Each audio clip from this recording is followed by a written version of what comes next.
Yeah. stocks. So Talon. 5 to 7, somewhere between 5 and 7. I Yeah. honestly just lost track. I just saw him wiping them off the board and going. So for people who are not aware of who Talon is, they are the Game & Watch player for Michigan State.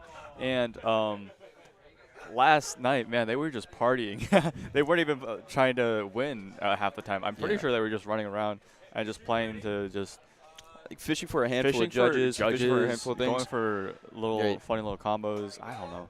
So it is going to be Michigan State University up against Purdue here. Michigan State coming in as the 1 seed. Like we said, very dominating performances yesterday. Purdue is coming in as the 3 seed to go up against this match. Made a couple upsets to get to where they are right now. They're going to continue to try and bring this energy here to the match as we start off with Gersley for Purdue versus Rydra for Michigan State. Looking for just a bit of a slower footsies game right now. Neither character wants to approach. Coming out. They know it's one of these situations where if they're losing here in neutral, they're going to lose a lot of pressure, going to lose a lot of stage advantage. And these are characters where you cannot lose those opportunities. As we're seeing, Rydra is getting 65% off of just one interaction here. As you know, as Super Smash Bros. Ultimate is, your neutral airs are so strong, and Ridley's neutral air is just so good at just spacing out, approaching, and just getting a decent chunk of damage in. But it looks like, Gersley's kind of tying up the difference here. I mean. Just a few interactions, and now they're almost the same percentage. Right, and that wing is definitely going to be helping here. Just came online. A great command grab there to get him off the platform, get some more pressure on. Potentially with a bit of an edge guard with the neutral B here. Not able to get it. He just goes high with the wing here. That second double jump is going to be really pivotal in getting back to stage. Baits out the side B, able to get around it, find some control over here on the center. Able to get a grab here off of that, whiffing the side B here for a little bit Michigan of stage State. Control here, not trying to overstay. Wow. There's your one stock. They're both so light. Right. But excellent edge guard there from Raija. Using that forward air to kind of stuff out anything that Gersley can possibly do. Now, I do want to mention, Sephiroth is great back air right there. A good back air, guys. I gotta say, both these characters feel like they get a little bit of the heavy treatment where they got those big laggy moves. They're really easy to combo because they have, taller, at least larger hurt boxes. But they're both relatively killable characters. They don't have the weight that the survivability that heavies typically speaking get. So it's going to be really interesting because they're both going to be throwing out big kill moves once it starts getting to later percents after they're starting to rack some stuff up. That could kill way earlier than you'd expect it to. Like, this is such a scary situation. A good call out to get the air dodge here by jumping up. Nice. Up tilt. Fantastic feint. All right. Looks like down tilt. The forward air confirm. Tries to go for a hard read. Unfortunately, there it is. That back air is going to take it again. That Sephiroth back air is so lethal. Purdue, having the first stock lead of the set right now, can be really good going in against this 1 seed. If they need as much of a lead as they can get as early as possible. Oh, nice. No, whoa, what the are you doing? Just a little too late. That's a little bit unlucky for Rydra there. Nice catch. Gets them off stage, potentially using neutral Bs to try to get them off stage and keep them off stage, rather. That flexibility with the double jump is going to be so good here because you just don't have to deal with the fire breath. Using it to bait the roll in, though, and cover that option, pretty strong. Ooh. Looking to see if he can get something off the counter, but there's just too many fireballs coming his way. The nice great dash pressure, attack. Man. Doesn't care about the spacing. Able to get in here. Even up the stock count. Right now, it's both a 1-for-1 game. Both characters trying to figure out who gets to keep their stock going into the next game. This is a really pivotal moment again here because, in case we haven't clarified yet, in a crew battle format, whoever keeps this stock here gets to start a next game with a completely fresh stock. So it doesn't matter at this point who wins or who loses or how much damage you take. As long as you can win here, you get to keep a fresh new stock going into another match. A fantastic counter. Looking like it's going to kill from across stage, but fantastic DI here from Rydra to stay alive. He has a chance to bring this back. The dash attack is going to let him get in for a little bit of chip damage here. Angel online.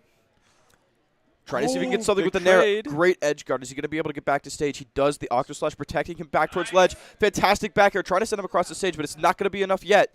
Trying to see if he can find something. Looks like we are going to be. I mean, Rydra just has such good control over center stage. Just these straight hits forcing Gersley off. But unfortunately, Gersley's approach options back into stage with the Octo Slash is just so safe that Rydra can't really contest. All he could do is just hold B and hope and pray. Right. He's going to have to go here looking for a bit of a regrab situation. Rydra not taking advantage of it, potentially finding an opening, and now he's stuck on the corner, and it is going to be Gersley who takes the first match. Just an unfortunate position where that dash attack puts you in a really sticky situation. And I gotta say, man, these almost lightweight, heavy kind of picks, pseudo heavies, right? Big hitboxes seem to be a really good pick for crew battles. I mean, we've seen Sephiroth being picked time and time again. Maybe that's just because Sephiroth is broken, but also. There's something really interesting about There's Sephiroth. I'll talk something, to it in yeah. a second. There's something really interesting about Sephiroth that I'll talk about later. But I think the idea of just having big hitboxes, being able to play safe, play range, and you know, we have talked a little bit about consistency characters. Characters where you have to play really consistent, really solid in order to get advantages, and then kind of use that use that lead and just stretch it as far as you can. Right. Not being super great for crew battles because the goal is to just take down as many stocks as you can. And having to play super consistent over a long, long period of time can be very taxing for a player. Right. Now, the interesting thing about Sephiroth, though, is he has the comeback mechanic, which is the one-winged angel. We talked about it a little bit when it was online. It helps. It improves Sephiroth's movement speed, gives him a second jump. Some of his smash attacks get armor on him, so it's easier to fish. Not necessarily fish, but it's easier to commit to stronger kill options. He just has a lot of more flexibility, durability in the air as well as on the ground. It basically helps round him out to a nice, full, solid character. Yeah. But it is a comeback mechanic. It requires you to be... or the more behind you are, the easier it is to get. So the key thing here is the further behind in stocks he is, the earlier it turns on. If he's down 2 stocks, it turns on at 45. If he's down a stock, it turns on at 45. If he's down 2 stocks, it turns on at I think 30, 35. I mean, for Purdue, Gersley's going to start down 2 whole stocks. He's going to have one-winged angel online He's gonna get so hit early once. in this match. Right. We're going to hear the match getting started here. Palutena's going to be looking for a little bit of a combo here off the nairs. Looking for a forward air here. Able to get it to push him off stage. And one-winged angel is already online. This is the stuff we're talking about, where now Sephiroth is just so much of a scarier character than he is in base form, and he's already scary in base. I mean, yeah, but again, we've seen ArcD play the Sephiroth matchup rather solid, using your back airs, your nice edge cancel there. Using your back airs, your dash attacks, just kind of, wave in front of Sephiroth and just try to get as much space as you can, because there is a big sword in your way, and shield beats sword. Right. Well, this is Palutena also is a very strong neutral character. Kind of wants to be up in your face and just force you to pick panic options, which Sephiroth doesn't really have a lot of good close range panic options. His forward airs, his forward tilts, the only good thing are all a little laggy. The only great thing he has in his kit. Wow, using the armor. Not getting a sweet spot and not at a high enough percent to convert it, but does keep him safe through the back air. Looking for a bit of a Phantom footstool there to just reposition. But yeah, the very interesting thing about Palutena is that she can just get up in your face, and Sephiroth does not have the tools to deal with it. His nair is not going to be putting you in range to deal with someone properly spacing a back air, someone properly spacing just forward air pokes. So Palutena can just be in your face, stay in your face, and you can't really do too much about it when you're Sephiroth. Is definitely not an infighter. Palutena, really good at just racking up damage, spamming neutral air. Well, every character is, but we've seen both Ridley and Palutena are actually pretty good at just using neutral airs, getting in your opponent's face, and just making sure you can't get any space to breathe, which is how Sephiroth is beaten. But yeah, I'm looking forward to see what Purdue University brings out in order to defeat a Palutena. I mean, Palutena is very solid. I don't think Palutena has too many super bad losing matchups, as far as I'm concerned. I mean, a good high tier, a decent all-arounder is always going to be a solid maybe. pick. Here's the thing. You don't want to be counter-picking here, in my opinion, with 2 blind slots still. Yeah. They can put in whatever character they need to put in to deal with potentially an off-meta pick. Right. So I don't know. I mean, anything meta is good, right? As we discussed before. Pithra, maybe some other high tier. I don't know. Steve is unbanned. Joker. Steve.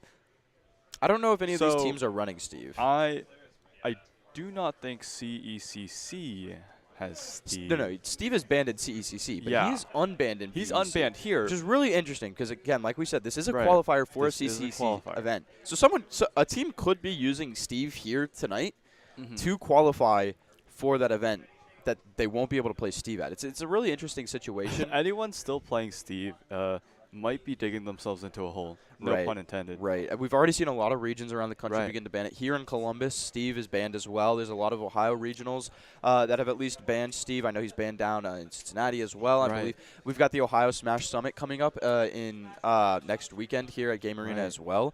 I believe he's banned there. So it's very interesting, at least from a regional caster, because I have no clue what I'm talking about, Steve. So it's going to be Yash is coming in with the Squirtle here. I really love Pokemon Trainer as a pick because you get you get access to 3 different characters in a crew battle. That is so critical because already these players are going to be taxed by having to play so many different matchups that now they have to do it 3 times in one character.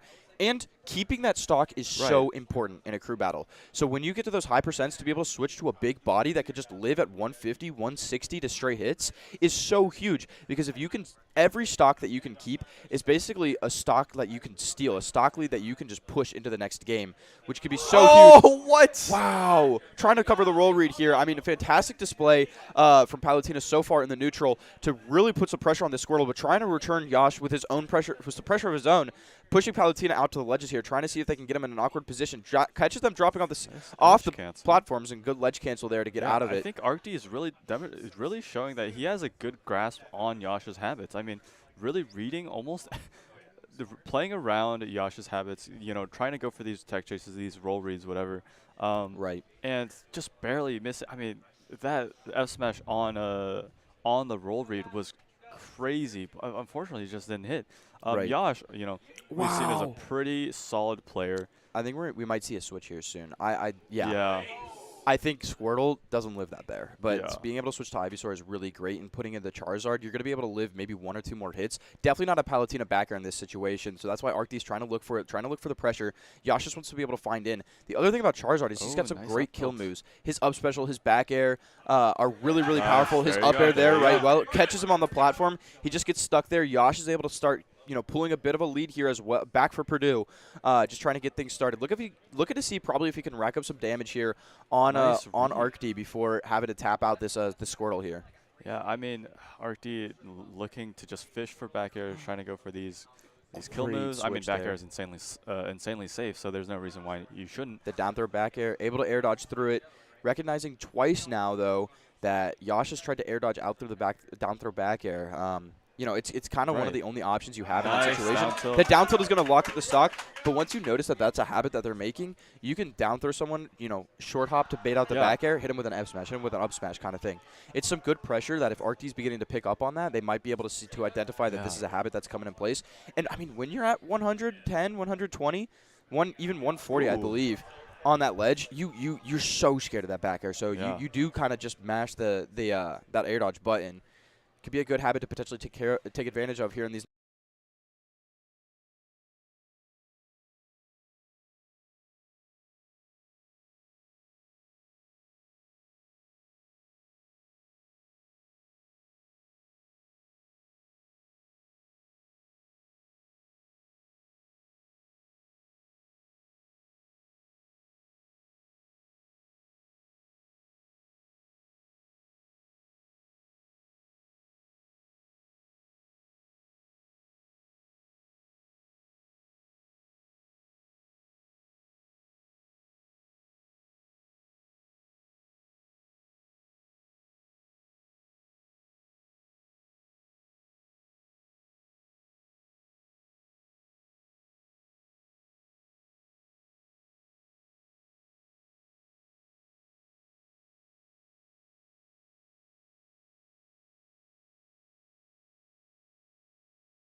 Double jumps just aren't tall enough Yeah. to really give him enough height to throw out at least a big enough threatening area. I mean, you know, when you play Pokemon Trainer, maybe you get used to the other characters' jump Right. heights, and maybe you can kind of get mixed up a little bit. Right. And I think maybe that's what might have happened. You know. In a typical environment, Charizard is not often a character that people are playing. Ivysaur Yeah. is really great at killing already, and you don't need the survivability as much because Squirtle can rack up all your damage if you need to, like, if you go to a stock situation where you need to, you know, rack up Right. damage. If you're able to take the stock with Ivysaur, you could just switch back to Squirtle to do the damage. You Right. don't really need a lot of the pressure that Charizard brings to the team. Here in a stock battle, though, the meta is different. The stocks are what The matter. survivability is much more important than whatever you have. And Charizard being, unfortunately, not super well played, not Right. super well discovered, I guess, does mean that alternatively, I would have liked to see Yash maybe go for win a couple more games. I have seen him tear through a team earlier Right. yesterday, OSU specifically. Really Yeah, I mean, the Pokemon Trainer can be so Pokemon lethal Trainer is because, so like good. I said, the versatility of having 3 different characters in a crew battle is so good, especially since it's kind of hard to counterpick around goodness. it. We're going to be seeing the Corrin come in here from That's not Yash. from Cantaloupe, I believe. Oh, Cantaloupe. All right. Um, Ooh, a little bit of swag from Arcty. the Lopa Dope is a cheer you might be hearing from behind us, but that is what they love to. Whoa. All right. So, typically speaking, we do a countdown here for crew battles because we can't use the actual in-game timer due to the nature, just because a player has to kill themselves. We started the counter, and then Michigan State was attacking before the counter. You might hear the crowd behind us saying a certain chant. I'm actually not sure what the chant is. Fast, go fast, fun. Don't have fun. Go have fun. I don't think it's go have fun. I hear like people saying fast. I don't know what Play it is. fast and loose. All right. Okay. All right. Make sure. Okay. I don't know if the mic's gonna pick it up, but I'm gonna make sure to listen this time. We'll turn it towards the audience a little bit. See if we can pick it up. Yeah.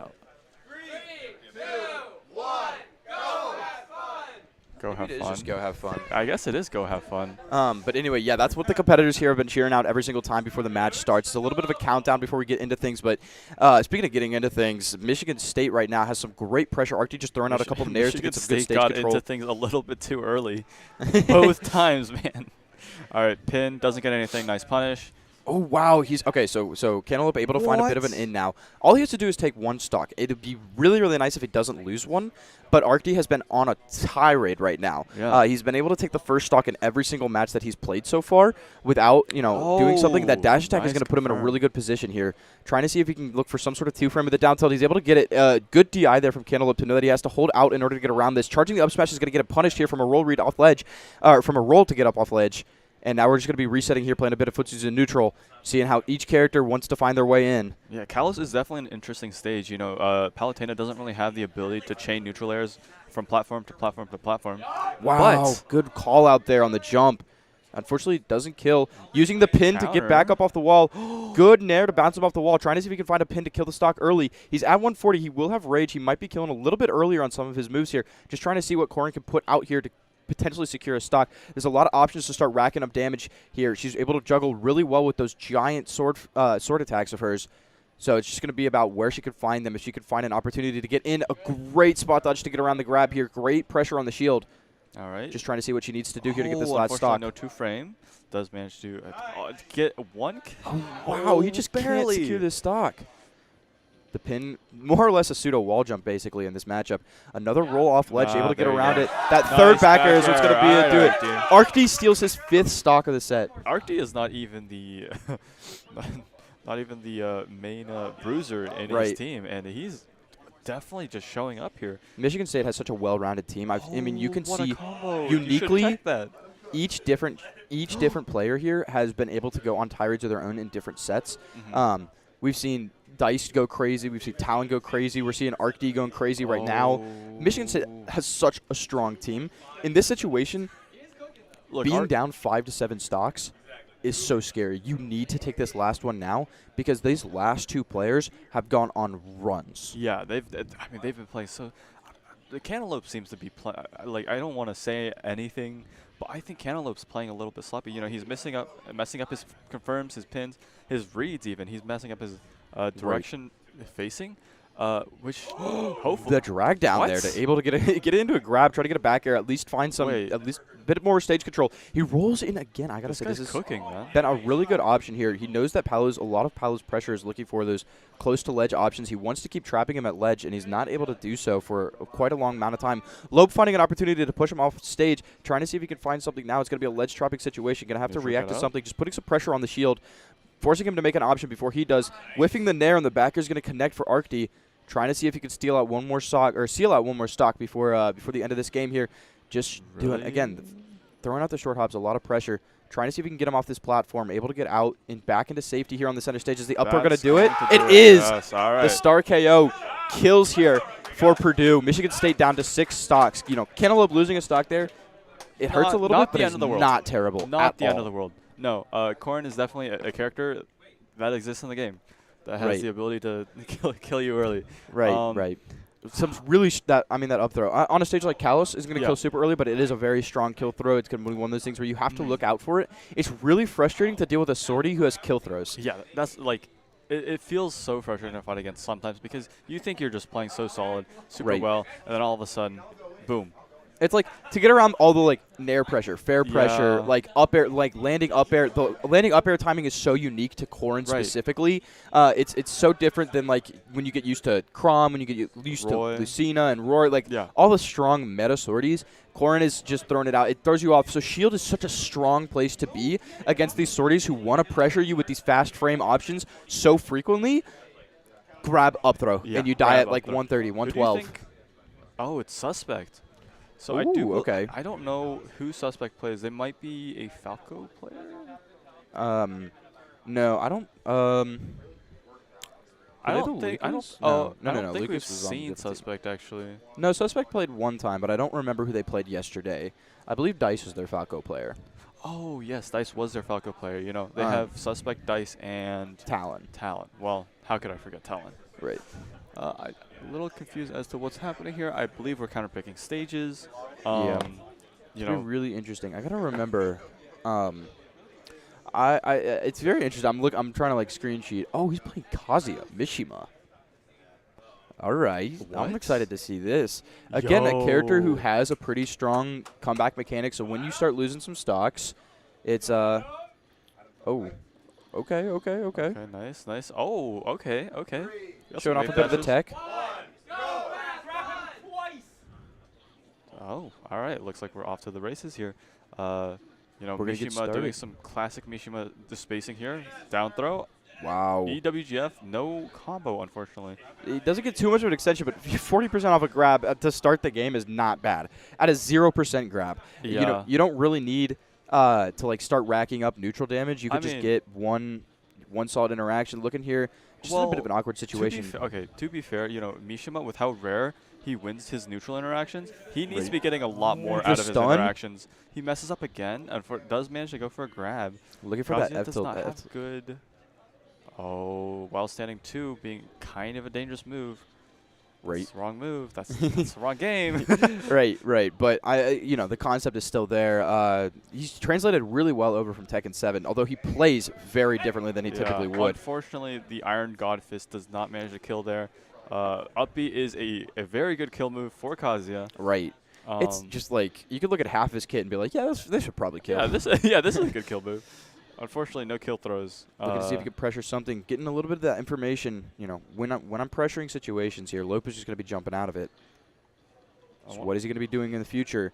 In these situations where you need to seal out a stock, that information is so much more important than the percentage. Here. Wow!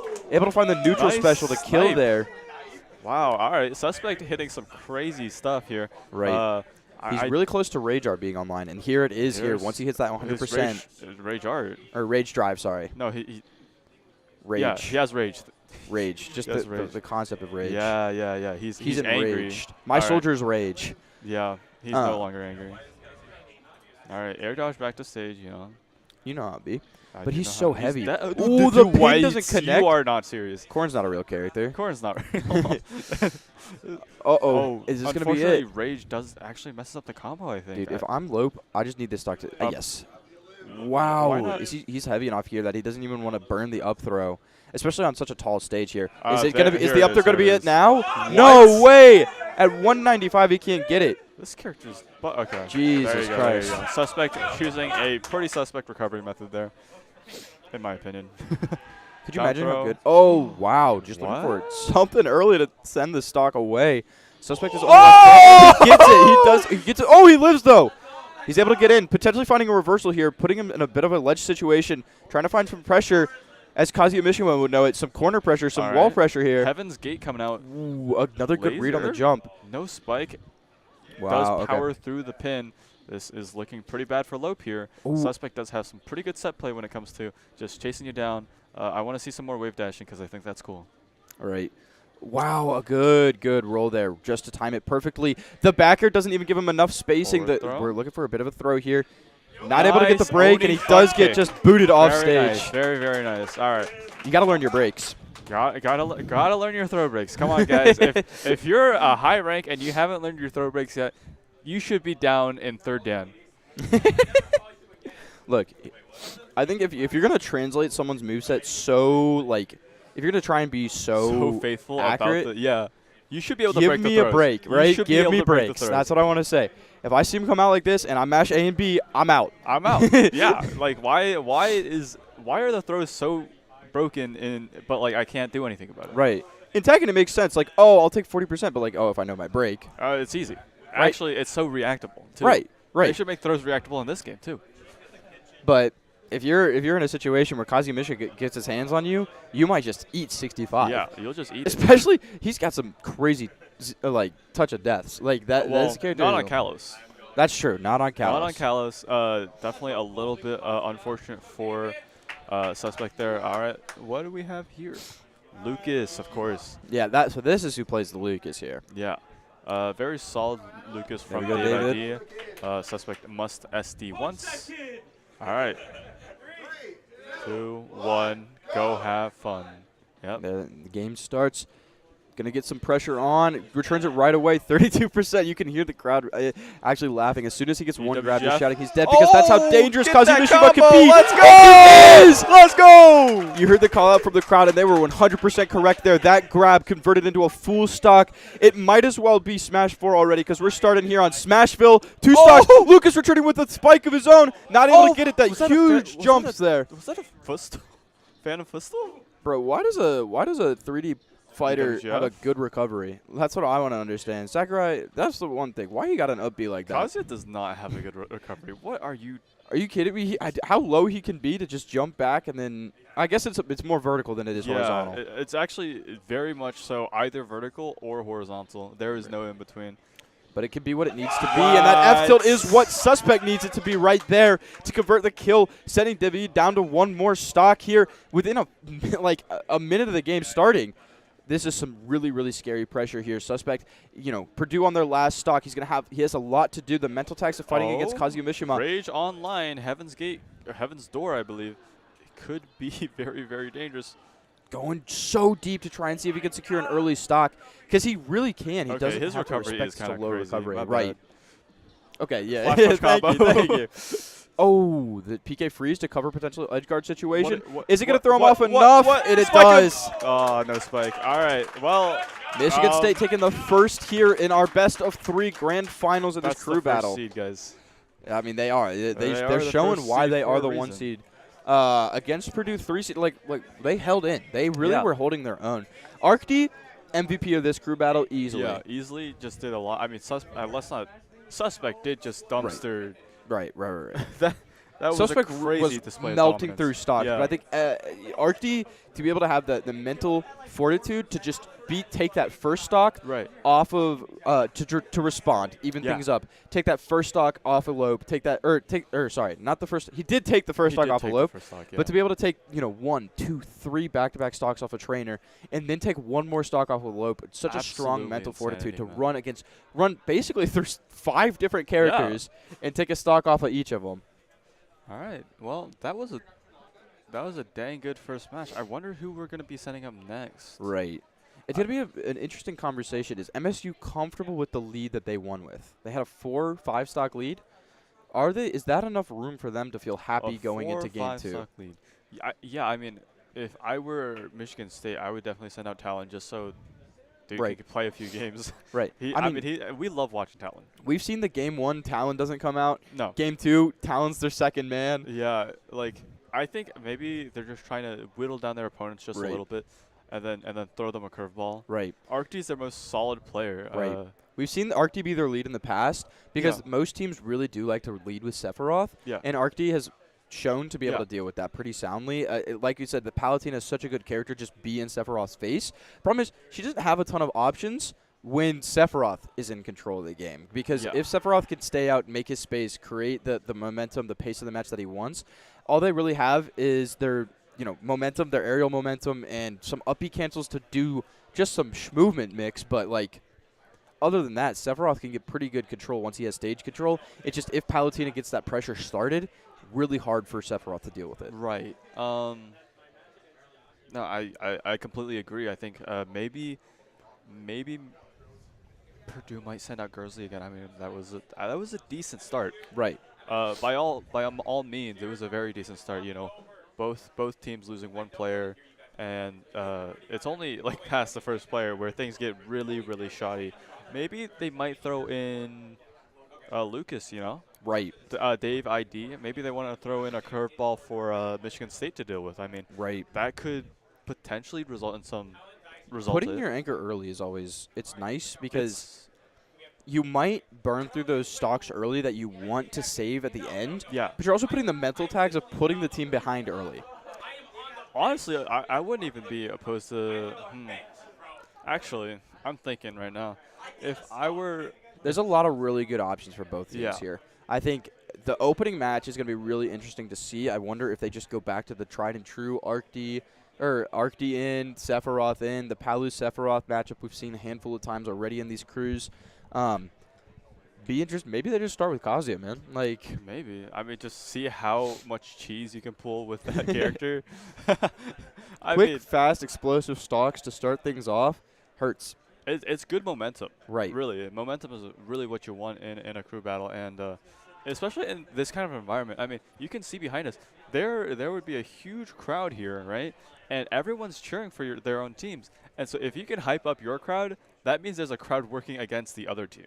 Right. And Right. it always sucks playing when the team is when there's a crowd against you.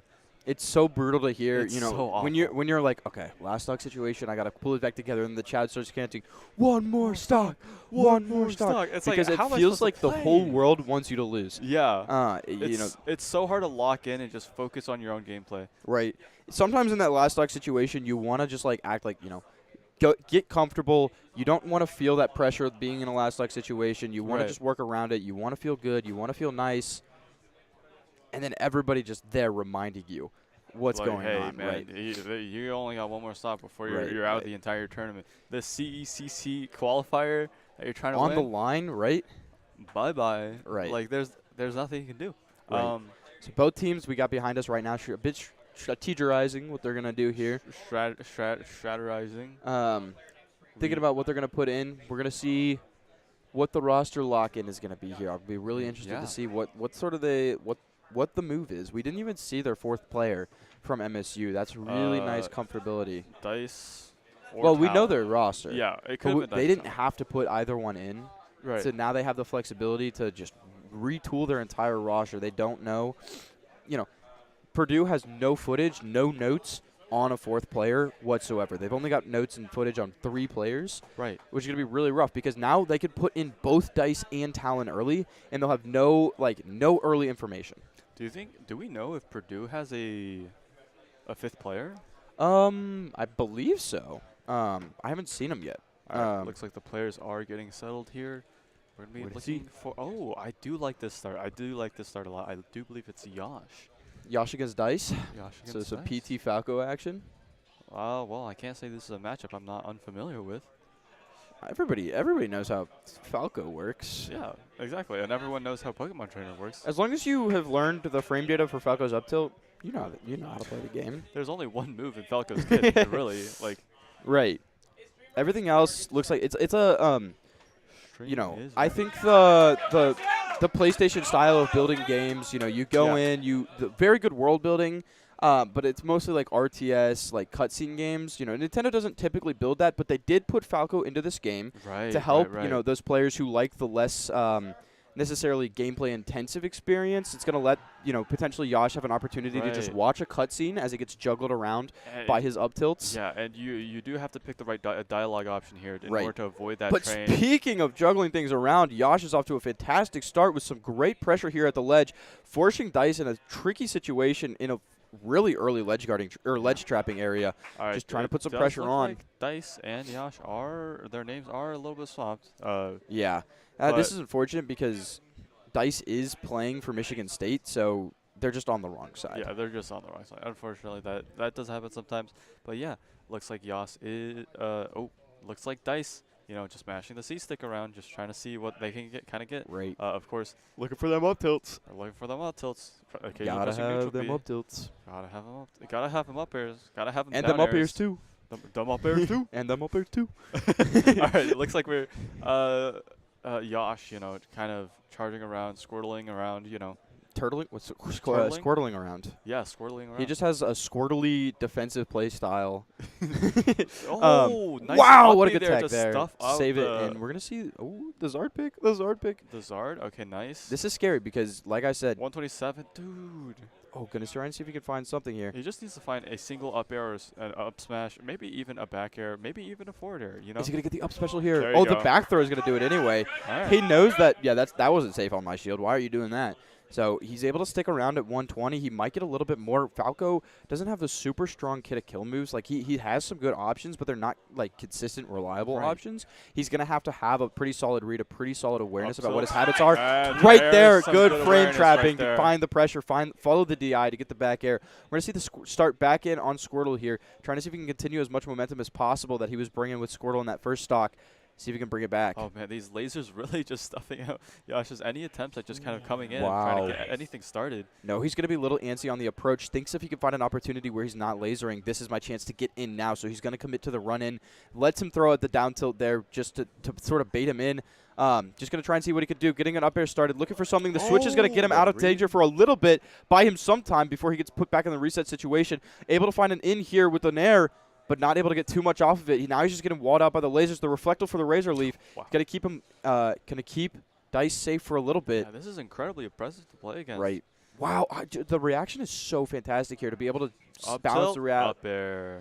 Gonna try and pressure here, see if he can get something. He knows that when he's pressured in the pass, he can get an air dodge here. So maybe he's looking for that again to get the kill. Good read on the neutral get up to get the up smash there. Yash looking for something early, not able to get it. Switching back in, he didn't get a Down single throw, percentage there, forward despite air, having the extra reset. opportunity for extra credit. Now he's just got to live. 34%. Pretty decent for Dice here. Trying to see if he can go deep for an edge guard. Not able to get it. The Nair barely not connecting. The forwarder is going to push him off really far. He knows that he's looking for side Bs here in this situation. Trying to see if he can get a bit of a read. The retether, able to save him, but it does put him in a situation where he is getting pushed off stage pretty heavily by Dice's pressure. The upper is going to put him really high, and now he has to go back into this recovery situation. A fantastic tether cancel there to find some pressure on the ledge. The laser's coming right back out, though, to respond in good fashion. Seeing in there. Ivysaur such a solid pick here, I think. Just decent survivability, but also some decent kill moves. Yep. Trying to see if he can shut things down. Looking for a side special. The switch might buy him some time, but the heavy body makes those late hit combos true. Dice able to take 3 stocks off of Yash while only losing 1 of his own, giving Michigan State a nice, comfy lead. I mean, wow, what a dominant display by Dice there. I mean, it's kind of incredible how that just kind of shaped up to be, a kind of a snowball for Dice there. I mean, Dice was kind of just, Dice and Yash were kind of even that first stock, and then immediately Dice was like, "Hey, I know what kind of player you are." Right. I gotta say, I was playing with Dice yesterday. He's scary. Doesn't matter what character he's playing. Yeah. We were playing, against him. We were just playing DK Dittos, man, and he was DK just Dittos? running around. It's like he could get one grab and just control the rest of the stock. Right. Very, very scary, very oppressive. He has so much fluidity in his gameplay. Doesn't matter what he's on, doesn't matter what he's doing. He'll just work it and make it happen. Just make it happen. Right. I mean, yeah, usually most players are able to just kind of adapt to any situation ever. Looks like we're going into the next game here. Screen peeking a little bit. All right, David Day coming by in with day. the All right. Lucas. Is the Lucas an answer enough of an answer to Falco? I gotta say, he has been really, really fresh on his timings with all of his reflector starts. So it could be something really, really interesting here. Wait. Wait a second. Oh, like the player one. Oh yeah. They're changing. They make sure they're on the other side. Okay. All right. Clean 3-0 for. Right. David taking 2 stocks off of dice here. No way. That's insane. All right. Well, looks like we're going to be moving on to our next player here. I wonder who's We're going to see who Michigan State puts in place. No, we just had a same issue that we were having in the last game where we need to make sure the players are on the right side of the stream. So we're just going to be resetting here, letting them move around. But it is going to be a Falco-Lucas matchup. It's going to be really interesting to see here how things roll out. I think Lucas has a lot of great tools to put some good pressure on Falco. Yeah. But Falco also is going to be able to juggle him. The good thing is Lucas tends to be a little bit floatier than other characters. Yeah, which means that it should be a decent kill. One, go have fun. And the game starts. First laser, 3% goes to dice. Here's to many more. And we're just seeing some projectiles go around. Yeah, this is the matchup. I guess. I mean, dude, Dice is able to stagger these timings so well that David isn't even able to take advantage of it with the magnet. Oh. Getting a great start here with some really strong percentage. Nothing that's really going to threaten a kill, but it sucks to be down 62%. Although David's going to try and start it with his own set of combos here. Able to find some nairs, looking for the back air, trying to see if he can get an extension off of that. Not too much before Dice comes back in with a down air of his own. Able to push him up, trying to see if he can get it off the top, and he does! David just too light to live there. All right, well, David Fantastic start for Dice again. His 4th stock of this crew battle, only losing one of his own so far. I do believe Lucas's neutral beat kills at 75%. Lucas? Am I wrong? Oh, neutral special. Sorry, I thought you was up special. I was like, maybe Ness's, but I don't know Lucas's to be a kill move. Well, wait, hold on. Lucas's up special is definitely still a very good kill move. It just carries you. It can carry you pretty far. Oh, wow. But you know what is a kill move? That F smash. That's pretty good. And getting the tipper spacing for it. Although, actually, A little taunt. I know Ness has got that tipper. Oh, getting a little bit of the heal there off of the side magnet. A little bit of a He's taunt. just staying back. He's like, all right, come in, laser. Hands off. Hands off my prey. And so we're going to see him move in here, trying to find a bit of an advantage. They're both getting That's juggled around punishable. right now. Dice just trying to see if he can get one more stock before he goes Why is he taunting down taunting? in Why neutral. This is the mental battle here. You know, he might be thinking to himself, you know, it doesn't matter if Doesn't matter. I Yeah, might not I already take did my David job. out of this game. Yeah. He's going to go into next game knowing he just got taunted on, bro. Like, that is brutal. And for your next teammate, if they're knowing, like, they might be in the mental dumps, they might be playing on tilt a little bit, Yeah. that helps your team out as much as it does. It might be, you know, It's might be a little bit scummy, but I mean, you got to respect the player who hates the game. You know what I'm saying? You really have to respect the players. Ooh, getting some heal there. All right, very nice. 142. Is David going to be able to lock it out before he gets juggled into losing one more stock? We saw it was only 1 or 2 hits off of one up air. Try to see if the Drag extension down, off tech this chase. platform. Some good pressure there. The up air. That's Wow, great DI to live there. damn idea hitting. Able to the stay most around just spectacular long DI enough. ever. And now it's in a position where he is just a few straight hits from losing this stock. The Nair, is it going to be enough? There It you is. go. You got to know those B&Bs, those setups, that consistent grab confirms. Able to lock that last stock down before he got so close to Yeah. losing that there. That would have been such a huge loss for Purdue. Very nicely played from Dave ID there. Unfortunate about losing a stock Yeah, or right. two, but They're only down 1 stock. they're only Which down isn't one. terrible. It was looking like they were going to be down 2, which is really brutal because if like we showed, you know, when Michigan State went in and Arc D was technically up or down a stock, Arc D just locked it back up and tied it back up immediately, able to get an early burst kill on Sephiroth. So it didn't matter that Sephiroth had generated enough lead. But for David to have another stock on the back burner guarantees that he could probably take at least 1 here, if not 2. Well, at least 1 is not great considering it's Talon. Oh, are they putting Talon in? All right, guys, we're in for a treat. Talon is such a fun character to watch. I said it character. yesterday. Or player. Yes. I was going to say, like I said yesterday, anybody who locks in Game & Watch, just internally, got to have some like I deep really- hatred for their opponent. I really respect players that can put aside their own, Like put aside any morality they have for the any game. ethics, right? Any ethics. Really, And when really you just pick Game and Watch on the character select yeah, screen. I really respect people whose ethics is actually just, I have to win this game. Right. You know, I I mean, really respect the way that they treat the game like it's trash, and they just really, really want to win. they coded Yeah. the character. Yeah. They programmed the character. Yeah. They put him in the build. They shipped him in the final product. And they didn't patch it. No, Well, they're not going to patch it. they're not. anymore. They're never gonna patch it. Yeah. They might have tweaked a few things here and there, but Game & Watch is here to stay.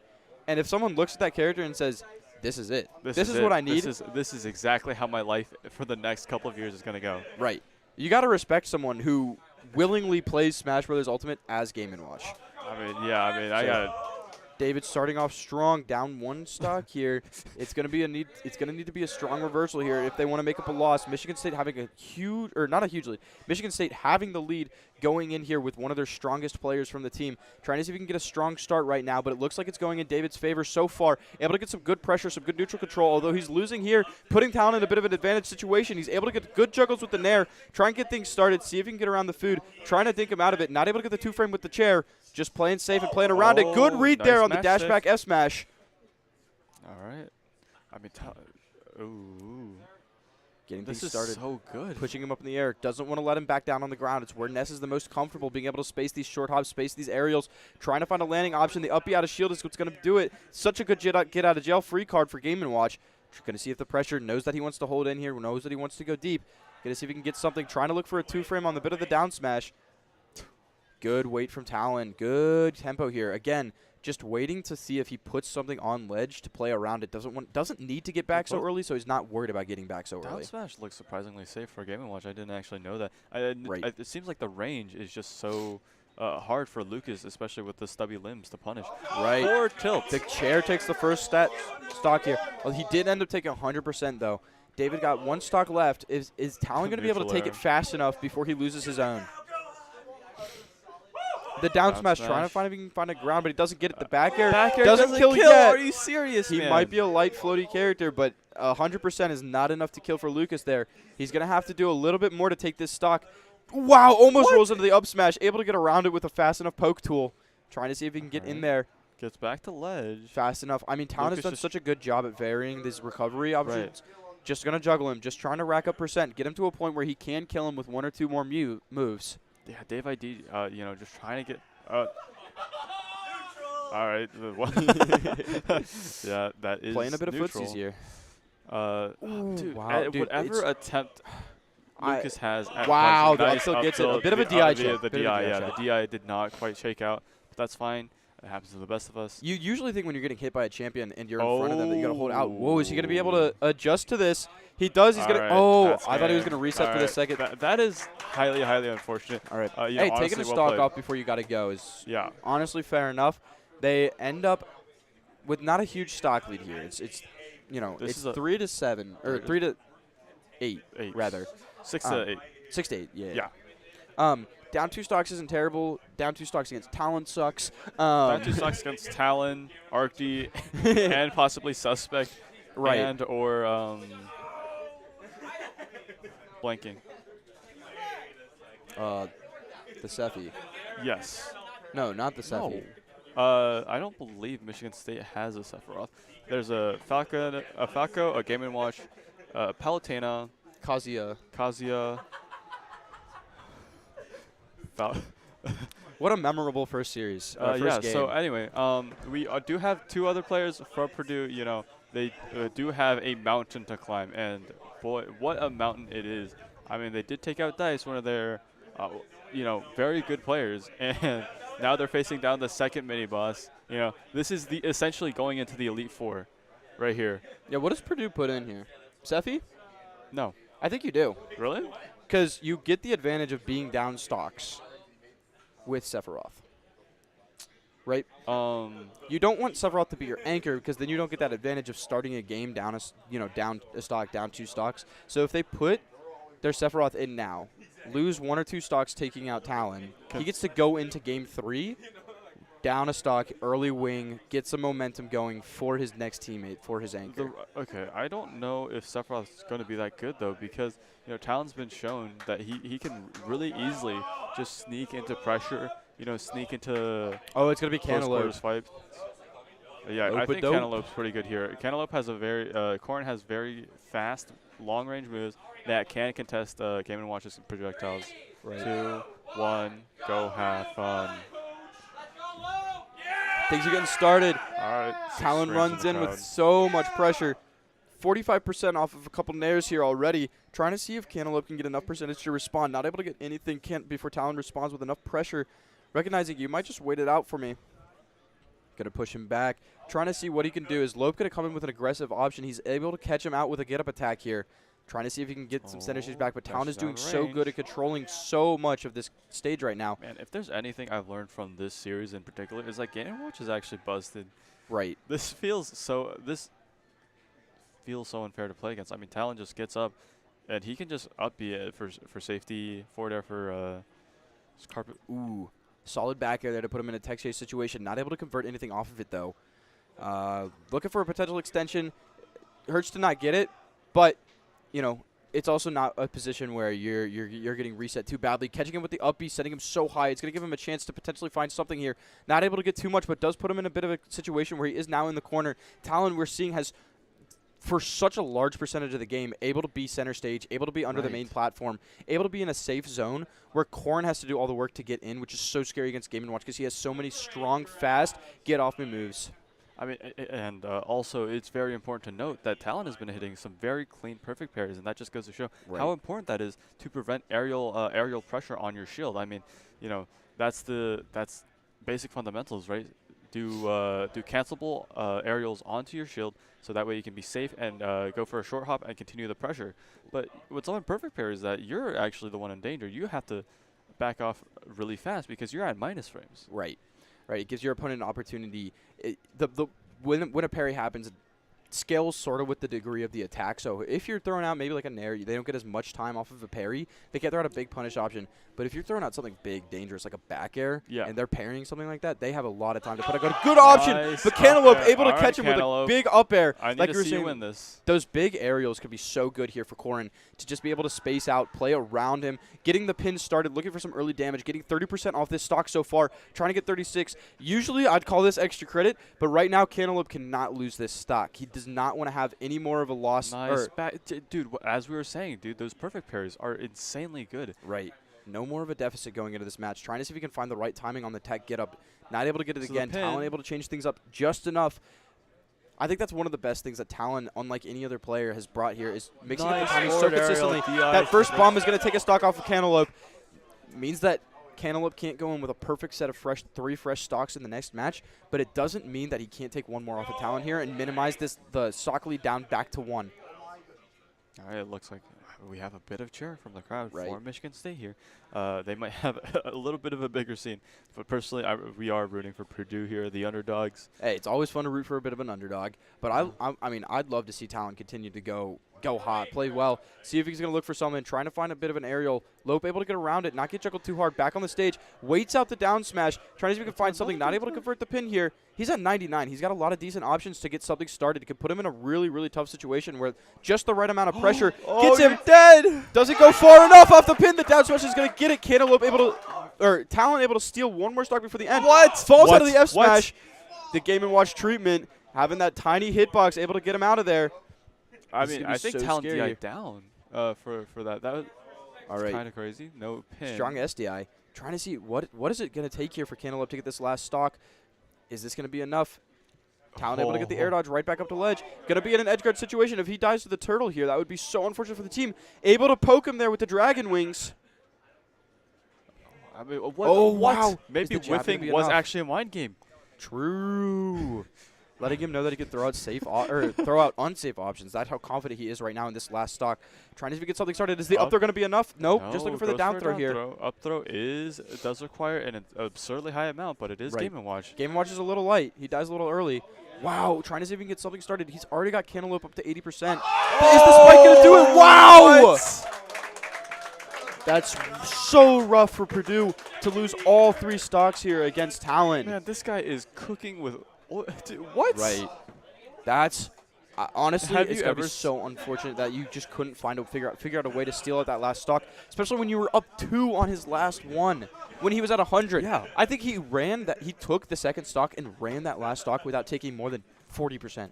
Talon just decided to turn up, dude. He was Right. like, "Hey, I'm tired of losing." So Actually, Talon gets a whole fresh stock. this is Doesn't matter that he was at so- 150. He gets a whole fresh stock going in against Purdue's anchor here. How can Purdue possibly recover from this? I mean, is this a best of 3 or best of 5? Best of 3. Best of 3. This is do or die for Purdue here. All right. Better lock in. right. I think this is Sephiroth. now when the Sephiroth comes in. Good anger. The Ankle. one wing angel is Right. going to be pretty big for Grizzly here. You know. If he can just respond, take this first stock off of Talon, he's only down 3 stocks. yeah. And then all he needs to do, even if he loses a stock or 2 against whoever Purdue sends in or Michigan State sends in next, he gets to start up with Wolf. one winged angel. But wow, the Wolf pick here to deal with Game & Watch. Where does he I get think it's started? decently solid. I mean, Wolf does have a few bad matchups, I do believe, right? Right. But good all arounder. Doesn't matter. doesn't matter. Doesn't matter. No, doesn't matter. Go have fun. I don't know, man. We're going to get things started here. Talon just wants to steal stocks, right? Yeah, That's all he needs to do. He doesn't need to keep He's his. fishing for a grab into a side B right now. You're up 4 stocks. He doesn't really need to care about the longevity of his stock. He really wants to go for a judge here. I can feel it. Like the energy from that is radiating off into the caster's. I think if he gets a area down throw, he might go for it. It'd just be a little silly. here. I mean, why else is he fishing for grabs, man? Trying to see if he can just get some pressure started. It's not going to be super. damage. Even if he gets the 9 now at this point, I don't think it confirms off of the down throw. But trying to see if he can just keep some pressure up on the shield, playing a bit of neutral, playing around. Wolf trying to see if he can find something. Does get the air nice dodge read in, but it's not going to be enough to kill across the stage. Might see if he's able to get some good pressure here. The up B is going to get him, like I said, that just this get out of jail free card for Talon. It saved him a lot against Cantaloupe. It's going to continue to save him here against Gursley. Trying to see if he can try and look for him fishing for maybe a forward air or a back air there. Oh, what? Whoa, the crouch perfectly timed. No way! Serious, man. That's what Talon's 5th stock I hate this game. in this crew battle. Yeah. Talon is playing out of his gosh dang mind. I got to say, when you recognize that a Wolf wants to use side B to recover, that's Oh. super exploitable. The Oh. tower not able to kill him there. That up smash just sending you straight up. He, See what he has to do here to deal with this. all right, get this right now. Oh, what damage? Oh, Wow. barely misses, but unfortunately, Wolf is not able to punish Grizzly. Looking for Nice, the anything back here, is gonna and do it. Good, nice back air, nice back air, nice back air. All right, now it's up for Grizzly to take 2 people down, 2 entire people down, 6 stocks in total. With 2 to 6 just stocks. with just 2 stocks. And if there's anyone that can rob you, the Wolf might be a pretty good character for it. I mean, Wolf has pretty really good honest. call out. He's pretty honest. Yeah, I mean, he'll pretty kill I you mean, yeah, I haven't stupid played early. the game in a little bit. Yeah, but he's like pretty honest, like otherwise. Like, most of his moves do the things that they say they're going to do. They just say that they're going to kill you at 80 because F tilt. Yeah. But I don't know. I think whatever cheese Wolf has, Kazuya might just be able to knock them out of the water. Right. I mean, just ridiculously good kill power from like not Love to 80%, 20%. Good old Mishima back on the sticks. It is Mishima. All right, like I suspected, it's going to be a very explosive matchup. Both characters can just touch a death you. Right. Wolf Um, just, I mean, he can do so much in neutral. Yeah. His footsies, I think he has just a bit of a stronger footsies game than Kazuya. Kazuya has to play a little bit more defensive, which gives Wolf the opportunity. Pressure laser, pressure back air. Kazuya, he has a couple tools to get around it, but they're not going to be the common ones.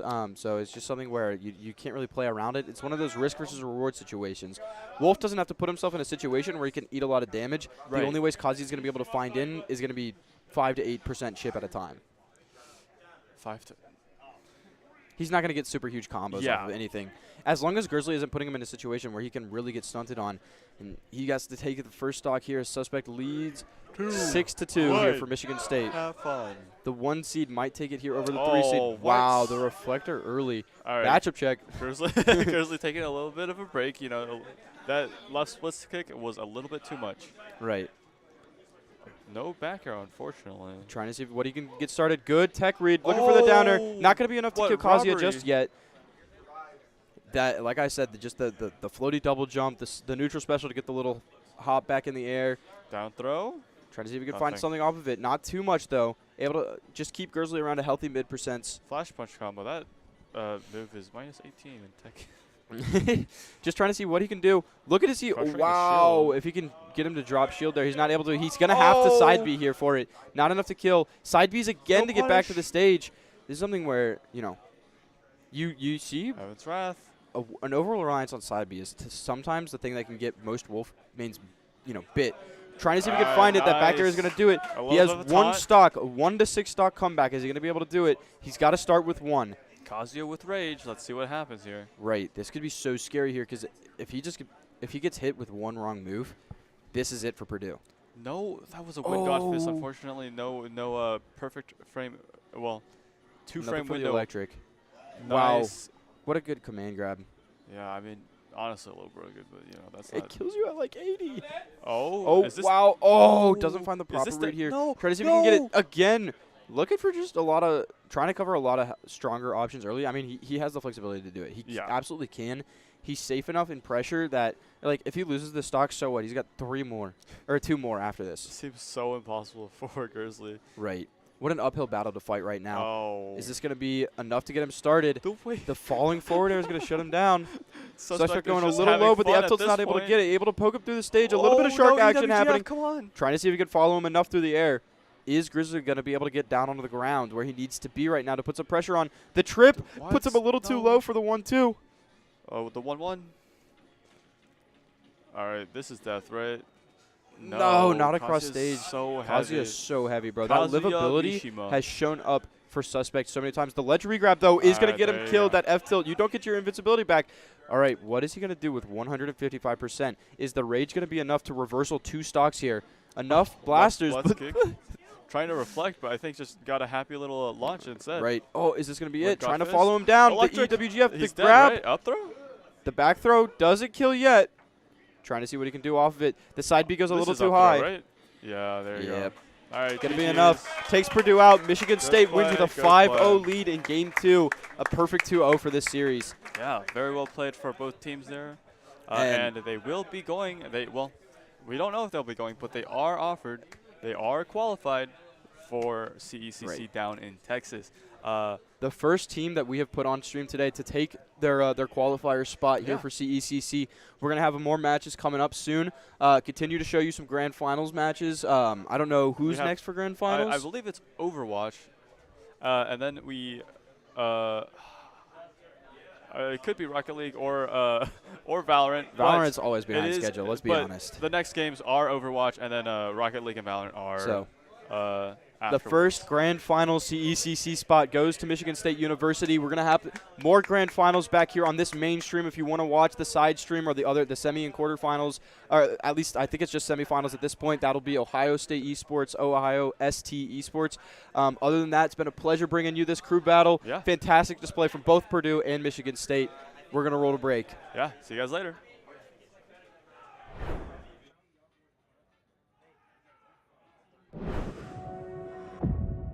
We get how uncertain the future is.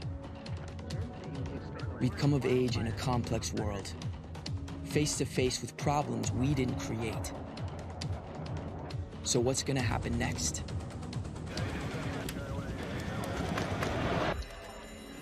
We are. Because our future is the future. The life we have chosen has prepared us for this. So we're going to build bridges and hospitals in a day. We're going to save families from disasters and feed those left in the cold. We're going to do all this and more because we have an appointment with destiny. We invite you to join us. The next greatest generation is now.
What is up, guys? I'm here with Dice, Michigan State University's Falco player here.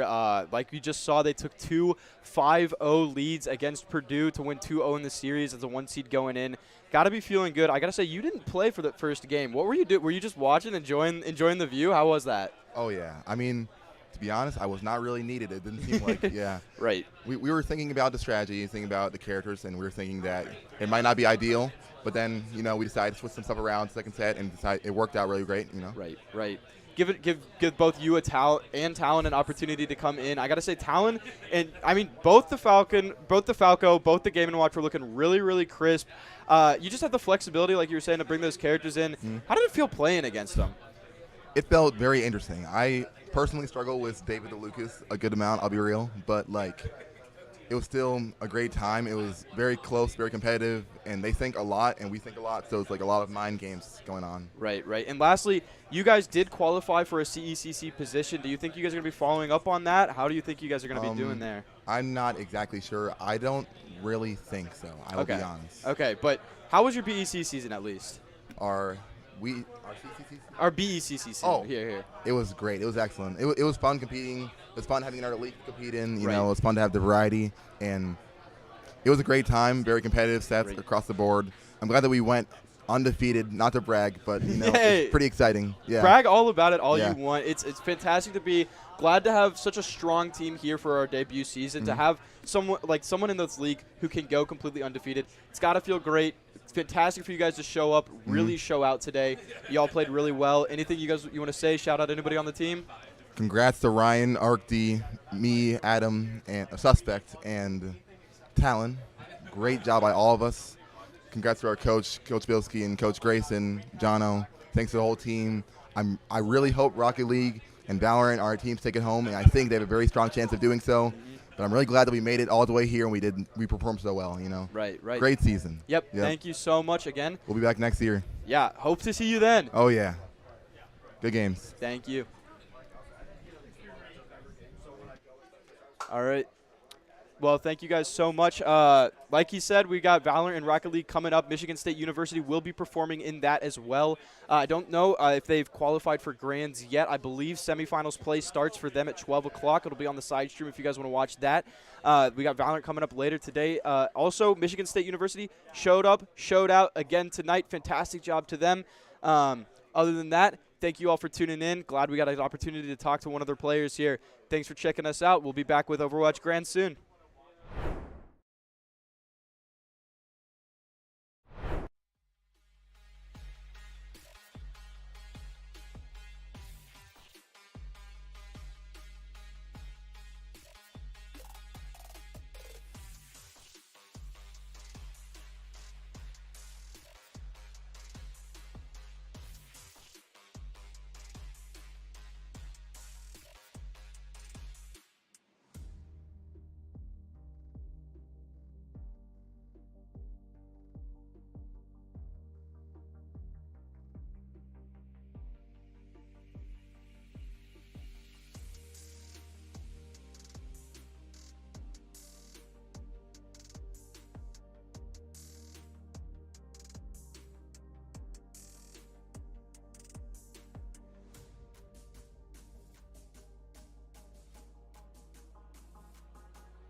Welcome everybody to the BEC Overwatch Grand Finals. We are here live at Game Arena here in Columbus, Ohio.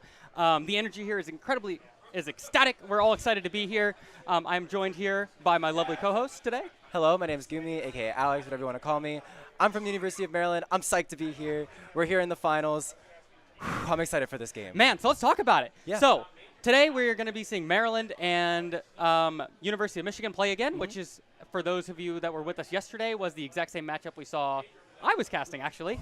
Really good match. I believe Maryland won that 2-0, right? Yes, Maryland won Cool. 2-0. So, with that being said, it looks like we're heading into Game 1, which is going to be on Samoa. Samoa, a very interesting map.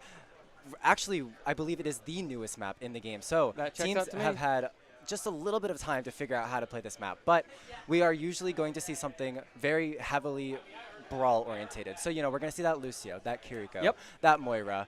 Maybe we're going to see probably a lot of Tracer, probably a lot of Sojourn. I think so. So a lot of what we have seen yesterday, and if you remember correctly, these teams went head-to-head in a brawl matchup as well, and UMD did come out on top. But that's not to say that Michigan will not be able to come out on top this time around. Correct. Grand Finals is a completely different beast. We are in a different location, different venue. You can feel the energy. The players are close together. We can hear them. They're in the background.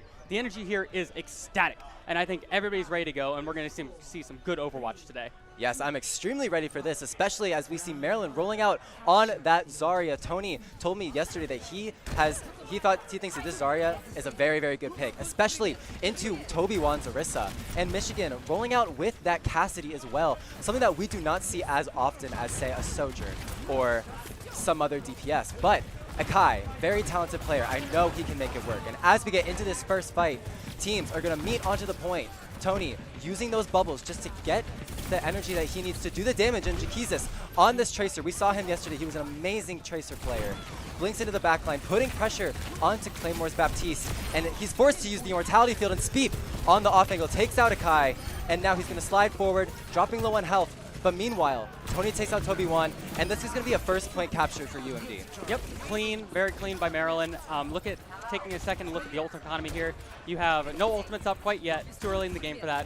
Maryland is going to have their ultimates up sooner. Their beat will be slightly after Michigan's. I think that's going to be what determines this next fight here, is when that beat comes up, and ultimate economy ultimately. For sure. Beat has been so important in these previous games. And actually, at the beginning of this fight, Jakizis falls to a headshot from Akai. But on Tracer, he will be back just as quick as he falls. And now look at this pincer maneuver from UMD, trying to put as much pressure as possible onto Michigan as they walk into the point. Speep on this right side high ground, just pumping in the damage. And Michigan actually swapping onto this Ramatra. They think it's going to be a more favorable matchup against the Zarya, and the pulse bomb goes out. Is not going to find anything while the window comes out from Claymore, and Michigan takes the point capture, and Tony finds the first kill of the fight onto Akai.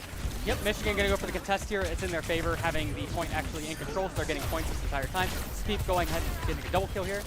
And yeah, the beat's going to come out from Michigan, and Speep popping the overclock, going to find 3, but Moosey falls in the back line.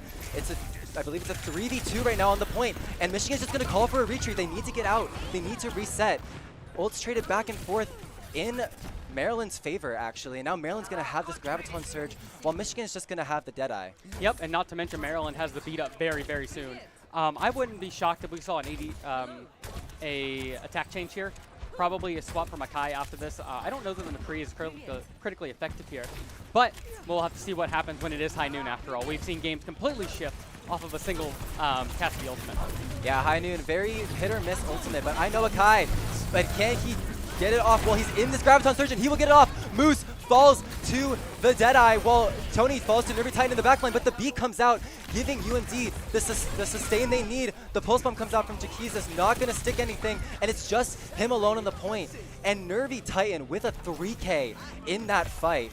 Amazing response from Michigan, surviving the Graviton Surge and the pulse bomb. It was a good attempt by Maryland. The beat is normally your get out of jail free card, but it just wasn't enough. You can't take on that many players at the same time.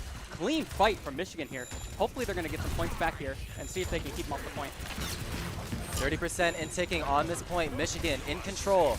Toby Wan having that annihilation so important in this fight, while Maryland barely ticking up to about 50% of either of their ults. But look at this, it's Speed and Pumpkin on the flank, taking this off angle in. Michigan knows, they see them on the flank, they know it's time to go. Tobywan, speed boost into the back line, doesn't find anything unfortunately, and now they're just gonna rotate back to the point. The ult not coming up with anything massive, and UMD almost to that window, but Moose dropping so low in this fight. Both teams are going to take a second here, take a second, relax, get some go buttons ready to go. This next fight's really going to be what determines this point here. Yeah, 65% and ticking. We're almost into last fight territory, and Jaquiz's pulse bomb comes out, finds the pick onto Akai, looking for the Baptiste, but he will fall, and now it's Speed through this window, finds Claymore in the back line. 3v3. The beat from Michigan comes out, and now it's just up to the remaining 2 members of UMD to stall this point out. Moose choosing to just go into the point and just reset. Now this seems even on Samoa. This is shaping to be an amazing match. I like this call from Maryland to go ahead and recognize what's happening here, saving their ultimates, not burning anything. They've got 2 big go buttons, and they're about to have a 3rd one from Zarya here very soon. Michigan does not have any ultimates up, and they need to be very careful here. That Tracer Bomb can completely win this fight right here if they don't get a contest. Overtime now ticking down as Maryland comes in for the last fight. The beat is not going to come out just yet, but Pumpkin is going to be the first one to fall while Speed pops the overclock. Jaquizis finds Akai, but is traded out for the Cassidy in the backline, and Speed finds Claymore's Baptiste. Now the remaining members of UMD need to come up huge here, 3v3, as Speed is getting chased down in the backline. Tony on that Zarya just beaming down the Lucio, but Musi falls in the C9. First round of this series goes over to Michigan. No, you can't do that. That's terribly unfortunate. C9 is... Okay. So for those of us that, as a C9 fan, that isn't forever ingrained in my mind, coming off the point at that last second. Tragic mistake. It happens. Still probably a little bit of nerves here. So let's look at it. We're down 1 point. Still a little loose. Still got to get into the groove here. That was a really good point. Much closer than what we saw yesterday. Yeah, for sure. I think Michigan definitely came in with a new game plan. You can see they are much more confident. They are much more aggressive. They are coming into this match. They know they have what it takes. And now it's up to Maryland to respond. And speaking of response, I interviewed the Maryland coach and players yesterday, and something they told me is they are a very, very, very momentum-based team, especially Jaquizis. And he was kind of invisible that game, so I think that's going to be the key to Maryland picking up here is we need to see Jaquizis wake up and get ready. As someone who casts regularly for this team, I can tell you that is very much true. Momentum is so important in Overwatch. And speaking of the momentum, Claymore going to get dove in the backline by Tony's Winston, and he's going to fall. Speed gets traded out by Tobywan, but now it's only a 3v4 on the point, and Michigan smartly chooses to just back up. They know that they've lost players, and Jaquizis is going on a rampage. Even though he will fall, he did put in the work, taking out the Sojourn and the Baptiste on that dive. Very well played from Jaquizis, and now he's going to come back for this next fight. Yep, and take a ult check here. Not a lot of ults coming up here soon. The beats are both pretty far away. They're going to come online about the same time. We see an Eric adaptation here from the Kiriko. We also seeing a Baptiste change out of Michigan, which I think is going to be very advantageous given the composition of Maryland. Definitely agree, and Speep is the first one to fall in this fight while Michigan stomps onto the point and just takes it. They don't care that they're in the middle of the fight. They just want to fight. They just want to stomp onto the point. And Jaquizis going to answer back with a pick onto Claymore, but Tony and Speep have both fallen in this fight, and now it's up to just... Actually, there's nobody alive. I'm a liar. I thought I saw a Tracer, but the Tracer had fallen at that point, and now Michigan ticking up to about 20%. And on map point on this, and Jaquizis finds one onto Claymore. The peel from Yamitra not being enough, and now Maryland, the momentum has swung in their favor, and now they have the point control again. Yep, that is Maryland's strength, and from my observation of this tournament. Once they get the point, they can really hold on to it, but this has been a pretty decent back and forth. Maryland has more of a dive comp here, which isn't great at holding the point with the Winston, but I think the Winston clearly is working for them. Good adaptation by them. Definitely a good answer to Akai. I agree. I believe it is the Zarya that does not fare as well into the Ramatra as Winston. And so this swap from Tony is definitely what you want to see. And the beat comes out from Yamitra, but it's too late. And Claymore is going to fall. Pumpkin in the backline. He doesn't care. He's just going to go in there and swing. And Tony with the Primal Rage takes out Nervy Titan, takes out Akai. And now UMD 60% on this point, looking for staggers, hunting for the remaining players of Michigan, but they're just going to smartly back off. They know they don't have the numbers advantage. It's time to reset. Yeah, not only do they have a numbers disadvantage right now, they're also at a disadvantage on the ult economy. You have Maryland's got almost all of their go buttons except for the Angry Monkey, but I don't know if that's going to be a game changer in this fight. Michigan's got 2 ultimates. The big window's going to come out now. Yeah, don't count out Michigan as the window comes out, but they're almost immediately forced off of it by Tony, who drops so low, but the beat comes out in time. And Jaquizis again with the Pulse Bomb takes out Yamitra and Akai, and Speep takes out Claymore, but Toby1, do not count him out yet. The Annihilation takes down 2, and even though Michigan is going to choose to back up here, Nervy Titan will get staggered at 95% on this point. This is do or die for Michigan. Speed going to pop the overclock and just take those pot shots at the Ramatra. Ramatra still alive, holding up his arms. Michigan's overclock comes out. Toby1 takes out Pumpkin. Jaquizis trades for Claymore. And Jaquizis, once again, oh, the headshot from Akai. What a shot. And Moose, oh, it's a 1v1, but Nervy Titan will rightfully take out Moose. And breathe a sigh of relief. What a save. Akai coming in clutch when he absolutely needed to. Amazing headshots, picking off the Tracer when that was an incredible save. I think Jaquizis was going to run that fight without it. Yeah, Jaquizis with at least a 3K. Akai on the switch though. McCree is back. Cassidy is back on the field. So we're going to have to see how that changes. Cassidy definitely more orientated to take on that Winston in the close range with that Fan the Hammer. And look at this, they've spotted Moose, they spotted him alone, but he will TP away.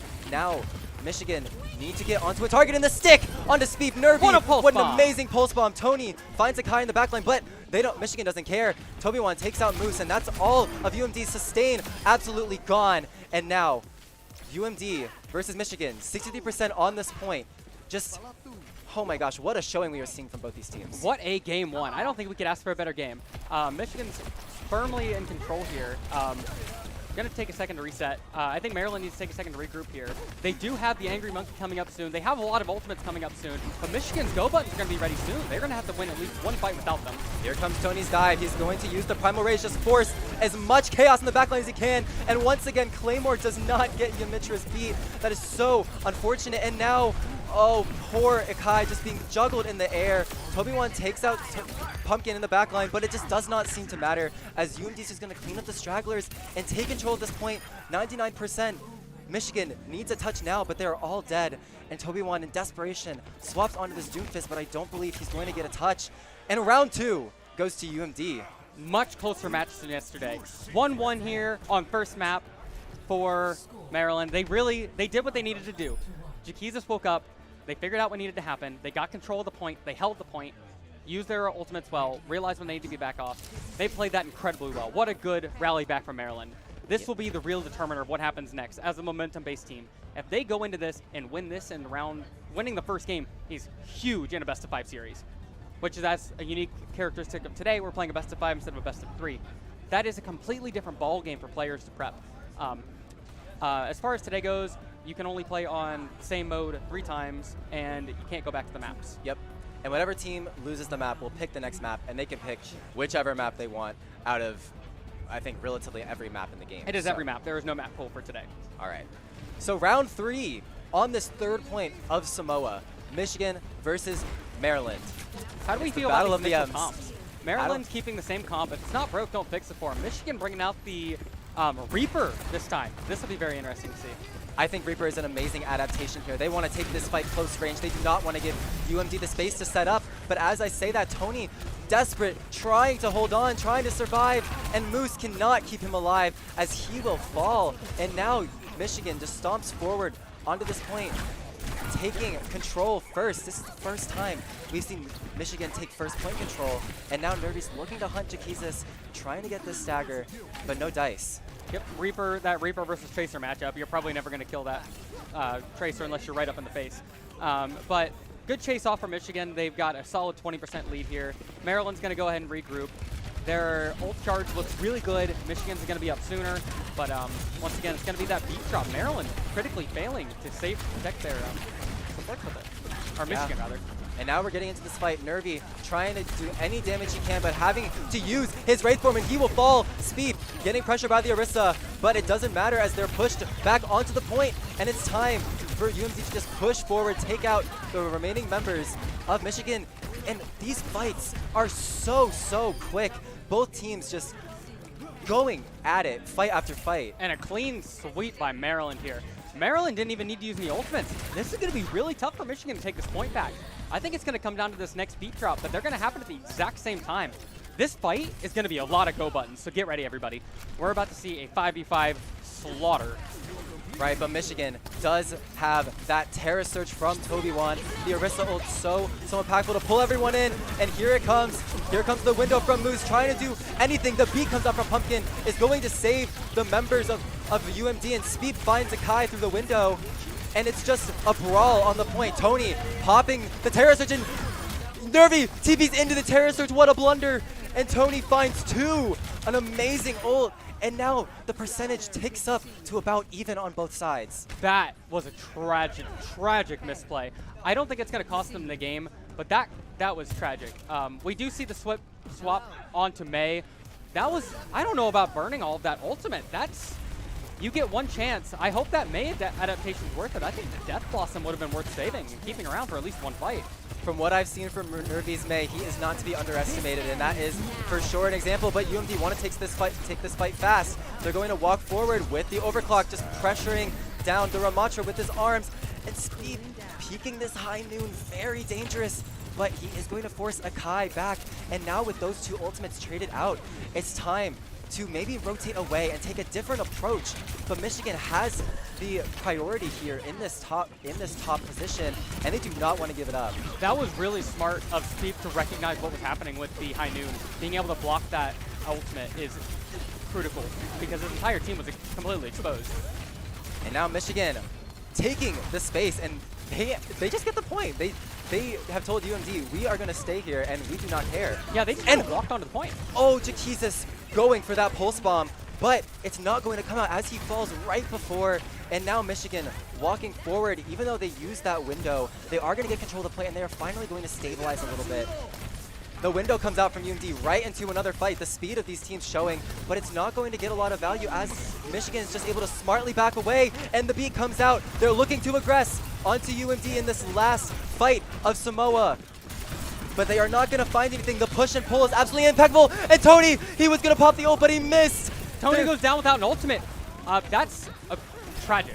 That is so tragic. They need to reset now. Get out now. This is Maryland's last chance. 93% and counting. It's going to be up to Jaquizis. It's going to come to Jaquizis trying to hold that point and buy time for Tony to get back. Tony's going to come in hot with that ultimate, and you know that beat's coming down right on top of it. That's what needs to happen. Here comes the touch.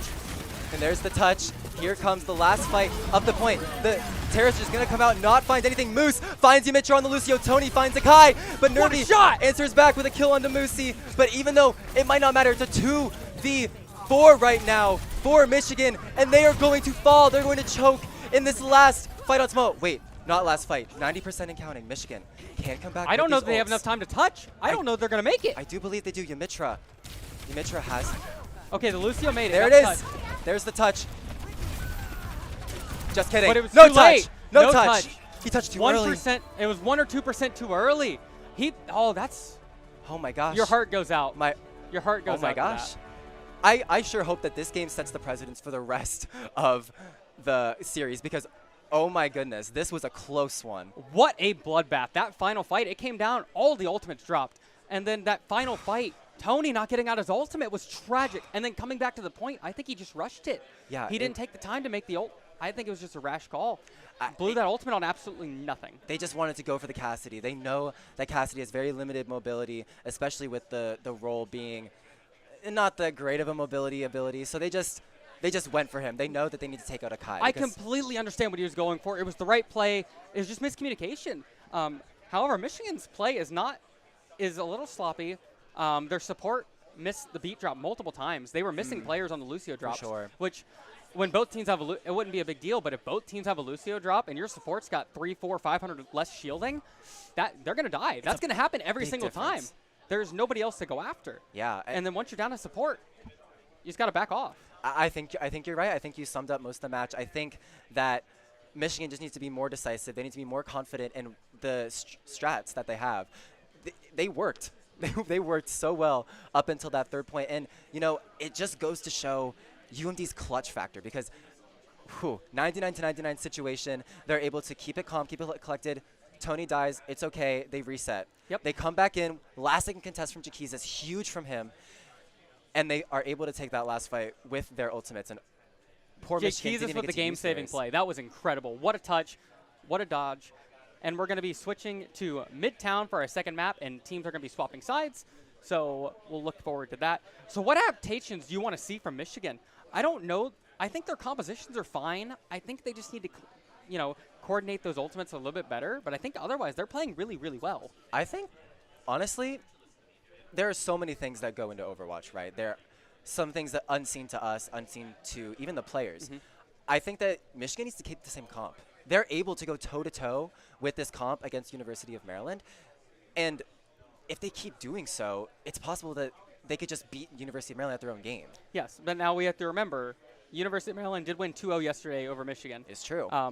They both played the same team and 2-0 the same. They both 2-0 Purdue back-to-back. But I will say in the semifinals that I watched this morning, University of Michigan was able to triumph over UCLA, which they had previously lost to the day before. So University of Michigan, there's some change going on, and I can feel there's like an earthquake beneath my feet. It's like the reckoning or something. Yep. I can feel like Michigan's breath breathing down my neck. But not only that, the energy here is still ecstatic. You can hear the players yelling in the background. Man, the environment here is ecstatic. There is definitely something to say about being able to see your fellow players, see your opponents, just being able to, you know, just totally encapsulate the energy of what you're trying to put out, and it's definitely being translated into the gameplay. As a former player, I was in an online league for years and years and years. We didn't have a lot of LANs. But being able to finally put a face to that name, that guy that's had your number for the last 2-3 years, it is so satisfying to be able to dumpster them in person on LAN. And Maryland coming in as the technical underdog here. I believe they were the 3rd seed going into this. University of Michigan, I believe, was the 1st seed. So this is technically a choke, if you want to call it that way. From a Buckeye perspective, that's kind of how I see it. But let's kind of more neutral ground here. Look, I've seen University of Maryland. I know they've been preparing a lot for this LAN. I know they've been putting in the work. They've been putting in the hours. They've been scrimming. They've been going to different sorts of leagues and maps just to figure out the meta. And I think they might have it cracked. But this is an interesting comp. Was that a support swap for Michigan? I don't know if Yamitra was on the Brig. You're right. He was on the Lucio. Yep. So we're going to see a Brig. That's going to be an interesting adaptation here. I wonder if that's an answer for Jaquizas. Because that's what I was talking about yesterday on cast was Brigida used to be a hard answer to Tracer when she would stun. I think this is a great adaptation. I think Yamitra just really, really likes playing Brig into these sort of brawl close-range comps. But close range, there's a Widow. Speep on the Widow. We've seen him work absolute miracles on this before.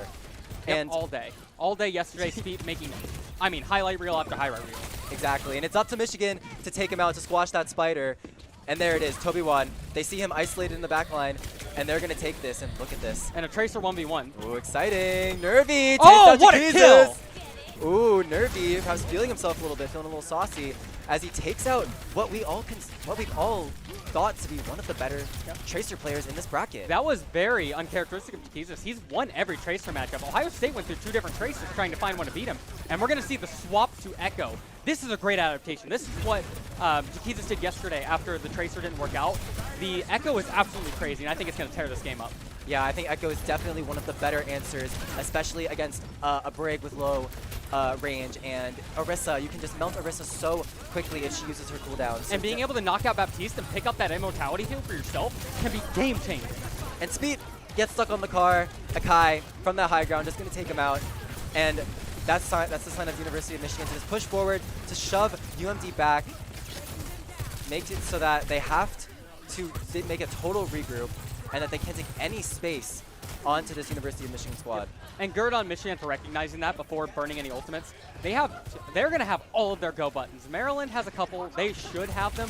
Jaquizas might not have ultimate in time, but I don't know that that's going to make a wild difference here. But I think we're going to, with the mismatch of supports here, we're going to have to keep an eye on that. The stick from Nervy Titan onto Pumpkin is going to be huge, but Jaquizas and the Flux from the Sigma is going to equal 2 picks from Maryland onto Michigan, and now Maryland looking to set up on this point. They're trying to take Nervy's trying to take this 1v1 with Speed to distract him from the rest of the team, and Michigan has bunkered down in this room. They need to get some kind of contest, and Jaquizas finds one where the Terra Surge is going to find nothing, and Yamitra's going to pop the rally, looking for Speep, and Speep goes down. Akai, with this overclock, going to find 1, going to find 2, going to find 3. Akai, what an amazing comeback for this point, and they don't get a single tick. Wow, I thought Maryland had that fight. It was looking so good, and then it just kind of collapsed. Akai coming in clutch with a triple kill to save it for his team. What a highlight reel. I mean, Akai just out here on a masterclass on this completely balanced hero known as Sojourn. Major props to the Sojourn, the Tracer, Nervy Titan, and Toby1, as well as Yamitra for staying alive and being the bunker that University of Michigan needed to get a recontest. And now UMD going on the side. Speep goes up onto the fire truck, takes out 1, looking for the 1v1, takes out 2, drops so low, but gets the immortality field and will survive. The beat's gonna come out just as a reassurance for Maryland, as well as Echo's copy. And I do believe that's going to be it for this first point once they take out the Tracer. And oh, look at this, Yamitra. What you a have to run stagger. away, my friend. Echo in your face. And even though Oh no, what a trade. You gets don't want it. punished. That was a mistake. I think JKZ should have backed off there instead of dying. I don't know that's going to make a major momentum swap, but I think when you're behind like this, the Tracer is coming back out. So I wonder if that was the idea, burn everything and go and make the swap. But I think they were doing a lot better with the Echo. I don't know that the Tracer's going to be effective here.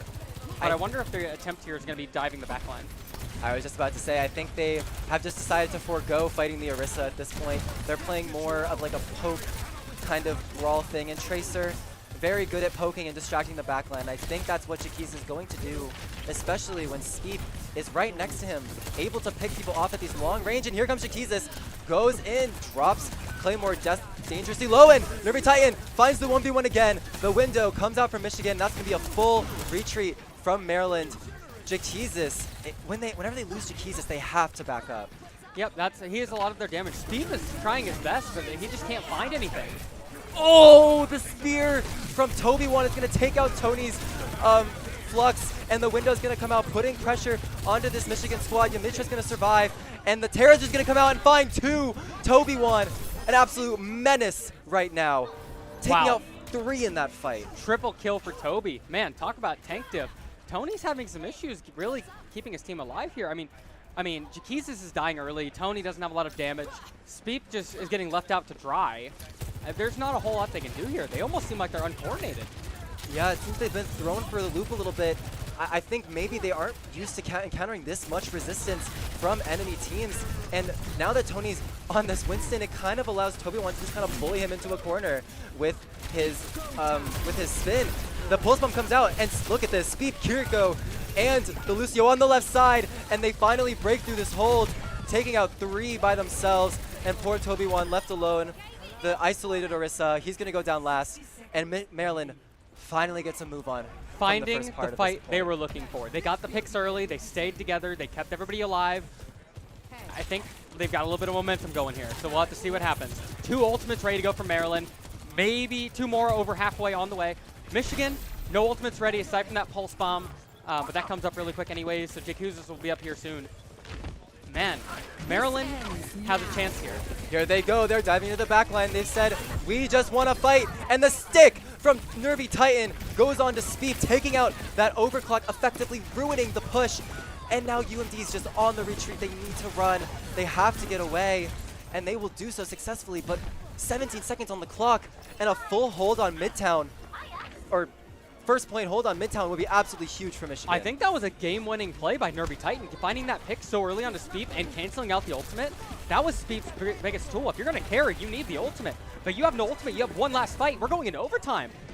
Overtime Wick going to start to burn down, and Maryland has the ults on the field, as well as Claymore having that window, and it's going to come out, but the beat's going to come out to counter it, and Akai gets taken out first in this fight. Moose takes out Claymore, and Pumpkin shield down. Takes out Yamitra. The shield goes down, and UMD perhaps clutching it a little bit here, and Pumpkin with a 3K in that fight. Lucio. What DPS a Lucio. clutch from Maryland. Wow, Pumpkin coming in clutch when his team needed it. So, oh, and well, that happens sometimes. A little bit of BM, maybe. Just accuse this moment. Don't worry about it. Just Jaquise. Just don't worry about it. So Michigan is. I think I'm still okay if I'm Michigan here. I'm not that worried yet. A minute to go. A little bit over halfway. I think they've got some ultimates coming up here. They just need to take one big fight. I think they can afford to lose one more and take a second to breathe. I'm not burning a lot of ultimates here unless I know I'm going to win it. Oh, the boot from Yamitra sort of messed up Tony's jump, and now Tobiwan might use that as an opportunity to push forward here on this cart, just stalling it out, knowing that they can comfortably take this fight at the corner and also take the fight at the next one, and the Primal Rage, but the Terra Surge from Tobiwan is not going to be enough to kill Speep, and Speep's going to run away. Nervy lobs the Pulse Bomb, not going to find anything, and Speep with the shot. Nervy dashing into the wall, got stuck. Oh, made no. it easy for Speep.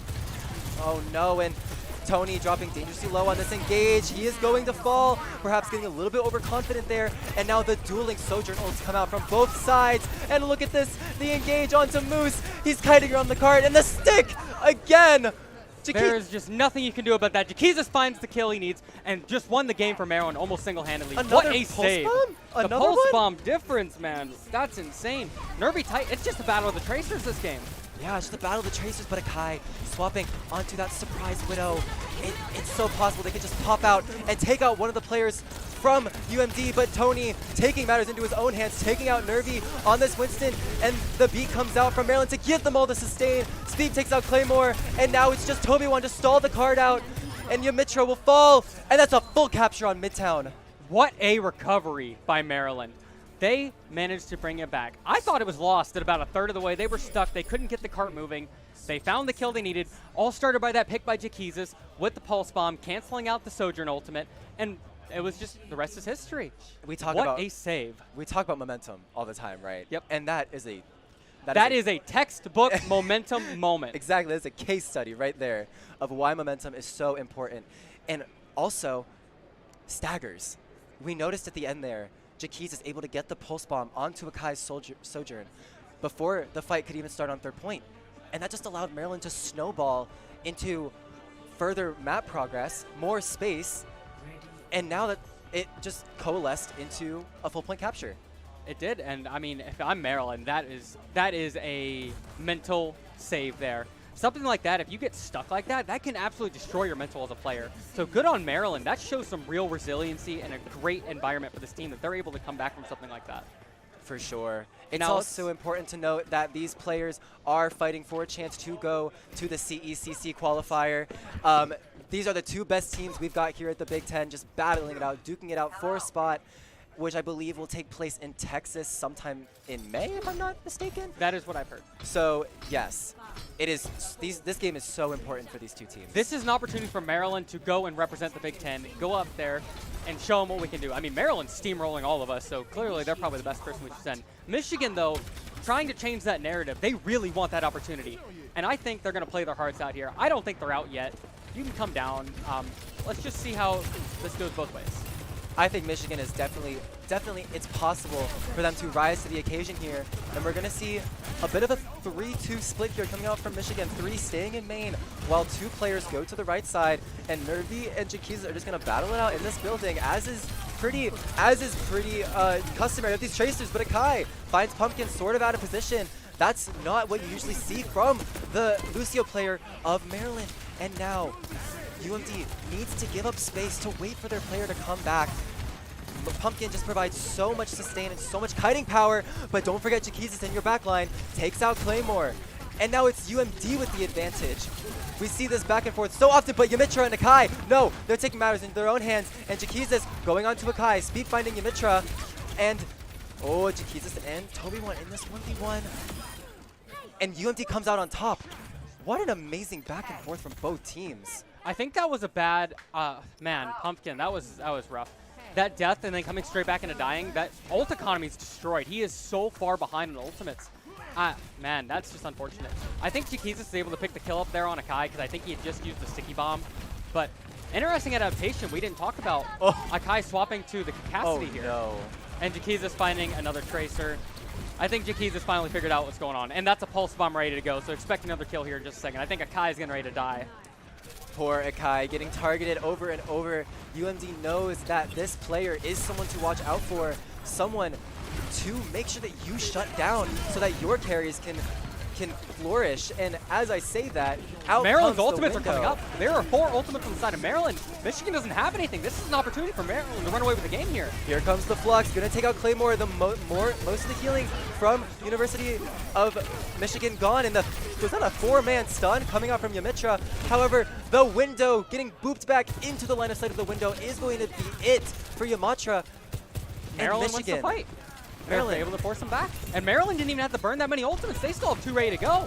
And Michigan using 3 ults as well in that fight. They do have ults to fall back on. We've seen this Deadeye be very important in the past, as well as Toby Wan's Terra Surge.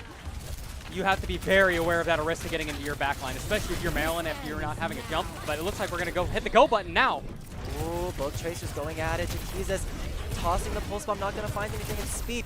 Likewise with that Sojourn ult, but he did force the Immortality Field, the long, important cooldown that Baptiste has. And now as Michigan pushes forward with the Terra Surge and the Deadeye, it's do or die. Pumpkin pops the beat. And Kai's just going to hold this. Oh, but Speed gets separated, and Pumpkin drops so low. And Maryland's just going to take this opportunity. They've lost one. They need to back off the point. They can give space where they can. And look at this Tracer 1v1. Oh, Ruby no! Titan! Maryland with the melee! Finds the 1v1 once again. That is huge for Maryland. Finally taking out the Nat in the side that has been Jaquizis.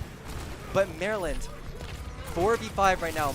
Possibly being able to take back this point, and Speed perhaps gets a little bit too aggressive and jumps onto Akai, trying to find anything as they go onto the point. Michigan finding the kills and getting the cap. Maryland finally finding the fight they were looking for. Nervy Titan finding the double, picking up Jaquizis and Speed. That was huge. What a save. Oh my Man, gosh. these Tracers today are just... Maybe the Big Ten's got some good Tracers. I know. What's going on out here? I mean, So, if you're a Michigan fan, take a sigh of relief. absolutely, man. I'm getting stressed out by this, and I'm not even playing. Me too. We're just standing here watching the game, and it's affecting me just as much. But if we take a second and look at the ultimates, Maryland's got a lot of their ultimates coming up soon, but so does Michigan. We're going to see a big fight here. We did see the window come out. That recharges pretty quickly, though. Ooh, the pulse bomb's going to come out, but it's going to be a whiff, and Tony's going to find Claymore's number. Tony has just been on Claymore for the rest of this game, and Toby1 answers back with a kill on Moose, but Tony pops the ult, is going to get canceled, and Toby1 eats the pulse bomb from Jaquizis. However, it's important to note, while Michigan does have control of this high ground, the cart is slow moving, and they lose Akai on the backside of the fight. Akai is coming back with the high noon. Unfortunately, not able to find anything on the last one. Hopefully, he'll be able to find something this time. Hopefully, I think pairing it with the Orisa ult might work out for him. Oh my gosh, so much is happening now as the window comes out, and Toby1 gets so absolutely melted. 100-0, the brig wasn't there. Or the brig wasn't close. Orisa being the impenetrable fortress that she is, falling in a matter of seconds. I've never seen an Orisa die that fast. That was 100-0 like that. That window, man, is no joke. Tore a window into his soul or something. And that is an amazing heads-up play there from Maryland, knowing that if they play their cards properly, if Moose is able to dodge the Terra Surge, they can use the window to effectively cancel Toby1's ult. And now as Michigan walks forward with only the Deadeye, and Maryland has this overclock in their back pocket. Watch this high noon Deadeye. He is going to be in position to make it. But Speed popping the overclock immediately as Michigan peeks a foot out.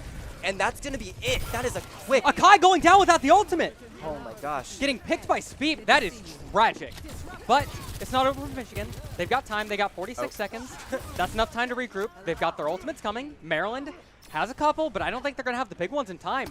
Michigan's got to be very careful how they juggle their ultimates here. They cannot afford to burn them all. Because if you burn them all to win the fight, you're losing the game at that point. I think Yamitra's ult is going to be so important here. And Yamitra, as I say that, spots Jaquizis as he's hiding. And Still Jaquizis trades. finds Claymore's Baptiste. How is that possible? It's High Noon. High Noon not going to find anything. The Immortality Field going to make the save here. Nervy looking for the pick. Pulse Bomb ready to go. Oh Rally. my gosh, they are hunting down Jaquizis. Look at them. There's 4 of them on him, and he still escapes. And Speed takes out Akai, separated from his team. And now Yamitra, Nervy, and Toby1 need to play this perfectly. Nervy with the pulse bomb, taking out Speed, and UMD is going to choose to just back away, just be able to live, just come back together, and Nervy finds Moose. That's perfect, crucial, but Tony with the ult finds Claymore's Kiriko, and now UMD needs to clutch. Speed is back on that window, and Toby1 eats the pulse bomb once again. But Michigan without their main healers. Yeah, take a second. So, look at their ultimates here. They burned everything. Michigan did exactly what I said they couldn't do. They burnt every single ultimate they had to do to win that fight, which is that you have to win the fight in the moment. I don't think they were thinking about that. But when you're in a situation like that, you have to take a second to think. They burned all their ultimates. Maryland had everything ready to go after that. Let's take a second here to see if Toby Wan's play of the game here. Oh, this was the game-winning play for Maryland. Look at that. Or for Michigan. Absolute, what a back and forth, especially with the Terra Surges, the Windows, the Deadeyes.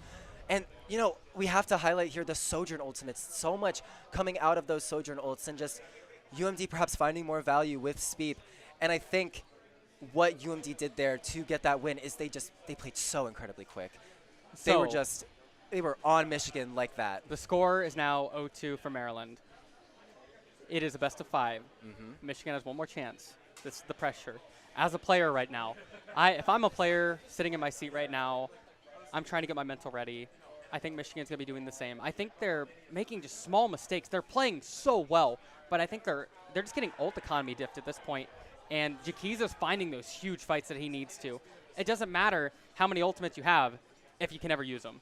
That is true. I mean, Michigan using the ults that they can, and I do think that maybe it has to do with that Brigida swap, because Lucio just offers so much value with that beat. It's so versatile. It helps you survive for so long. It allows you to come back in desperate fights. I like the rally. I think that is a good answer, but I don't think Brig was ever able to find Tracer. I saw a couple shield bashes, and they did pick the Tracer.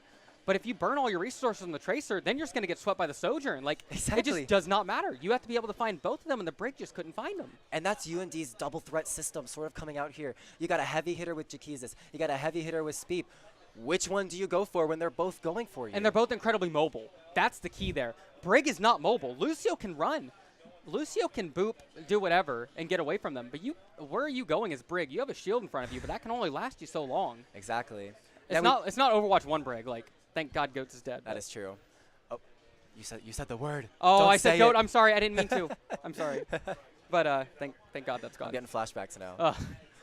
Speaking of flashbacks, this is looking like a flashback from yesterday, 2-0 Maryland. Yeah. Michigan going to take some time here to regroup. We don't have word on. We are going to be going Coliseum for the next map, so that is going to be interesting. What do you expect to see here? I don't know. You can play Coliseum so many different ways. You can play it with the Orisa and just take the brawl. You can play it with the Winston and go for a dive, because there are so many high grounds on Coliseum. But I do think that Michigan is just going to go with that dive. They look comfortable on that Orisa. They know this Orisa. They know this BAP. They know this Lucio. And I think them just playing to their strengths and playing to their style is going to have them edge over this, this UMD squad. Yep, and we're having a bit of a break. We're going to throw it to break here in just a second. A little bit of a bio break here for the players. Give every chance to calm down, get ready to go. Yeah, everyone take and a we'll deep see breath. you guys in just a few minutes.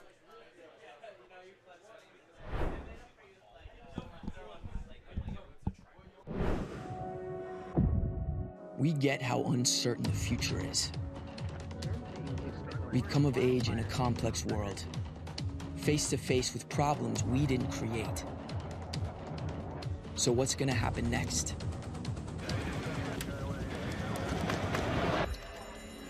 We are. Because our future is the future. The life we have chosen has prepared us for this. So we're going to build bridges and hospitals in a day. We're going to save families from disasters and feed those left in the cold. We're going to do all this and more because we have an appointment with destiny. We invite you to join us. The next greatest generation is now.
All right, welcome back, everybody. We're getting ready to go into game 3 here. Situation before we left for break, we had a little bit of a bio break there to kind of bring you guys up to speed, or if you're just now joining us, it is up 2-0 for Maryland. Michigan trying to rally back here in this best of 5 in this qualifier to go forward, to go play in Texas, represent the Big Ten, kind of go and show what we can do up here. Yeah, it's also super important to note that this next upcoming map, which I believe is Coliseo, it is Michigan's pick. It's Michigan's map pick because It was they lost. also, the last pick was also Michigan's map pick. Midtown was Michigan's pick. Now, we did see Michigan rally a little bit on Midtown. They definitely were able to hold there on the second point. But maybe Coliseo is another map that they find themselves more comfortable on. They need to find some momentum. They've been so close. When they have the momentum and they have control of the game, they play so well. But as soon as the game gets a little unstable or one or two things don't go their way, they kind of crumble. And they weren't able to find their footing again. I think that's going to be the key for the next game going forward. They're making good adaptations. They're making the right plays. They're aware of the ultimates. They know what's going on. It's just small, minor things they can fix. Hopefully this little break gave them time to kind of recoup, re-rally. And I know we haven't really talked about it much. This is a LAN. Not all these players play on LANs. This could be some of their first LANs. Like, this is a big, it's completely different. Yeah. Like, just the energy, being able to see those people, and just like, man, it is a night and day difference being on a LAN versus playing online. And we're gonna crown a winner today with a trophy and everything. Like, another thing about the LAN is that might sound a little bit crazy, but ping difference. Ping diff, yeah, you're zero playing ping. on the same network. That's a game changer for champions or for heroes like McCree and Sojourn and some of those lag. Tracer. Like it is, and Tracer especially. I mean, Jaquizas is tearing it up. It is hard enough to kill a Tracer when they don't have the Ghost behind them. Now you only have the Tracer. So that hitbox is actually effectively smaller for those of us that aren't familiar with ping. There's kind of like a ghost that falls behind your character where you can still hit them even though they're not there. That doesn't exist. That like decreases the character's hitbox by a noticeable enough percentage where you might miss a couple kills because of that. And obviously that's some time. They've had the weekend to get adjusted to that. Right. But that still could always be a thing. You're absolutely right. And I think it's so important, especially for the Tracer players, because of the blink smack. Yep. You know, one of her voice lines, she goes, blink, smack, repeat. That is so important because that can give you a massive advantage, especially in the Tracer 1v1. And in a 1v1 this volatile between Nervy, Titan, and Jaquizas, it's so important to watch these players as we go into Coliseo. Now, note, Maryland made a sub. Infectious is now in place of Tony. Yeah, Infectious considered to be more of the Orisa specialist on the team. And I guess Orisa is just what they want to play. But Michigan, interestingly enough, is choosing to swap off of that Orisa, going towards that Sigma, which we have previously seen Maryland play. So both teams perhaps taking a little bit of information out of each other's books. And we're also seeing a return to the Lucio here from Michigan, which I really like. I think the Sojourn, or not the Sojourn, I think the break was a good try, but it just didn't work for them. It's not close combat enough. I think this is going to be a much better map for the Lucio anyways. Much longer hallways, areas to dash, room to move. I agree, and look at this 2v2. Nervy gets the advantage onto Jaquizas, and he's going to take out Pumpkin too. That is what you want to see. Like we said, keep your eyes peeled for these Tracers. And now Michigan takes the first control of the robot. Yep, going to start moving in just a little bit. We're still contested here. Both teams kind of dancing around. Akai got the high ground, cleaning up the fight there. Michigan firmly in control of this robot for a little bit. Is that jumping around? Okay. That was is it a bird? Is it a plane? No, it's speed. I thought it was on Genji for a half Sojourn. second. That was kind of wild. They're just flying across the screen. Yeah, contesting that high ground is so important, especially that specific high ground where they just were, because it gives you so many lines of sight into the point. And look at this, the 1v1 again. Jaquizas getting heavily He's pressured in the by back Nervy. line, just poking the crap out of the team. Absolutely no answer. Wait, but we're going to see a little bit of a change of pace. The beat drops. That's an early beat drop. The beat gets dropped, and it gives Maryland the advantage to go forward in the stick onto Infectious. And Nervy finding two. He will fall in this fight, but at the end of the day, it doesn't matter, and Michigan keeps moving. Yeah, that was a bit of a mistake from Michigan. I think they burnt the they burnt the beat way too early. I think they were trying to save somebody, but I think the immortality field was down, and that's what they were going for. Unfortunate mismatch of timers. Look at Maryland, though. There is a bomb, a Sojourn ultimate, and a window ready. And Michigan has nothing. This is going to be a big fight for Maryland. Oh, but as you say that, Jaquizas gets absolutely wrecked by Can't pulse Nervy. bomb if you're Just dead. absolutely focus fired, and there's going to be no pulse bomb. And now, UMD choosing to back up. get their wits about it, get one of their star players back, but no. Speed sees a go button, and he's going to pop the ult, finds the one, takes out the immortality field, looking for anything else. Not quite going to find it, but the rest of Michigan just dropped too low to sustain the fight. Good pick for Speed there, being able to find good use of the ultimate. Maryland took that back with only one ultimate use. Keys is dying twice now without using the pulse bomb. That is 0 for 2. I mean, we could solve world hunger with this ult economy. Like, jeez. Nervy just, I don't know. Maybe they gave him a Coca-Cola or something, and he's just absolutely on fire right now. Maryland has 3 ultimates again. Michigan's getting ready to have almost all 5 go buttons. That window's not going to be up for a minute, but I don't think they're going to need the ultimate. And here comes the gravity field. It's going to be important to watch the pulse bomb from Jaquez. This might be absolutely huge if he gets to get it off. And Akai, he's not going to get a chance to because Akai is going to come out with the overclock and just absolutely decimate Maryland. Maryland holding all of their ultimates here. Michigan on the mismatch, they're going to have both support ultimates, which is great. They're going to have the beat and the window. They're only going to have the pulse bomb, though. Maryland also has a pulse bomb. Actually, this is a pretty even matchup. But the tank ultimate is available for Maryland, and that's going to be the big difference maker in this fight. If not the Tracer pick here in about 20 seconds. Yeah, I'm very interested in Jaquez's pulse bomb. He's going to look maybe for the Sigma, maybe for the Sojourn, looking for anybody he can stick. But look, they notice that the Sigma is out of position, and the stick on the BAP comes. And Baptiste goes down. Jaquez with the save. What a kill. And now UMD pushing forward, Infectious taking out Toby1, and that's going to be the fight for Maryland as they just clean up the remaining members. Yeah, Pumpkin just losing supportal combat straight up. But as I say that, Nervy Titan and Yamitra do not count these players out. Nervy is on fire right now. Robot back in the middle here. Control goes to Maryland for the first time this map. They haven't gotten it very far. They're actually going to get the push here a little bit out of the initial spawn area, which is great. Infectious with the ultimate. Sojourn ultimate coming up here soon. Akai a little bit on the mismatch, a little bit behind, but there's plenty of time to catch up. Baptiste ultimate available for Michigan. I think that's going to be their tool here to poke them off the point. If you can trade Baptiste ultimate for 1 or 2 of Maryland, I think you take that trade every day of the week. It was so important there that Nervy was able to take out those last few players as stragglers because it allowed Michigan to sort of take this fight earlier than they would have. And the fight is going to go off as Claymore pops the window, looking for anybody in his sights. And Maryland's going to smartly back off, just tighten the window. But Infectious decides it's go time. He's going to pop that Q button, pop the Annihilation, run at the Sigma in conjunction with Speed's Overclock. He finds the one, looking for more members. Not going to find anything as of now, but Yamitra takes out Musi on the side, and that is most of Maryland's healing, and I think someone tried to hijack the cards. However, this happened exactly like I was expecting.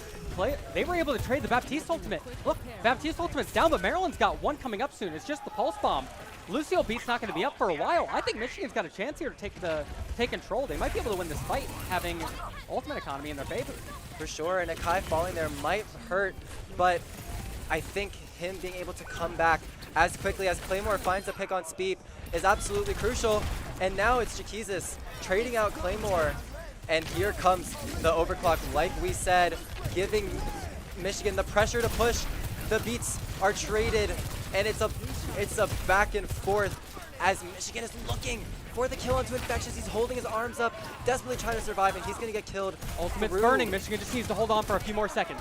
They are so close to taking control at this point. All right, Terp's going to go and take a second to back off here. Robot back in control of Michigan. They're going to take a second trying to heal up. Ultimates. Didn't use a lot of ultimates. I'm really comfortable if I'm Michigan. I've got a little bit of a lead. My ultimate's going to be up here soon. Oh, here comes the pulse bomb. And you're going to trade your AD for support. And AD for AD. AD for AD. Akai popping off, taking back control of the game. Akai with the 2K, now battling it out with Moose and the remaining supports on UMD's side. But the cart hitting checkpoint is so huge here for Michigan, as now they have this entire area open to them. Yep, now once the robot goes back to that point, it will stop there on the return, correct? So that is a huge save for Michigan. That's a big checkpoint halfway there. Maryland's only halfway. Now, they do have a lot of ultimates coming up here, and here come all of them. Here comes the window and the Kiriko rush. They're going after Claymore's BAP, and Jaquezis finds the stick onto Akai, where the fight is leaning into Michigan's UMD's favor, but as Nervy Titan comes back into the fight and takes out Speep, looking for Moose, desperately trying to find the healers on UMD. The cart will not be moving all that much, as it's still a back and forth as Infectious finds Nervy Titan and Yamacha are doing a great job holding the robot in place, dancing around while Jaquizas tries to take. Jaquizas is swapping to the Genji. That was a great pick yesterday, and being able to pick up the support right away. That is a huge pick for Jaquizas. This duo, this Yamitra Nervy Titan duo, is so proficient in shutting down Speep, Jaquizas, and Moose. They're so quick and mobile, you just can't get a hold of them. But I think the Genji's going to be a big swap here. That is a lot of direct damage done in melee range, where you don't have to worry about them blinking because you can follow when you're Genji. Yeah, Genji perhaps not being one of the most popular characters we've seen in this tournament so far, but I know Jaquizas and he can definitely make it work. And now as Infectious pops the form, it's time to move forward, but Michigan will counter with the beat, and Infectious is going to pop the Annihilation just to get some sort of sustain. Michigan trying to buy time for that Sigma ultimate. They have 14% more. If they could get that, they're going to try and save this fight. Otherwise, they have no ultimates coming up soon. Maryland has a Sojourn ultimate, and there will be a few more coming up for Maryland here in just a second. Oh, here comes Jaquizas looking to get on Akai. They know Akai is the threat, and he will fall as he's forced into Infectious's waiting arms. But Toby1 answers back with a kill on the Speed. But will it be enough to win this fight? I think it's enough to force him off the point. Toby has this like entire high ground under his control, and there's no answer. Just dealing so much damage. Jaquizas going down to the Sigma. What a shot from Toby1. Like you said, the high ground with the Sigma is putting so much pressure onto UMD. And now as they lose Jaquizas previously, perhaps it's time for Michigan to get aggressive. They have their teammates back. Yamitra looking to just be disruptive in the backline, and perhaps he gets punished for it. Michigan is still pretty comfortable here. They've already made it past the checkpoint. Maryland, once they break through this, it's going to be a lot easier of a game for them. Once you hit that initial checkpoint, and there's the pulse bomb, finds nobody. Ooh, the pulse bomb and the cleanse coming out in almost conjunction, but Maryland had to back off of that angle, and Infectious was sort of left alone. Thankfully, he's going to be able to heal back up by Moose. And now we see a sort of dead zone where Claymore is going to be the first to fall. Oh, the blade goes down! Jaquizas dies without using his ultimate. Kai with the pick. That's not good when you have 10 seconds left. It's going to go into overtime here. No ultimates on the side of Michigan coming up here soon. Maryland's got a lot of go buttons. They have a chance to save this here right before they make it to the halfway point. This is going to be an absolute nail-biter as Maryland tried to look for the pesky Tracer, but Yamitra finds Speep, and the beat comes out too late. And the C9, the SIG-9, keeps Michigan in this series. Man, both teams have C9 today. That is what a clutch from Michigan. That is what we want to see. They found the momentum. They found what they were looking for. Akai coming through, clutching it up, winning the game for Michigan. And Maryland with the terrible timing on the Lucio ultimate. Man, just the entire team was dead. It was too late. And I really got to hand it to Nervy there, being able to draw the attention of UMD to that back room, which took Pumpkin's attention away from the forefront. Infectious falls, Speed falls, and with that, it just crumbles. Yeah, Maryland had the advantage. They had all the ultimates. They just got too separated. They got distracted. Man, what a good job for Michigan, being aware of that and being able to tear that team apart. The only thing that could have lost in that fight is the beat, and it didn't happen. They managed to do it. Congratulations to Michigan for bringing it back. And you know what that means? What does that mean? We have a series on our hands. We do have a series on our hands, and actually, I'm so glad you bring that up because this is the first map that UMD dropped for the entirety of this series. Correct, you're right. Michigan is 1-1 on their own picks. So we'll have to see if Maryland's able to make the adaptation here. Now, back when I was a player, our anticipation was you anticipate losing the enemy team's map. Because the enemy team, that's their map. They practice, right? Of course. And yeah, I mean, you know how to play the map, but that's their map. They picked it. You probably should lose. Speaking of maps, we're going to be going to Second Royale. Circuit Royale. That is, I know that is a UMD favorite. We are definitely going to see the Hanzos, the Widows, the Sigmas, the Baptiste, the Zenyatta. Yep. This is going to be a bloody game, and we love that because we love some action packs. This has been a great series so far. I mean, I'm so glad Michigan was able to pick up a win here, prove that they're still in it. Congratulations to them for finding the momentum. Hopefully this doesn't shatter Maryland's momentum, but I give them a little bit of time. We'll have to see. They might be a little shaky coming into it, but they'll warm up. I do believe that they will be able to warm up. Definitely not because I'm biased. Wrong side. Because I'm biased or anything, but because I've seen this team perform game after game, and they are proficient. See, at I'm this. torn here. I'm torn as a Buckeye. Maryland beat us yesterday 2-0. It was a stomp. It was a tragedy. Breaks my heart. But then it's Michigan. Like, I almost feel blasphemy just saying the name as a Oh. Buckeye. But kind of got to deal with it. But I'm kind of rooting for Maryland here a little Like bit. they But I'm say, really rooting for some good Overwatch is what An I'm enemy here of for. my enemy is my friend. So Hard to argue with that logic. I guess we can be friends for today. Even friendship. though we always win in football. We're going to see some subs coming in as well. Might change up the flow of the game, might change up the characters that we're going to see. I mean, like we already said, we're probably going to see that Widow, probably going to see that Hanzo. I'm not sure who will be playing those roles. I know. Jaquizis was not playing Widow a lot yesterday. That was a lot more speak. So we'll have to see what happens. For So sure. as we load in here, again, take a second. Look at this beautiful map, by the way. Yes, Circuit Royale, one of the newer maps for Overwatch 2, and I know there's been a lot of, I know this map gets a lot of flack because, I mean, that second point hill is so, it feels insurmountable sometimes. Yeah, this might be the first map where we don't see somebody finish. This initial choke point is tough. But we did see Maryland play it incredibly well yesterday. They opted for a brawl comp around the initial corner instead of taking a poke comp. And they weren't, I'm not sure if it was, I think it was Purdue. Purdue wasn't ready. Yeah. No, this was Michigan-Purdue that happened yesterday. Michigan took a brawl comp into Purdue. Purdue Yes, was expecting yes, the you're right. poke. And that's not what happened. They got completely wiped and it put them behind for the entire game. Now, you can go back and film that or go check the film. I don't think we'll see that again today. I think that's like a one and done. You can't catch a team with that multiple times.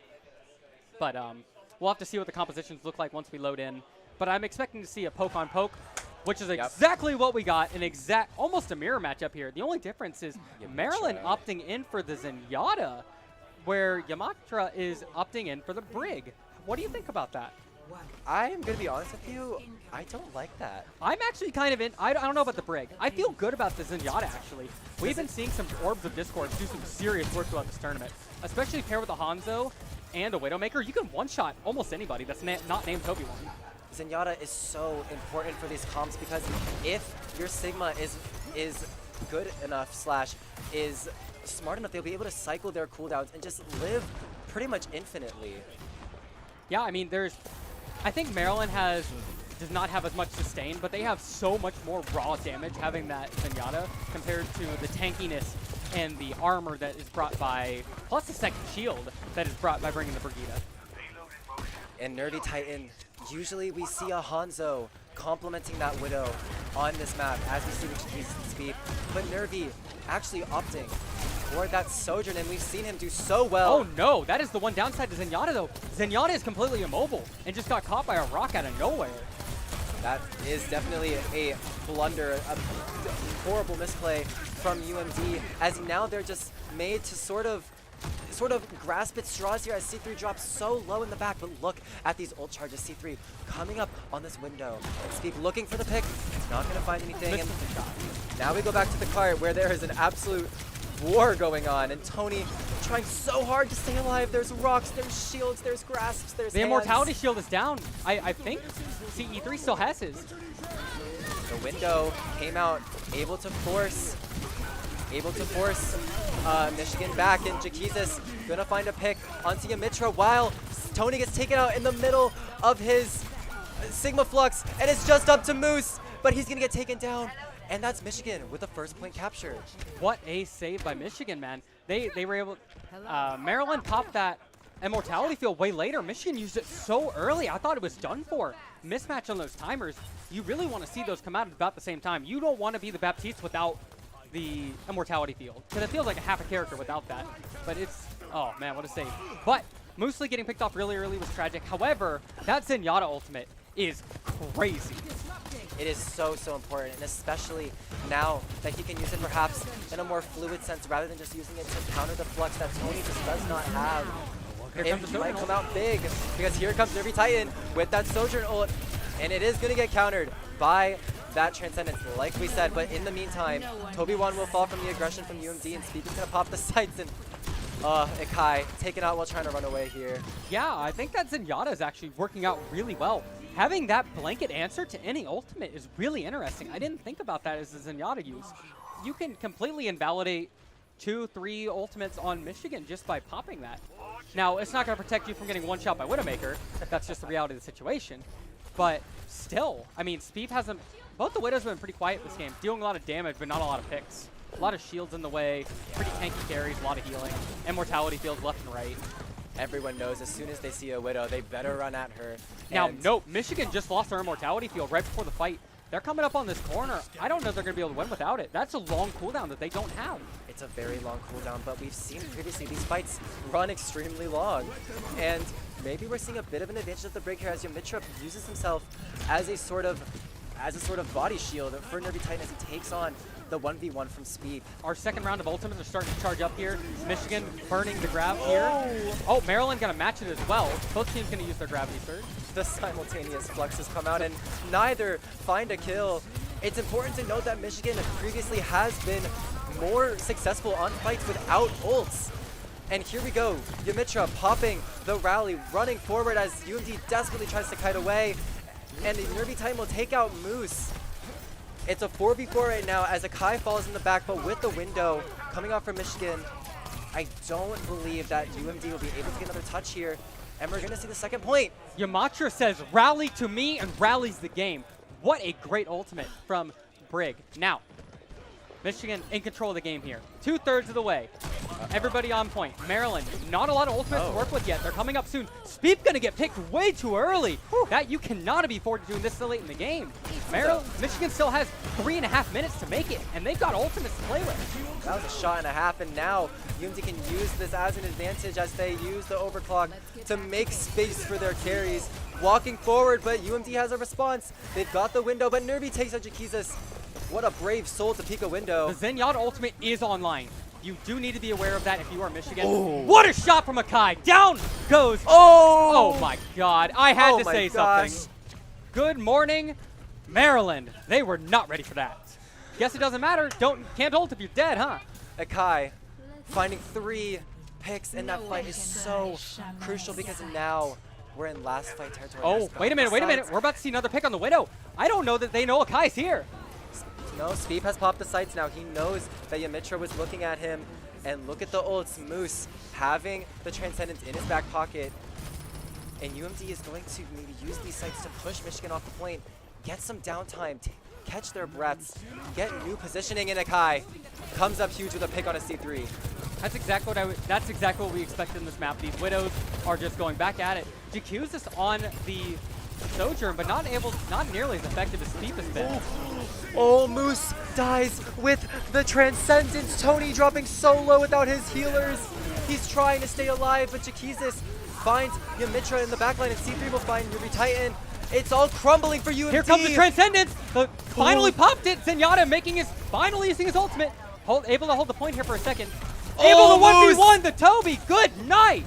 Supportal combat. Let's go. Support diff, baby. Moose and C3 coming up absolutely huge. What there. a clutch from Moose. We were just giving him flack for not using his ultimate. Who cares if you win the game or save it? I mean, save it, win the game. You're. Oh, that was. Akai just online, man. Jakuzis. Good night. Okay. That's Man, very. Widow after Widow, man. It's just jarring going back and forth on this. That's characteristic, I think. This is what we asked for. We asked for a bloody game, and we got it. So, let's take a second. Status of the game. Minute 20. Michigan at the very end of the line. Couple ultimates coming up. Burning the vision here. Michigan's going to have 2 or 3 go buttons. About 2, maybe 3 go buttons. Maryland only going to have the vision. I think Michigan might be able to win the game here if they get a Sojourn ult before Maryland does. This positioning from Michigan is so good. Setting up your carries. Here comes on the this rally, high but the ground. stun. And here comes the rally. Force him into the corner and take him out. But on the cart, Toby 1 drops low, and so Yamitra has to focus his attention back onto the cart. He's surrounded, and C3 takes the pick.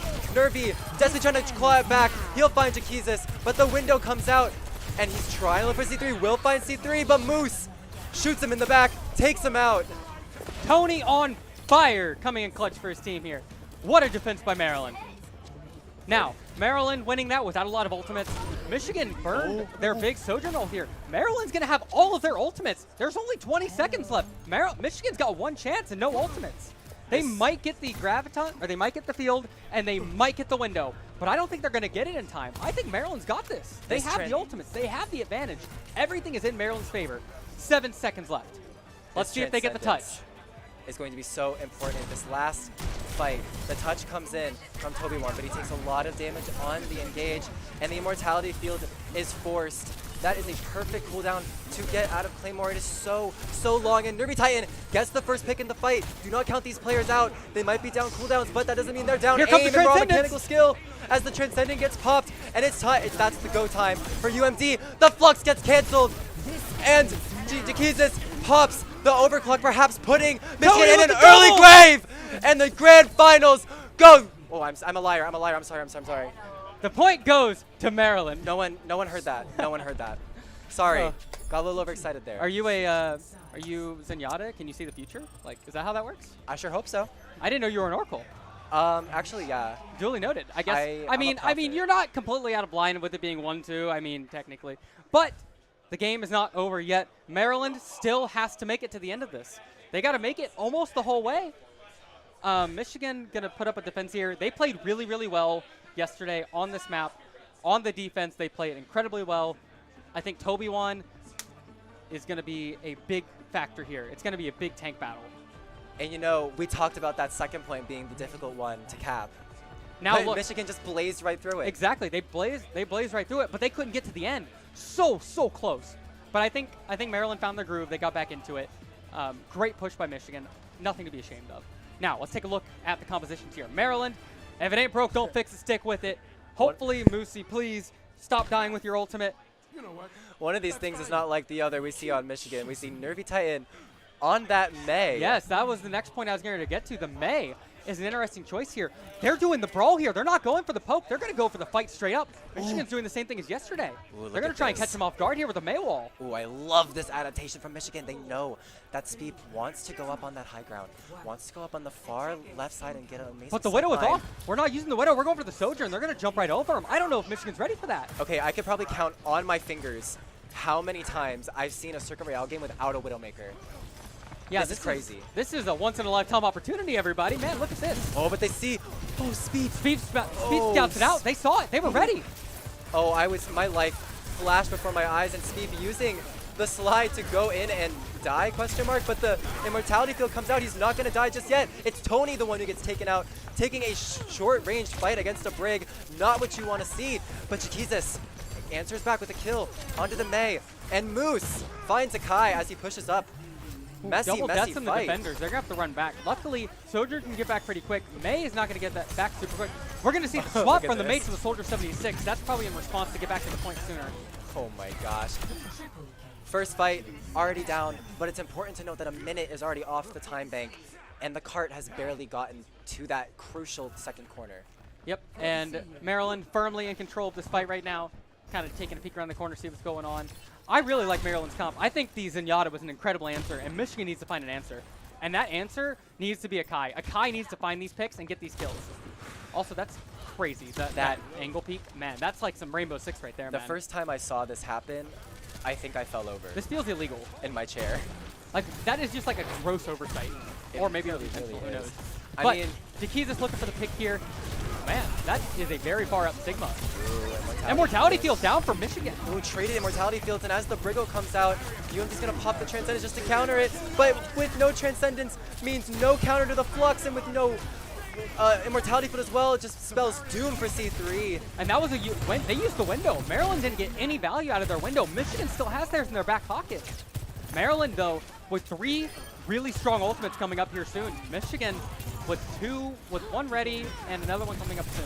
You know, I may be eating my words here. Yamitra's Brig is doing so much work right now, but I think it's because Michigan, they've prepared this Brig strategy. You can tell with how they're playing.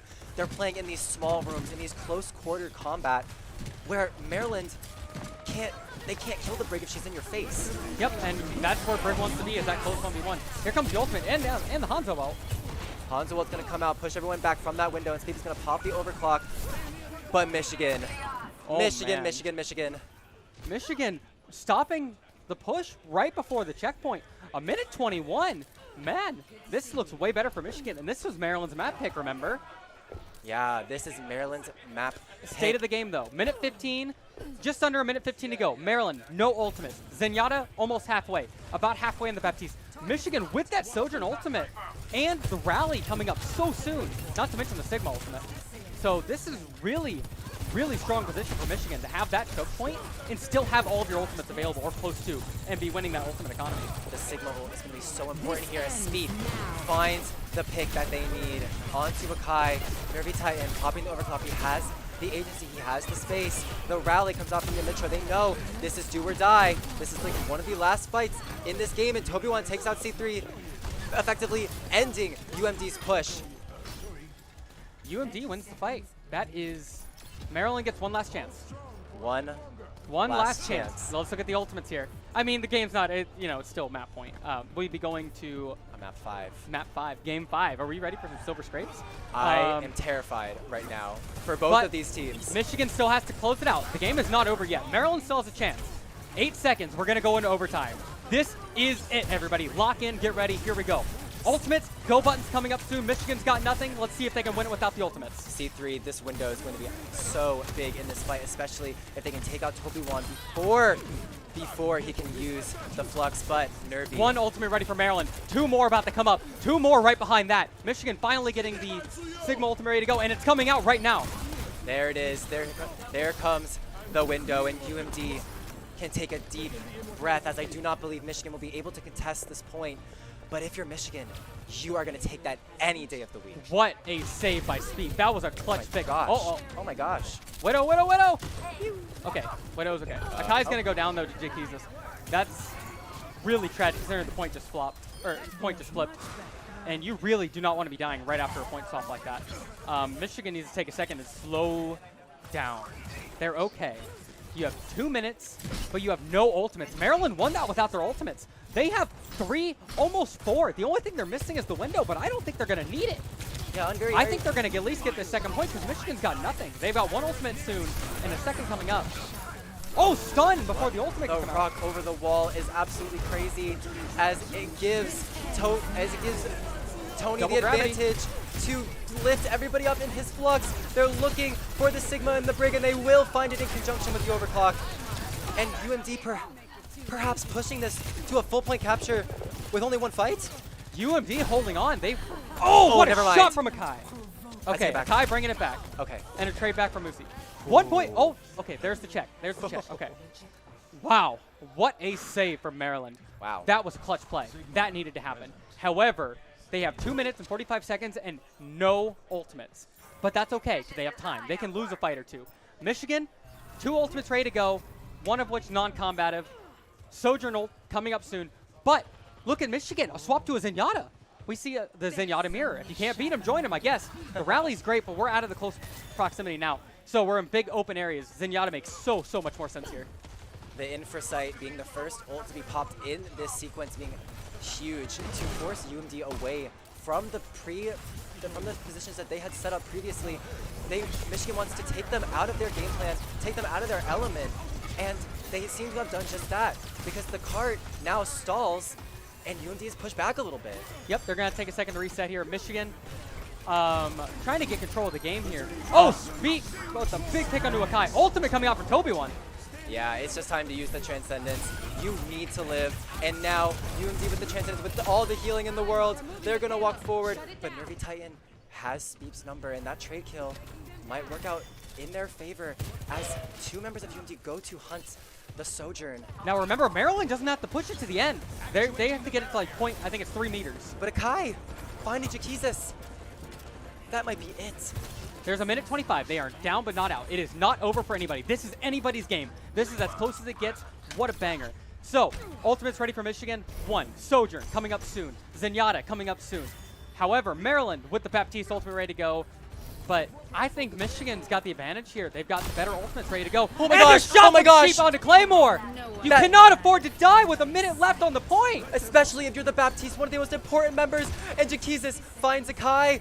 The cart walks forward 1 meter left. Point 1 to go. It's up to Toby1 to stall out for the rest of his team. Claymore's back on the Kiriko, but Toby1 dropping low, and he will fall. And that is it!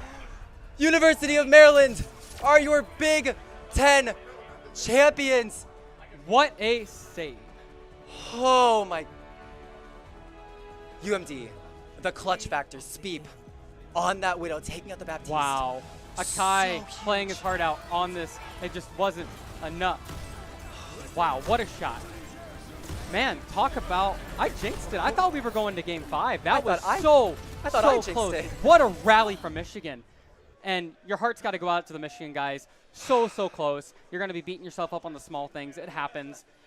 First big land. But you know what? Second place, absolutely nothing to scoff at. They played their hearts out. Maryland on a complete tear this weekend. Look, Michigan, props to Michigan. Because as we mentioned before, UMD went into this finals undefeated in a single map.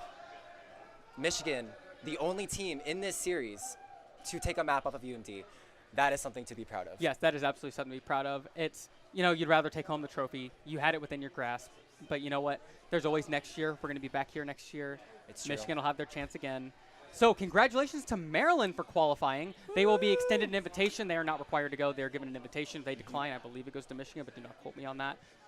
With that being said, congratulations to Maryland. What a series and what a play. I think we had a great series. I would have liked to see one more game, but I don't think I'm disappointed with what happened here today. I mean, look, Michigan brought it as close as they could to a 5th game. That was so impressive from both sides.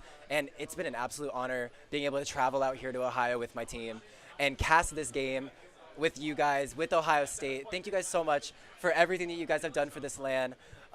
Even though we didn't win, I think we kind of walked in this, we're like, oh, this is our house. We're going to win this. This is going to be great. Oh, really? I think they're still doing really well in Valorant, so at least we got that going. So go tune into the Valorant stream. That'll be here later tonight. Coming up next is the Rocket League Finals. But before we go, shout-outs to everybody that made this possible. Yes. BEC, all of the sponsors, Rally Cry, and Ohio State, of course, for signing off and helping us host this. Dr. John Price, as well as all of the other incredible directors of esports from all across Maryland, Michigan, everybody. And I'm so excited to see what continues on. This is just the beginning, guys. We're just getting started with collegiate esports. This is the future. Welcome. All right. So, now it's time. thank you all for joining us. We're going to throw it not too far here soon to Rocket League, so tune back in when it comes time for that. Thanks for joining us. Thanks for joining.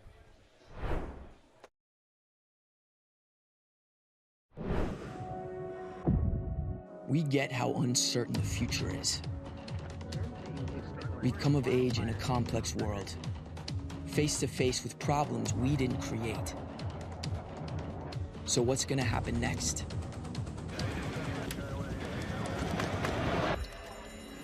We are. Because our future is the future. The life we have chosen has prepared us for this. So we're going to build bridges and hospitals in a day. We're going to save families from disasters and feed those left in the cold. We're going to do all this and more because we have an appointment with destiny. We invite you to join us. The next greatest generation is now.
Yeah, what a series we just had. Yeah. Can we talk about that for a second?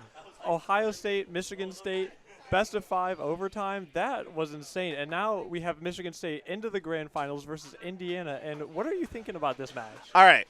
So the main thing for me to look out for is Michigan State just came off of a extremely emotional series. I mean, Game 7 overtime, coming back down from 4-1. Nerves got to be high. I mean, you got to be adrenaline pumping. It's going to be kind of hard to settle those nerves down. Meanwhile, IU kind of won that one 4-1 in pretty not easy fashion. I heard there was a lot of overtimes in that game, but they should be a little bit more calm going into things, and they'll be able to play their game a little bit more. So I'm looking to see if the nerves are kind of running high for this Michigan MSU team. Now, let's talk what's about on the line here. You know, we got the Collegiate Esports Commissioners Cup May Madness down in Dallas. All right, that's what's on the line here, as well as getting the first trophy for Rocket League at the Big Esports Conference LAN.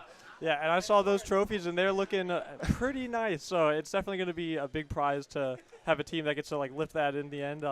And I mean, if you're a Texas resident or just a fan of Rocket League in Texas, you guys are eating good recently. You know, LAN World Championships, I think, is announced. Yeah. So I mean, if the fun thing is that we're happening. This is going to be happening in the Dallas-Fort Worth area. RLCS will be happening in the exact same stadium. So these guys get a chance to play in the exact same place where the pros will play and play at the highest level of collegiate esports. So it's going to be a great honor for them. But they got all on the line here. They got a lot to play for, and I'm sure everybody's a little bit nervous. Now let's talk about our two teams. We got Michigan State University and Indiana University. What I like to talk about Michigan State University is that they're very adaptive. They know how to change their game plan around, and their mental is fantastic throughout the series. I mean, we saw it in the last game. Yeah, I mean, like, you don't go down 4-1 at the very end of Game 7 and win off of a bad mental. Like, you have to have something there that just, like, you know, you flip a switch. You just lock in. And, I mean, they clearly, when their backs are against the wall, they just pushed forward. They fought, and, I mean, they won. So I think that's one of the things to, like, look out for with this team is, like, no matter what happens in this game, you can never count them out. They will always be a threat. It doesn't matter what the score line is. It doesn't matter if they're losing, winning. Like, they will always be a threat. Now, Indiana, their first seed, though, coming out of groups undefeated, coming out of this playoff so far, 4-1-ing, I think, every team they faced. So they have not gone to a relatively close series yet. So I don't know. Do you think that they can just kind of do the same thing? You know, I just talked about how Michigan can, you know, they can come back regardless of what the score is. But Indiana might, you know, they've kind of shown that they don't really care about that. They might just be the team that can kind of just carry on through to the finals and win that. Yeah, well, Indiana's got that confidence. They know that they're that good team, and they also got that clutch factor, and that's what I'm going to be looking for. If I'm hearing that they're winning multiple overtimes back-to-back-to-back, including a 6-minute overtime, like, obviously – they know what they're doing, and they know how to. They have that ice, and that's an X factor, especially in a series like this. It's best of 7. We're probably going to see an overtime unless they just go out and stomp everybody. And we've seen the talent from players like Pablo. We saw it early on in the bracket. Guy scoring 7 goals in one game. The talent on both these rosters is apparent. I think the teamwork from Michigan State, though, is the big thing to look out for as well. And that's where I think they'll match up a little bit better in Indiana University, and how I think it'll go. Well for them in this series, and I think that's what we have to look out for. And as we kind of get into Game 1, MSU versus IU, and it's going to be a kickoff for Zay, who's going to pass it right to Michigan State, and all of a sudden we have liftoff. Game on, championship match, and let's see who's going to be able to take the first goal and get some momentum building in the series. All right, well, we're going to see Nock just kind of go back to his own half, collect this one in the corner. Great demo by Rocket Man to keep some control. Pablo, good challenge to Zay, though. It's going to be a first shot on, but it's just wide. Rocket Man carrying this one. Actually, plays a little bit too slow, and IU pounces on it right away. Goes upfield for a teammate, though, and now it's sitting in the IU half. Zay calmly collects it, gets a good 50-50. Falls to Michigan State, though. Midfield presence, really solid from IU to start. Yeah, and I think whoever is able to get the first goal in this series, I think that's going to be a massive, like, momentum builder. It's going to set the tone, and, you know, we've seen in previous matches, I'm thinking back to that Ohio State-Maryland game, they were able to score every single game within the first 20 seconds and just take an early lead. And in the end, that was able to win them those games that were able to get them the win in the series. So, you know, this could be a massive moment just right off the bat. If it can be on target, but it's unfortunately off the bar, and we have just a scramble on the line, Michigan State trying to get it just clear and try to build up some offense. The guy that I'm really looking to in this series is kind of a question mark is Zay. He's newer to this roster. We haven't really seen him at this high level in collegiate play. And like Pablo and Miss have proven themselves, and we've seen it here. Like I talk about Pablo, he's been great all tournament. He's going to hit a great double touch right now. And his mechanics, I mean, the entire time have just been almost unmatched. I mean, we talked about that one game, 7 goals in one game. Yeah. I can't even remember what team he was against, but I mean, this guy is just, he's built different. And I mean, with mechanics like that, that angle was so tight, but it doesn't matter. He's going to put it in regardless. I mean, he's definitely the guy to watch for Indiana, and I mean, he could be just the difference maker in this series. Well, Knock going to carry this one all the way down, trying to find Mar, but Zay cuts that off, gets a good rotation in for the defense. Playing it a little bit low, faking the air dribble, gets Miss to come in for him. But a good challenge by Knock, who notably was the hero in Game 7 of last series. Yeah, I think Knock could be, you know, looking to try and do that again. They're up against an Indiana team that, you know, they're, I think, favorites to win first seed, you know, having series that just haven't really been that close, but, you know, Knock, he's been the hero once, he could do it again. The whole entire team can do it again, but it doesn't really matter because Miss is going to slot it off the wall into the goal. No one back from Michigan State, and 2-0 to Indiana. This could be running away earlier than they expected. Yeah, great heads-up play from Pablo to find Miss on the outlet pass. He saw that no one from MSU was downfield, knew if he just got it there right away, it would be a good, easy goal, and the power on the shot also very important there. So overall, great conversion, great play. These kickoffs, though, from Michigan State looked fantastic last series and almost got a goal there, but it's just wide. Unfortunate. Let's see now. We're going to settle back in to just some regular Rocket League, but that one's scary. Rocket Man getting the challenge, but Zay does well. Yeah, Pablo going to send it down, put a shot on target. It's actually a pass. Missed. What a redirect. 3-0 Indiana already. I mean, this is why that they've won each series 4-1 in the playoffs. That is just an insane redirect. The power on that, the angle. I mean, Indiana's feeling it. They are coming into this finals, and they want to lift that trophy. They want it bad, and you can just see it in their car language and how they are just already, you know, putting on the offense, putting on this pressure. And Michigan State, they're trying to hang on. Rocket Man with a fantastic save, but it's going to take a lot for them to break out of their own half. Yeah, dominance has been the story of IU's tournament run. Like you mentioned, they've done everything pretty easily for them. Like every series has been pretty easy for them up to this point. And I don't mean that as like disrespect to the other teams. I just mean that the players on this IU squad have just been playing out of their minds. And this Pablo misconnection so far in the series has looked fantastic. Yeah, or Pablo, once again, going to the ceiling, trying to get a little bit of a ceiling pinch, but can't find it, but it doesn't matter. It's setting it up for Mist. Saved away off the crossbar. That's a really good look for Michigan State as they try to build some offense.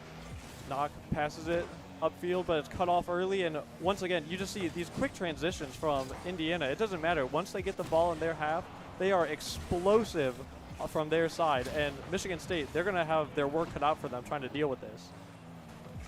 See Rocket Man leave that one for teammates. Maybe that was a bit of a bad decision. Oh, it's now really awkward, and Missed gets his hat trick in game number 1, making a statement.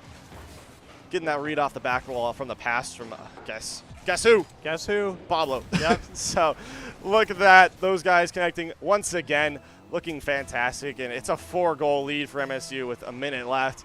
It looks like this one might be done and dusted in game 1. And we're going to need that strong Michigan State mental, that comeback, those comeback kids to really step up in game number 2. Yeah, now we saw they came back from 4-1 in the last series. So you know, as long as they get one, you know, everything's up for grabs at this point. I feel like it doesn't matter. It could be the chance, unfortunately for them, saved away off the line. And Pablo, with space, just decides to bang it downfield, but he's going to try to follow it up, and it forces out some bad touches from Michigan State as they look to try and counterattack. But again, just every time they touch the ball, Indiana just seems to be right there with a game plan, with a teammate to pass to. We're going to see it here. It's actually a demo as it goes downfield, and Michigan State trying to just soften the blows at the moment, but as of right now, Indiana, they're not going to do it. They're just going to hit even harder.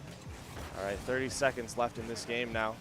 Knock It's a good challenge on Pablo. Tries to follow it upfield, but gets it right over him, setting up a nice ceiling shot attempt. Oh, don't do it. Throw Don't him down, do it. and What Zay a shot. getting Oh in! Just drops for him, and getting his first goal involvement in this game. I was asking where he was earlier, and he finally decides to show up with 15 seconds left. Wealth being spread around on this IU squad, and that's going to be their 5th in this game. It's what I always say, you know, as someone who is not very good at shooting the ball, you can't save the bouncer. I don't need to put it, you know, top corner. I don't need to bang it. If it's a bouncer, it'll just go in. And Zay showing that placement over power every day. It still gets you goals, and it can even get you 5 if you're Indiana, who take game 1 in a very, very convincing fashion. Yeah, dominant performance here from IU, not missing a step from their last series. They're pushing really hard here. We can see that 2 players over 600 points, and again, Mist and Pablo connecting 4 times for each other, getting 4 goals in that game, and it's just been fantastic. The shot differential also massive, 15-6. Like, this offense is insane. Yeah, and one thing that I like to talk about when you're looking at this stat sheet is you look at the demos. You know, that's always something that I like to praise is, like, if you're losing, if you need to swap or switch things up, demos, bumps. But Michigan State has, what is that, 7-2 demos? Yeah, I mean, yeah. They tried that. They were trying to get physical. They were trying to take it to Indiana physically, and it still didn't work.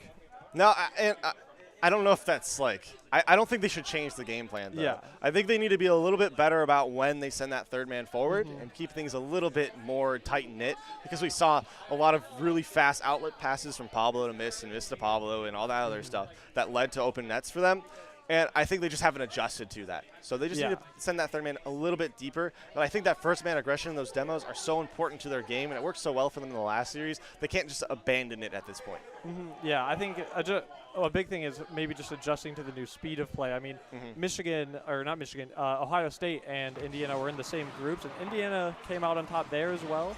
So we can clearly see that this might just be a new caliber of team, as Mist showing that it's a new caliber of team with a ceiling shot, and right away we're not even we're just a few seconds into the match, and they're going to be one up anyways. It doesn't matter. 6 seconds in here, game number 2, and it's already a nice fast start for IU. The offense not slowing down. They're ready to go, and Mist gets his first one in the game, and Knock going to try to respond in kind, going for a flip reset, but Mist reads it well. Rocket Man there for the challenge. It's now to Pablo. Time and space. Misses the touch, and Mar going to have a shot, but it's off the crossbar. 2 go for Michigan State, and they still can't find it. Now it's going to be a counterattack going the opposite way. Zay throws a weak shot on, and it's just off the crossbar. And we just saw a little bit of both teams kind of scrambling there. I don't think either one was really sure what was going on, but we're kind of slowing down now. Indiana back to passing it to each other, back to trying to find a teammate, and I think we're going to start seeing the gameplay tighten up a little bit, hopefully from both teams, as Michigan really needs something going in their favor for once. Mar out to the midfield, Mist on it now. Throws one lightly towards that, easily saved away. We get Rocket Man carrying it downfield, trying to get around Zay, maybe find a 50 in the corner, but Zay controls it so well. Knock first to it, though, so chance for FSU to get on the attack. Shot towards net. It's well placed, but Pablo positioned even better. Yeah, a good little spurt of offense for Michigan State. I think they're trying to trust each other a little bit more, but Indiana right away back on the pressure, trying to say, nope, you got your one chance, but we're going to make you rude, not or taking advantage of it. But a few missed touches, and Knock trying to take it downfield. He's got it by 1. He's got it by 2. Can he look for the midfield? It's a good pass, but unfortunately no one is there to capitalize. Mar tries to keep this offense going. He puts it into the corner, but saved away by Zay. And we are back into a little bit of neutral play, as maybe a shot. And Rocket Man gets Michigan State's first goal in the series. Yeah, you can hear it. The energy is there. Getting that first goal means so much to them. We saw how much it improved them in the last game, and a bit unfortunate, kind of an own goal really for IU, is that one just hits the nose of the opponent's car and just flies into the back of the net. I don't know what the speed in that goal was, but I'm guessing like 100 miles an hour at least. It was an absolute zinger. Now Knock going to be here off the kickoff, throwing it into the IU corner. Mist responds in kind, clearing it all the way down the field. Not really looking for control. Does get a nice 50. Mar gets kind of tied up with 2 IU players. Somehow Pablo's still the one on the end of it. Zay just chasing Rocketman down. He doesn't even care about the ball. He just wants the bump. Ooh, but this could be a shot as Mar puts it out an open net. No one's back. I think, did Miss get demoed? There was a demo on the back line there, and I believe that, yeah, he wasn't spawned, and he's turned up field right away. Nobody in net for IU, and that's going to be a lead here, the first lead for Michigan State following their first goal. And that's such a good, that's such a good eye from Mar to just see that there's no one in net and to be able to just take that shot. As your resident open net misser, I can say that shot is not as easy as it looks. But here's some mechanics from Knock, puts it into the crossbar, it's saved away, and Michigan State, they've turned it up. They are trying to show why they're the second seed. They're not going to get blown out as Indiana's kind of done to some of these other teams. They are here to play, and they are here to win. Yeah, those jitters from that last series finally starting to fade away. Maybe that first game a little bit sobering for them, getting shocked by that 5-0 loss. And now we're seeing some great play. They're kind of looking like exactly how we saw them. Pablo, though, he's got maybe a top corner shot, but what a save, not clearing it off the wall. And these Michigan State players even cheering for that. You can hear it downstairs. They're loving everything. Oh, man. Easily the loudest team here. Michigan State, they are here to support. They are here to win. And they are here to take a 3-1 lead. Mar with a quick shot near post. And I don't know. I can't believe what I'm seeing. The script has completely flipped on its head. We saw this exact same thing in the last series that Michigan State was in. For whatever reason, they lose 5-1 one game. It doesn't matter. They're going to beat you 4-1 the next one. They just have such a short-term memory, and it's good for Rocket League. They just don't think that they're ever going to lose, and the mentality has been so positive throughout the entire tournament. And a shout out to their team that's been working around them. This might turn into another goal. A redirect from Rocketman. It's just off and missed. Down to it. He's going to carry it all the way down the field. He's got a lot to do, though. No teammates in the midfield for him. And that challenge from Mar is going to make it more difficult. All the way down into the IU corner. Back towards the middle. Rocketman can't get the shot. And now not going to settle on it. Try to find the pass in the middle. It's cleared by Zay. Yeah, and I'm just looking at these Michigan players, and they're just playing so much more confident. They're having the ability to send 1, 2, maybe even 3 players up to try and capitalize on these chances. And they're trusting in their ability to get back. I mean, Indiana has shown to be such an offensive powerhouse this entire tournament, but they're willing to take the risk, Michigan, to just say, hey, if we want to score, we can't take these half chances. We need to get up there. We need to get in their faces and show why we are in these finals, why we made it so far. And I think it's serving them well. And hopefully, they can keep up these chances and keep up this aggression because, for how that first game went, I'm enjoying seeing it go back and forth so much. Yeah, me too. It's good Rocket League all the way through, and I always like seeing competitive, especially in this grand finals when so much is on the line, but a big mistake there from the MSU defenders, and Pablo's not going to let that one go by, and he sticks that one in the top of the net.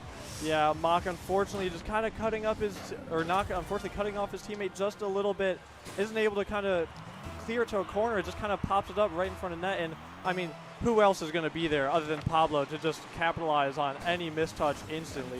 He's still, I think, just the it man for Indiana. As much as Miss and as much as Zay have been, just pulling their weight, it's Pablo almost every time. I mean, he is a force to be reckoned with, that's for sure. But so is Knock. He's going for a flip reset. It's towards that top corner, just off the post, but the follow-up attempt is there. Oh, what a great save! And a bit of a miscommunication. Neither player from SU knowing who's going to go, but just pulling off last moment was Knock. So the pressure maintained. Missed, though, gets it over one. Going to carry it off that sidewall, just pushes it towards Zay, and it's going to die. And that means MSU takes game number 2. What a fantastic series we're already at. Oh, yeah. And what a great comeback, or I guess, comeback here for Michigan State. And I mean, I don't know about you, but I almost didn't realize that there was 10 seconds left to hit the ground. I'm just like, oh, it's over. It was so fast paced. It was so just exhilarating, and I'm just like, when both teams were just going so hard to get that goal, especially at the end. I don't have time to look at the clock. That can hit 0. I don't care. I'm watching the game. But I mean, well done for Michigan State. I mean, but here's the thing though. Indiana have won every playoff game so far, 4-1. Did Michigan State give them what they want? Okay, yeah. The 4-1 curse is what you're saying right now. Look, we'll have to find out. Yeah. What I did notice in that last game was it was kind of just the Pablo show for IU, and we've talked about why Michigan State's good. It's great team play. And if you're solely relying on one player to try to carry your team across the line, I think you just get dismantled here. So I'm hoping that IU gets more of those players involved. We already know that this squad from IU is overall very talented, but they're just kind of having a hard time connecting, which is really weird because I think game 1 we saw Mist and Pablo play off each other particularly very well. But now we're here into game 3, and another great kickoff for IU, but Mist just missing, not getting back into that groove. He really needs to find his way back into the series. Yeah, Michigan kind of counting their lucky stars there that wasn't on target as they look to build from the back, but Mist able to maybe carry it towards net. It's defended well, but they're going to keep the pressure up as a back pass, not enough power to reach, and Mar, he's going to look to try and give Michigan their first goal in this game. Well, you see Knock on it now, just popping into high. Zay is going to easily clear that. Mar with a bunch of boost, tries to get it out towards the middle, but it's a good response by IU and a bump from Zay. Pablo is going to seek that one. Yeah, and we just kind of saw like a scramble to try and get this ball off the back wall. And all 3 players missing. I don't know if it was a fake from, I think it was Mist, but I mean, overall, well done by them to just, they're making it awkward. Michigan State, they're getting put in these positions that they don't really want to deal with. That was a very good ball, banged off the wall, but Mar looking to maybe fake it, looking to try and get one back, and it goes back up over the backboard, and Zay tries to clear it out. He's got control, but he loses it. Mist able to recover it as they look to try and get another goal on the board. Yeah, it was. It's been very even throughout this. But Pablo, he's always been a star no matter what, and he gets his second goal in this game. It's been really solid performance already from him, and we don't have to highlight him. He just puts on a show himself every single time. Yeah, and he makes his presence known. Yeah, I mean, he's just the it man. He's built different. His car, it's got to be, he's got to have 150 boots. He's got to have, a stronger material than the rest of these people. I mean, he's doing so much work on the field, and I mean, thankfully he's got such a great, supporting cast of teammates to back him up. But, Michigan, I think, how do you try and stop Pablo and, kind of quell some of the damage that's been done? I really don't know, because what I'm seeing as an adaptation here from IU is that they're willing to go back and do more demoing themselves. Something that we saw from MSU, right? But now they're willing to do it because I think they're starting to respect this MSU defense a little bit more. They realize that they have to make a little bit more space. And so we're seeing this shift in gameplay mentality. And we've talked about the adaptation of MSU and the reason why they're able to do so well. And that's why I think they won that game number 2 is because they adapted to what IU was doing. But if IU can adapt even faster in a best of 7, that's going to be everything for them. Yeah, and that kind of talks about just the beauty of Rocket League as a game is, all these other esports a lot of times, they have games that last a long time. They have games that, they're just doing best of 1s or 3s, maybe 5s, but Rocket League, you have a lot of time to adapt. When you have 7 games to possibly play and all of them are relatively short, I mean, you have that ability to just take a reset, to take a quick break, to sit there and be like, hey, what's going wrong? We can drastically switch it up, and it's not going to be, such a detriment. It's hard to swap mid-series in a game like Valorant or Overwatch because the rounds are just so long, but Rocket League, it allows time for a team like Michigan to say, hey, what's going wrong, and then come back. And it allows a team like Indiana in this series to say, hey, what went wrong, and now look at what they're doing. They're coming back. So I think, just the style of Rocket League as a game is really going to favor this back-and-forth action, and hopefully it leads to more close games as we see Pablo trying to just get it under the defense, and, Knock, he has a chance, but it's saved away. Well, MSU going to be back on the attack on this one. Mar going to throw it into the corner. Big clear by Pablo, though. Only get as far as the midfield. Rocket Man actually up so fast. I've been seeing a lot more pre-jumps from this MSU squad in general. But Pablo on a solo dribble forces the 50. MSU clamps on it right away. Knock trying to find Rocket Man. Rocket Man gets cleared to the midfield. Third MSU player rotates in, but Miz cuts it off. So now counterattack on here. It's thrown towards the middle. But even faster is that MSU defender. IU, they're just so fast with these balls. It's hard to keep up as a caster almost. And we have the entire field to look at. But almost a minute left. 2 goals down. It's still doable. We've seen that this team is the team to make comebacks, but almost a nervy start there in their journey. And we're just, Indiana, they are keeping up this pressure. As we see right now, they break away for a second, and Pablo right there to just put it right back in the Michigan half. And, you know, they're going to need to get some offense going if they want to take this series to Indiana. Isaiah's going to carry this one towards that sidewall. Gets over one, grabs the boost as well, but leaves it for Pablo, who's met immediately by Knock. So now Miss by himself has to some get space in the air. every pass everyone, and he does. It's dropped for Zay, and it's a great solo play into a goal from this IU squad. Fantastic setup by Miss, and a great shot by Zay. And starting from his own half, I mean, he's got the boost, he's got the mechanics. It's so hard to stop that if you're a Michigan player. And, I mean, it's a good eye as well to just sit there and say, hey, the net's still defended. You know, I'm not going to be able to score this, and just puts it off the backboard, ready for a teammate who's just. I mean, they're poaching this midfield, and with the speed that they have, you know, I feel like that's almost a goal every single time. Well, Poke, they've gotten a lot of goals in this one. It's another big lead for them in another game where it looks like MSU is going to might get shut out, as we're only 20 seconds left now, and this offense hasn't looked as nearly as lethal as it was in the last game for Michigan State. Still, let's see if they can get one back, just for momentum's sake. Knock gets past one, good flip reset. Yeah, it was a double attempt, but it just ends up turning into a pass, and now 3 seconds left. IU just going to kill this one, and that's game number 3, a 2-game-to-1 advantage here for IU. And how do you feel overall about how the series is shaping up? I think so far it's maybe a bit expected. You know, just Indiana with how good that they've looked. You know, this is, I think, the performance that they wanted to have. I think that they set out with a game plan. I think they're executing it well.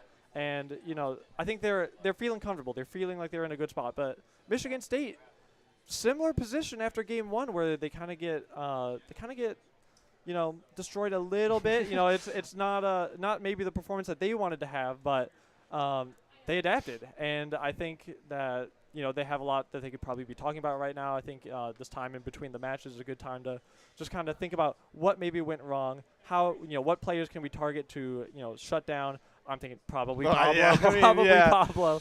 But, you know, if the series continues, you know, the way it has, I expect Michigan to kind of come out. I expect them to kind of, you know, make those adaptations that they need, and, you know, hopefully take us to a 2-2 series, and just overall, you know, kind of keep these games close. So MSU was held to only 2 shots that last game, Yeah. and we saw the stats up earlier. That's not really great, and that's not what you No. want to see, and it's not. But we've also seen games where that's happened to them, and they just respond in kind. And I don't know if that's exactly what's going to happen here. But again, I'm not worried about their mental per se, and I'm not worried about them not like playing up to their best ability. I think they're going to bring it really hard here in this game number 4. But if they do drop this game, it's such a mountain to climb, and it sets that game 4-1 you know, record that IU's had throughout the playoffs to be set up. And I talked about this in the last series that we did, but it's such a pivotal one here. Having to play through multiple games while on match point, knowing that your tournament could end, and that all this work you put in is going to result in just a second place finish, doesn't feel too great. So let's see if they turn on the Jets here, put nose to the grindstone, get this win out, or if we're going to see IU continue their dominance. Yeah, and already would like to see Michigan coming out with just so many shots. I think they've probably already beaten their entire last game in terms of that. But Indiana, they hold on well. They stay organized. You know, the rotations stay pretty standard. And Michigan, they're playing faster. That could just be bouncing in, but Pablo able to kind of block Rocket Man's shot, and they might have a chance to break out here. Well, Pablo going to carry that one down. He's bumped off immediately by Rocket Man. Knock trying to use Good those great call. mechanics to carry it down, but great touch by Zay to collect it on his own back wall. And the control there was a bit ridiculous, to be frank. Mar, though, stayed upfield despite being on 0 boost. It's going to be slow getting back, which means Pablo can kind of take up some space, buy some time for his team, and start up an attack, because no one from MSU has the resources to do anything right now. And Mar looking for bumps, and it's a double tap. Gosh! Goalkeeper couldn't do a thing about that. He had to worry about the ball in the sky and the car on the ground. I mean, Knock with the pinch off his own backboard. That is insane. Michigan, they do not want to give that 4-1 curse to Indiana. They are here to play that shot. I mean, we talk about Pablo and all his Yeah. mechanics, but Naga's saying, hey, guess who may or might have goal of the tournament so far. That was so impressive. Yeah, we've seen it was a ceiling pinch into a ceiling reset into a double touch. I mean, absolutely ridiculous mechanics from Nock, and we've seen the mechanics on display throughout the series. It just hasn't really resulted in a lot of goals for him. And if that's the place it takes to beat IU, I mean, IU's probably be like, okay, you can have That that. could be good. Yeah, the longer it takes to say your shot, the name of Yeah. it, usually the more impressive it is. Yeah. So I don't think IU feels too bad about conceding that one. It was just a sheer brilliant goal from Nock. With this lead now, MSU can really kind of carry that momentum and play a little bit more back. It doesn't look like they want to do that. I mean, you're seeing the aggressive rotations come through. Yeah, and now it's a question of, do they try to hold this lead or do they look for another? If it's taking miracle shots like that to just break down IU, how often do you think you can get that chance? But I mean, if I'm Michigan, I would think I'd try to make a statement here and just say, no, we're not backing down. We're not letting you play your game, and I think they can try to find another one. Nock is that person I think on Michigan to do it again. If he looks to try and break out of his own half, but Rocket Man able to pick up where he left off and put it into the corner, and Michigan State, they're going to be looking for a quick goal right here. Rocket Man pass that one towards the middle, no touch from the player rotating through, so Nock's just going to chase this one down. Ends up getting a demo. Mar on it now, looking for the 50-50, but Zay just beats him, so he goes all the way down to the opposite corner for IU. Zay throws it towards the middle, trying to keep it close, keep it under control. Pablo pops it high, but only going to find a Rocket Man that Zay reads that touch from Miss, and Miss so speedy for that ball. Now passing play being set up here, but no, Miss just wants to take it himself. I'm really not sure what the idea was there, but just trying to maintain possession at the end of the day. Yeah, I think in Michigan, they're playing their defense a bit tighter. They're kind of locking it down when they need to, although this could be a quick shot from Zay. Mar barely able to tap it to the corner, but it's a great shot on the far post and missed, equaling up the series 1-1. The game has arrived. We are here, and both teams are ready to play. Yeah, Nock just making a mental mistake there. He was beat every day of the week, 9 ways to Sunday, but he jumps anyways, and that means that Mar in a very difficult situation. He gets the touch he needs, but he can't do enough to stop that following player from IU to follow up and score that goal. Oh, And what a fake by Pablo. Oh my gosh, that was dirty. And that'll give them the 1-goal lead. Pablo is living rent-free in their heads as he just scrambles Mar's brain right there. I mean, Mar, to be fair, put in an incredibly difficult spot off that kickoff, but I mean, Pablo, that's going to be something that Michigan has to think about now for the rest of the series. Hey, they could just put it in off one touch, or they could just fake it, and now you have to respect both options. So, it's a great goal for Indiana, and it could possibly, make things a bit easier for them later down in the series. Well, we're going to see Rocket Man try to get his team back out and try to spur on some momentum for them, but Pablo just looking to do whatever he can. He's being great. He's being confident, going for crazy flip resets, and Zay's being an incredible thorn in this MSU defensive side, just not letting them break out. Let's see here. Mar on it. It gets a good 50-50 with Zay, but it's redirected into the IU corner. Nock popping it, goes low. Nock trying to do a fake of his own there. Yeah, it was good, but missed. Reddit was there to back up his teammate, willing to send 2 on that one, and why not? I mean, you already had 1 man in net, so not a lot of... Oh, is that in? Dude, what is with MSU just getting pinches off these IU players? I'm sure they love it. I mean, I can hear that they love it. Oh, yeah. For anyone that might not be able to hear them in the background, they did not care how that one went in. Tying up the series, they were screaming, and rightfully so. This game, I mean, it's heating up. 2-2, 12 seconds left, and, I mean, we could be looking at our first overtime in the series. Yeah, and it might head that way because we have a pretty even kickoff here for the first time in a long time. Let's see if Miss has anything to say about it. He's going to throw keep it up to Pablo, but Rocketman reads that pass so well, but Pablo on it, and just falls. So, hits the ground. We go to OT in game number 4. If IU wins this, they're on match point. Momentum's on their side, but MSU can tie up the series right now, get themselves back in it, prevent having to play down from multiple series and tournament point situations. And I think this has to be a must-win game for MSU because, I mean, the difference between 3-1 and 2-2 is astounding. It's a detrimental sentence to be in that one, or to have that one game. So, especially with the 4-1 curse that IU seems to have on every team. So, they're going to be looking, I think, to take it to them. They have a great shot. It's off the corner. There's another one. It's off the backboard. Can they double it? Oh, Indiana is scrambling on their goal lines. They have no boost. And Michigan, they just keep on coming. Yeah, Pablo, though, finally going to get a long booming clear. Desperation goal line saves, and it's all they need. Now Miss looking to fake one, but a good read by Rocket Man. Still Zay following it up immediately, trying to get a read off the corner. Mar there right away. Mar's been great defensively for this MECU squad, and he's helping set up teammate right now. Rocket Man just going to throw that one towards net, but it's bouncing dangerously. Knocks it high. Oh, he can't get But it? it's just- That's awkward. Oh no. No one from Michigan expecting Zay to be on 0 boost there, so they just let it go, bouncing in front of the IU net. Knock, though, gets past one into the midfield. IU looking to slow it down. Both teams with some nervy touches, as we see right there. Rocket Man passing it kind of into his own goal, but not able to clear. And both teams, they have to be feeling it. Both teams know that it's such a crucial game. We're halfway through the series almost, and I mean, you don't want to lose this. Knock takes up the wall. He's trying to go for another fake. The mind games, they've just been on full display this game. And as we see, Mar trying to keep it to the corner. Pablo deciding, nope, I'm just going to take the ball once again. Always built different, it seems. And Knock passing it to a teammate, but well defended. And I don't know, who do you think's taking it? Who do you think's got this goal? Just based on the fact that IU had taken so many overtime games in the last series, I have to give it to them. I think that they're just got that clutch factor. But to be fair, the one overtime game that Michigan State was in, they won. So really, it's kind of up in the air right now. Still, I'm gonna say that IU's looked a little bit better in this game and better in the series overall to me. So I think they will secure this one. It's the difference of winning all those overtime games versus that overtime game. Yeah. And we'll see if Michigan can produce the same kind of magic. This is so crucial with Pablo pops it over. Knock. It's a nervy shot, but he's able to get it. And you see all of Indiana committing. They want this bad. They have the confidence to say, hey, we're going to full send it. And that's possibly a shot, and it's in. More. He makes it 2-2. He passes it into the top of the net off of a block by Knock.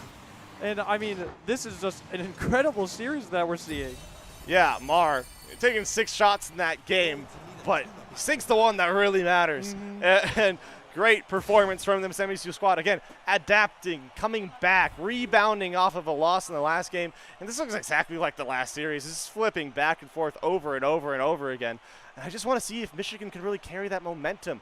I want to see them win a game back-to-back, and not in a Game 7 scenario like last series. I want them to be able to play with a series advantage. And maybe that just doesn't work for their mentality, but what I can tell you about their mentality is they're extremely resilient. Oh, yeah. I mean, this Michigan State team, as we see, the 2 games that Indiana has won have been, they've been large score lines, large margins between them. And Michigan hasn't scored in them. That's the other thing. That's a good point. But at the same time, then Michigan is just like, who cares? Yeah, right. We're just going to come back. We're just going to sit there and be like, hey, you know what? It doesn't matter. We lost 4-0. We lost 3-0. It doesn't overtime, your last second goal, whatever. We're just going to be like, we'll take it to you.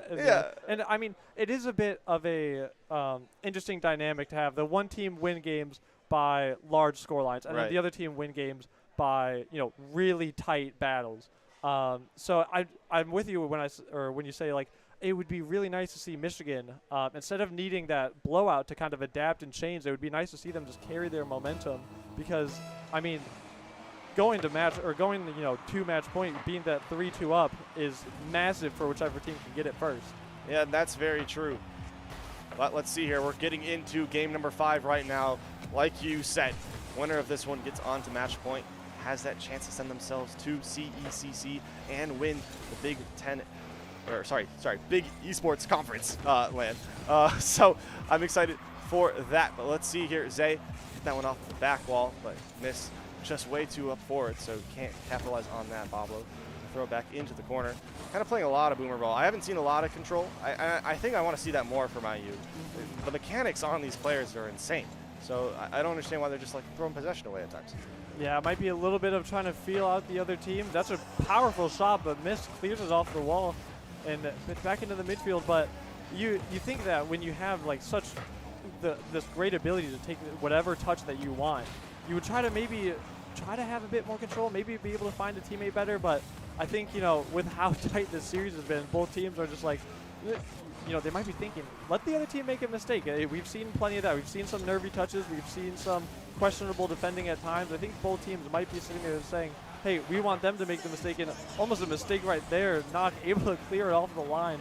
But Pablo, he might have something to say, but unfortunately for him, blocked off in their half. MSU absolutely boost starved right now. They need a big clear, but IU doesn't want to give it to them. Pablo just going to throw it back towards the net, looking for a double off the corner. Doesn't find it. Mar finally gets a big clear upfield, and you can see they're just immediately running towards those boost pads. Rocket Man finally getting something in the tank, waiting patiently on defense, trying to be that man to challenge the guy in the air, and he does. Matches Zay. He got a nice air dribble attempt. Tries to get to Pablo. Pablo gets it around one. Mar now carrying it downfield. Met in the midfield again. Look at these challenges, man. They just look so solid for my Yeah, I mean, especially just both teams, they are just doing such a good job of getting in the other team's face. And I was gonna say challenging each other early, but maybe not here. Pablo has all the space in the air in the world. He's got all the resources, and I mean, just another flipper set. His classic, just able to wrap his car around the ball, put it right under the crossbar, and if I'm Michigan there, I think we got to challenge that. We've seen throughout this tournament, you cannot give Pablo space because he can just do whatever he wants on the ball. So Michigan hopefully taking a little bit of a lesson from that to say, hey, nope, we got to get up there. We got to stop him as early as possible. Yeah, solo plays have looked great from Pablo all game, and I was like I said, I was questioning why not go to that more? Let the man carry just a little bit. It doesn't need to be like game number 2 where he was literally doing everything, right? So let's see. Maybe they can continue to use that talent that they have on that squad and facilitate a little bit more of their players. But also, let's see if Michigan can fit back in and get right back and score a goal in a game. Because they haven't scored a goal in a game that's been an even number in the series, or an odd number in the series. So I would like to see that right now. Anyways, Pablo into the corner, gets pushed away by Mar, shot on from a miss. It's weak. They know they can save that. Not going to carry that one all the way down. And gets bumped though, so it's awkward, and it'll be easy for Zay to collect. Yeah, and while there's a little bit of a break, actually, hold that thought. Zay trying to put it off the backboard, get a little bit of a double, but while there's a little bit of a break, shout out to Michigan. Oh, and I just eat my words once again. Pablo with another flip reset, and this is so impressive. It goes up, beats one, gets the flip reset to fake another, and then just puts it over the third. Just 1v3. Literally 1v3. Entire defense, and Michigan, they need a goal at this point. We can't see them get just shut out in another game that they lose. Because Pablo's just, he's trying to be the guy that wins this championship. He's trying to be the guy that sends them to Texas. Well, let's see if they can continue that momentum or if Michigan will figure it out. I want them to come back in this one. And they have. They are the comeback kids. It just doesn't seem like they can do it in a game. They have to do the next game. So yeah. Mar accidentally whiffing on that one. It's going to be a free shot for miss, and he's not missing that any day of the week. That's buried in the bottom right-hand corner, and it's looking very similar to game number 1 and game number 3. Yeah, and I think maybe the script writers, when writing this final, I think might have gotten a bit lazy. Might just hit copy and paste, decided, two games is enough. We'll just kind of carry that throughout the rest of this series, but as much as Indiana is looking just so good in this game right here, I want to say at least props to Michigan for breaking that 4-1 curse. Yeah. Finally being a team that can take 2 games off of Indiana, so well done to them. But 2 games is not going to be the amount you need to win the series. They're going to need at least 2 more, and with how this game's going, they're going to need the next 2 more after this one. Well, just under a minute left here. Chance for knock. Goes in the midfield. Rocket Man tough, but tries to find a pass. He does. Great idea there. Rocket Man knowing he didn't have a great shot on, so he just drops it to a teammate, and Knock immediately there, wave dashing into it, and fires it home. And I think Knock might have forgotten about the script there. He's not supposed to score in this game. This is Indiana's game to win. You're supposed to make it, close in the next one. But, Knock trying to get a little bit of a comeback going. We've seen that this is the team to do it. And, Michigan trying to start strong, trying to build that momentum. And Mar sends it downfield. They got a little bit of space to maybe pass it into the midfield. Knock is up, but unfortunately for them, cut off by Indiana, who is looking to try and break away and put this game to bed. 30 seconds left. Mar, it's a decent 50-50 Knock lead on this one now. The reset, Double flip reset. Triple flip reset. Oh my gosh! My. And he sinks it! Top right corner! Oh my! Knock pulling out the mechanics, hitting the craziest shot of the tournament. Beautiful play. He's just that guy. He's scoring worldies left and right. And I don't know if anyone else could hear, but this place just erupted with cheers. Not even just from the Michigan fans, the neutrals, the other casters. I think everyone in Columbus just heard this or just saw that shot. That was insane. That's an ESPN top 10 right there. Well, 10 seconds left. Let's see if they can tie this one up. Force an OT in game number 5. That's 4 seconds left. It's up. It's threatening in front of the net. But Zay just gets the clear. It's still alive. Let's see here now. Mar pops it up. Pablo dropping it. Smart play by him. And despite the fantastic shot by Knock at the end of the game, that's going to be game number 5 in favor of IU. And now they are sitting on tournament point. Yeah, and, Knock, well done to just try and get anything going, trying to, break the curse that this game has been, just seeing over and over. But it wasn't quite enough. But with that being said, with this break in the script, do Michigan State win the next game? Look, over? The momentum from scoring that has to be massive. Knock has to feel so good right now. I know they lost the game, but you just never hit that. He's peaking right now. He looks. I wouldn't expect. I'm expecting him to go for anything at this point because he can hit anything. It looks like that was just insane. Yeah, and there's got to be some kind of mental disruption on the Indiana side to be like, oh man, we might have won the game. We might have been able to hold them off, but how's it gonna feel for them to be in his TikTok or Twitter montage now? Right? They're getting clipped on out there. Yeah. So they might not have won the game, Michigan, but they have to be feeling good. They have to sit there and be like, we can take it to them. And maybe this works out for them. Maybe getting kind of beaten in games 1 and 3 and then adapting. This one's a bit closer. They might not have as many things to adapt to, so hopefully they can come out swinging. Hopefully they can take these lessons and just carry that momentum. Because as we get into Game 6, we are going to have Indiana looking to take it home right here, and Michigan trying to take us to that also amazing, also fabled Game 7. All right, Rocket Man, though, going to be the first one to say something about anything in this game. Got Mar following it. Knock going up for that, but Pablo with a nice touch. He's going to follow this one all the way into the midfield, looking for a pass from a miss, but it wasn't even a pass. It's just a nasty shot. And what a nice opening goal here for IU.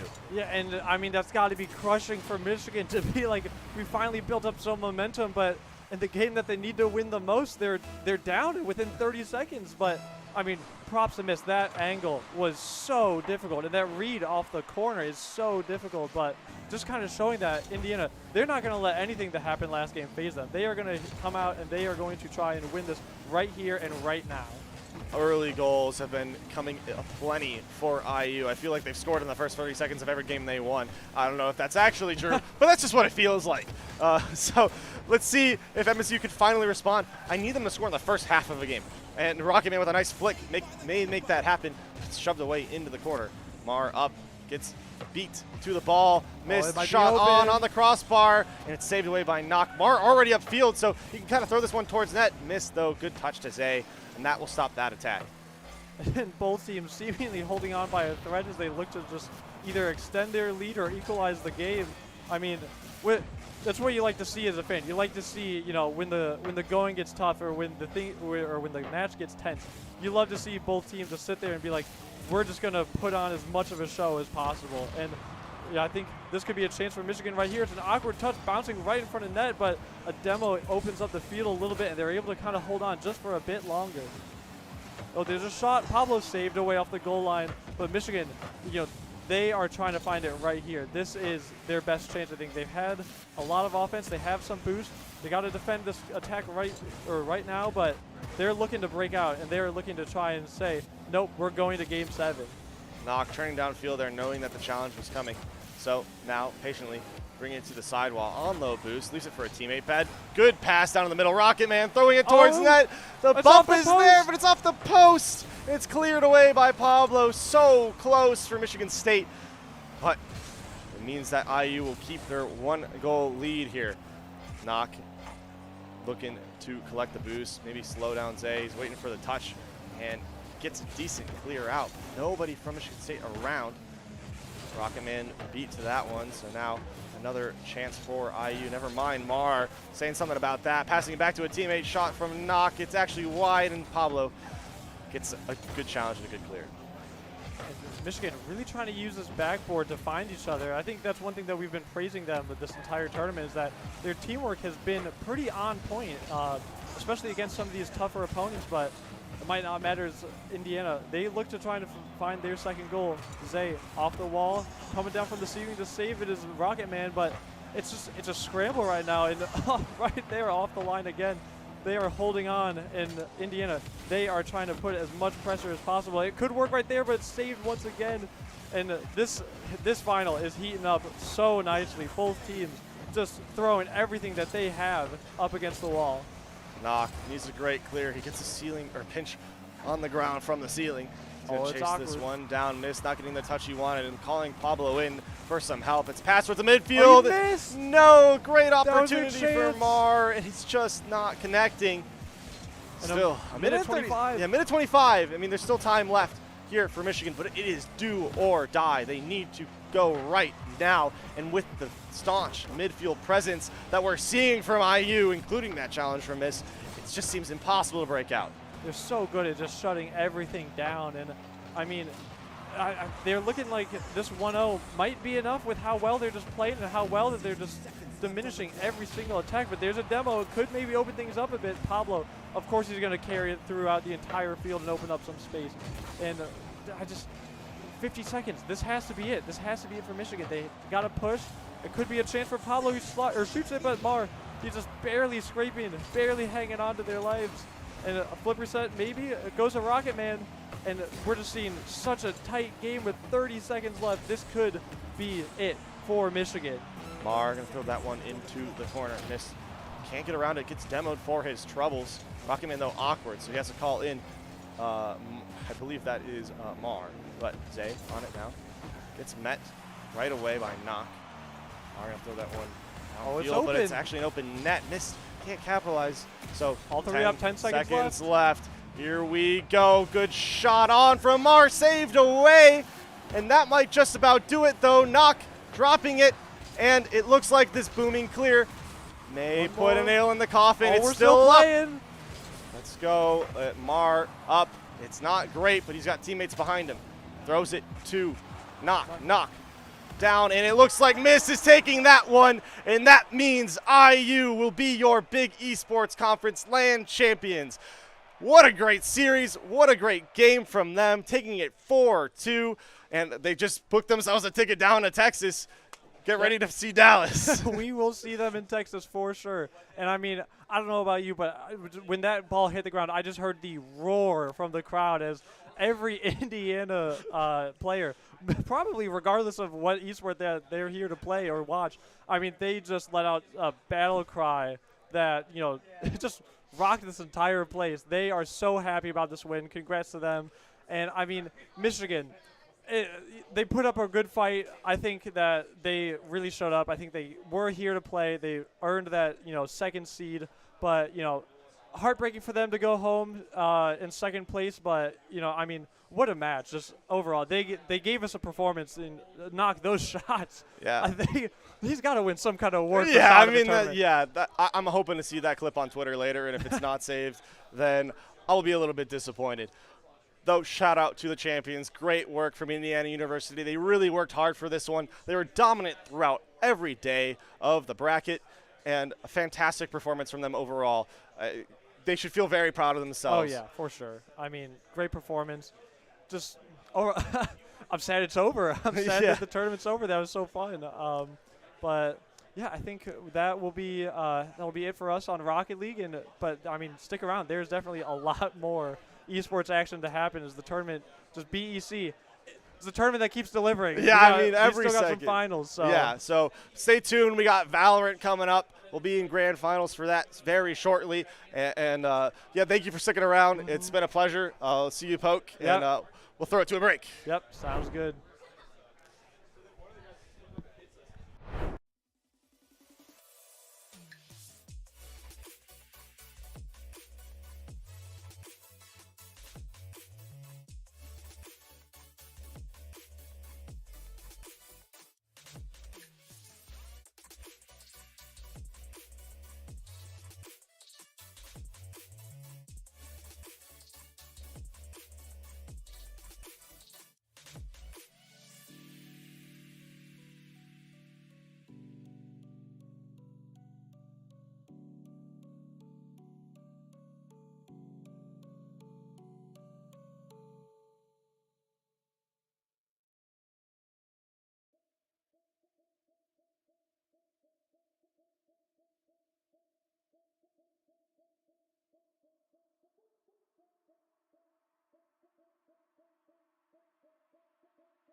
All right, welcome back, guys. We're here actually to get a nice interview in here with Pablo, player from IU who just won the Rocket League tournament. How you feeling, Pablo?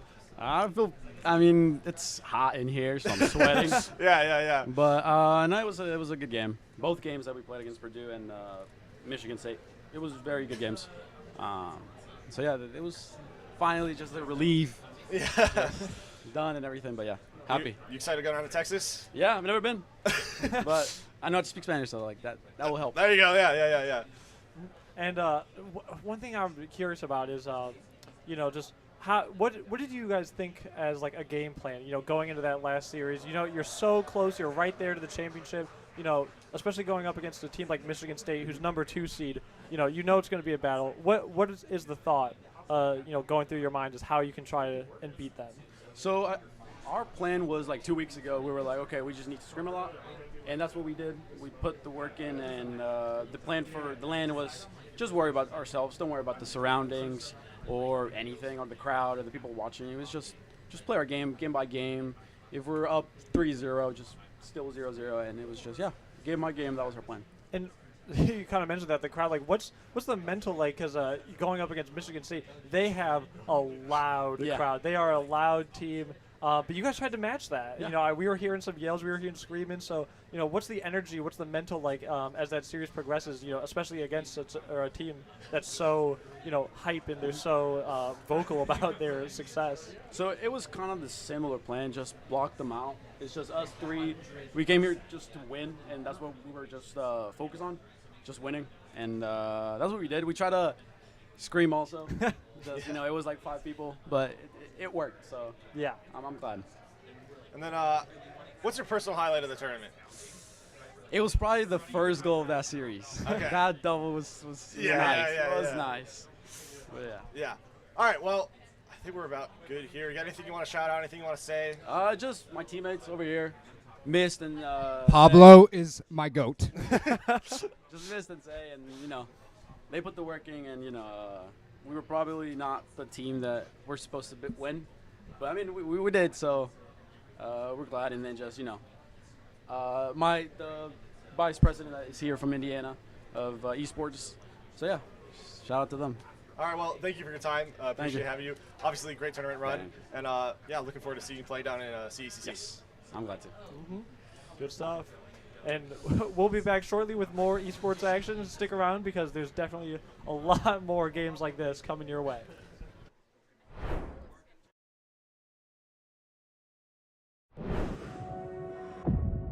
We get how uncertain the future is. We've come of age in a complex world, face to face with problems we didn't create. So what's gonna happen next?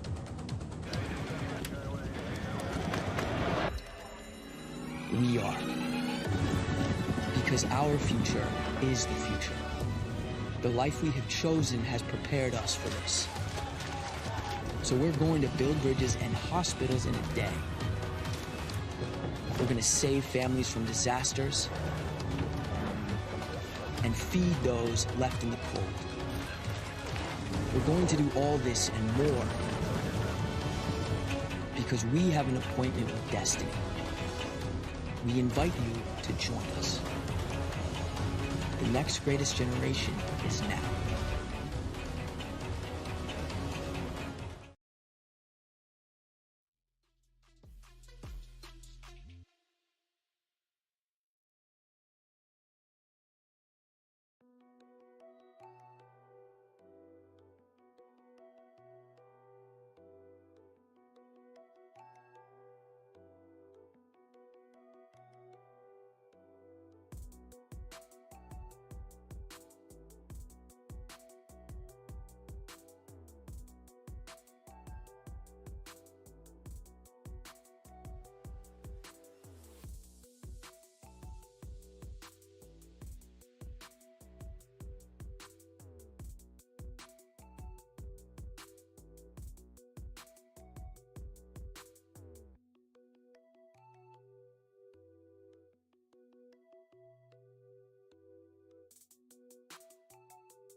Hello and welcome to our final match of the BEC LAN. This is our Valorant final for all the marbles of this LAN, and so excited. We've had such a great time leading up to this. We had Smash play in the morning, which was won by Michigan State. Then we had Overwatch, which was won by Maryland, and then we had Rocket League, which just recently finished up, which was run by, I believe, Indiana. Yep. And so Indiana, looking to be the only team to win 2 separate games from this LAN, could be huge. Winner goes to CECC tournament in Texas, so very big states. I am Charlie, a.k.a. Mander, and I am joined today by... Hi, I'm Allison Anima, and I am Carter, or your superior. We are going to be your guides for this final match of the day, and we are so excited. As I said, we've got Indiana versus Purdue, which is a actually huge, at least sports rivalry. Yes. So no love between these teams, so it's going to be a very fun one. At least we're working on getting the map soon, but just from what you guys have seen all day, what are you guys hoping to see from this match? so obviously it's a big rivalry. Yep. Indiana looking to be the only school to send 2 teams to NECC or CECC. Purdue, obviously, in-state rivals looking to try and shut down Indiana's vibes a little bit. But all in all, both these teams, from what I've seen, play just very good, clean Valorant. Indiana just had a really close game against Michigan State. Yep. Meanwhile, Purdue had I believe it was a clean 2-0 against University of Michigan. Yeah. So a little bit of a state diff, I guess, considering who's in the finals and who went out at third. But either way, I'm really excited to see how both these teams play, especially considering that I don't know if we've gotten to see a lot of Purdue this tournament. At least on the broadcast, we have not. To my knowledge, this is our first time having either of these teams on the broadcast. Carter, just sort of building off what they were talking about. Do you think that fatigue maybe will come into play for Indiana, or do you think that it'll benefit them because they've been playing more recently than Purdue? How do you think that's going to play out? Yeah, and I'm so glad you highlighted that Indiana just came off of a very long, very close game, and kind of really focusing on the fatigue. I think that's really important. A lot of times, players... You get in this kind of groove, you get this kind of momentum, and to be playing all these games in a row, that momentum can turn into fatigue. And so I'm really interested to see how the Indiana players kind of deal with that, or if they just keep that momentum going all the way through. I mean, they have been playing so much Valorant today, very high-level Valorant. These are our first and second ranked teams coming into the event. Yep. These teams have faced each other before. They've been playing, like you said, for so long. This has been the culmination of a whole year of esports. They've had so much practice, so much time to get here. I am so excited to see what these teams pull out, and I know they have so much in store for us. Absolutely. I cannot be more excited for this match. This has been what I have been waiting for all weekend since Friday morning. Just a quick shout out to everyone involved in this. People have been working tirelessly to get all these high quality content to make sure everything's been running smoothly. So before we get into it, shout out to Game Arena, shout out to Esports University for helping us get this show on the road. Right, everyone's been doing such great work, and we get to bring as big of a match on the collegiate esports level as you get and present it to everyone who's worked so hard for this LAN. Yeah, and also shout-outs to all the various student producers and casters and directors that we've had bopping in and out throughout the weekend. Obviously, we get to close it out, but everybody who went before just did a great job. Another big shout-out to KTAD, who's been helping us with the production side of things and managing everything. I've personally asked probably more questions than he's had to deal with in the past 2 weeks combined. So a huge shout out to him for working with us and making everything possible. Yeah, for sure. And just I can't say how incredible this event has been, right? Having these teams come into this LAN, it raises the stakes to such a degree. I mean, Michigan State brought such a huge crowd, and they were cheering on their squad, and hopefully we're going to have that environment for this Valorant match too. I mean, it's the end of the day. People have been here since 8, but this is what we've been waiting for, right? This is, at least in my opinion, the ultimate, one of the best esports broadcasting games that you can get. Yeah. Yeah, most definitely. And you were talking about those 3 letters are incredibly important. LAN, LAN. We are here in person. We had some stuff at the Ohio State Esports Arena, but here today in the game arena.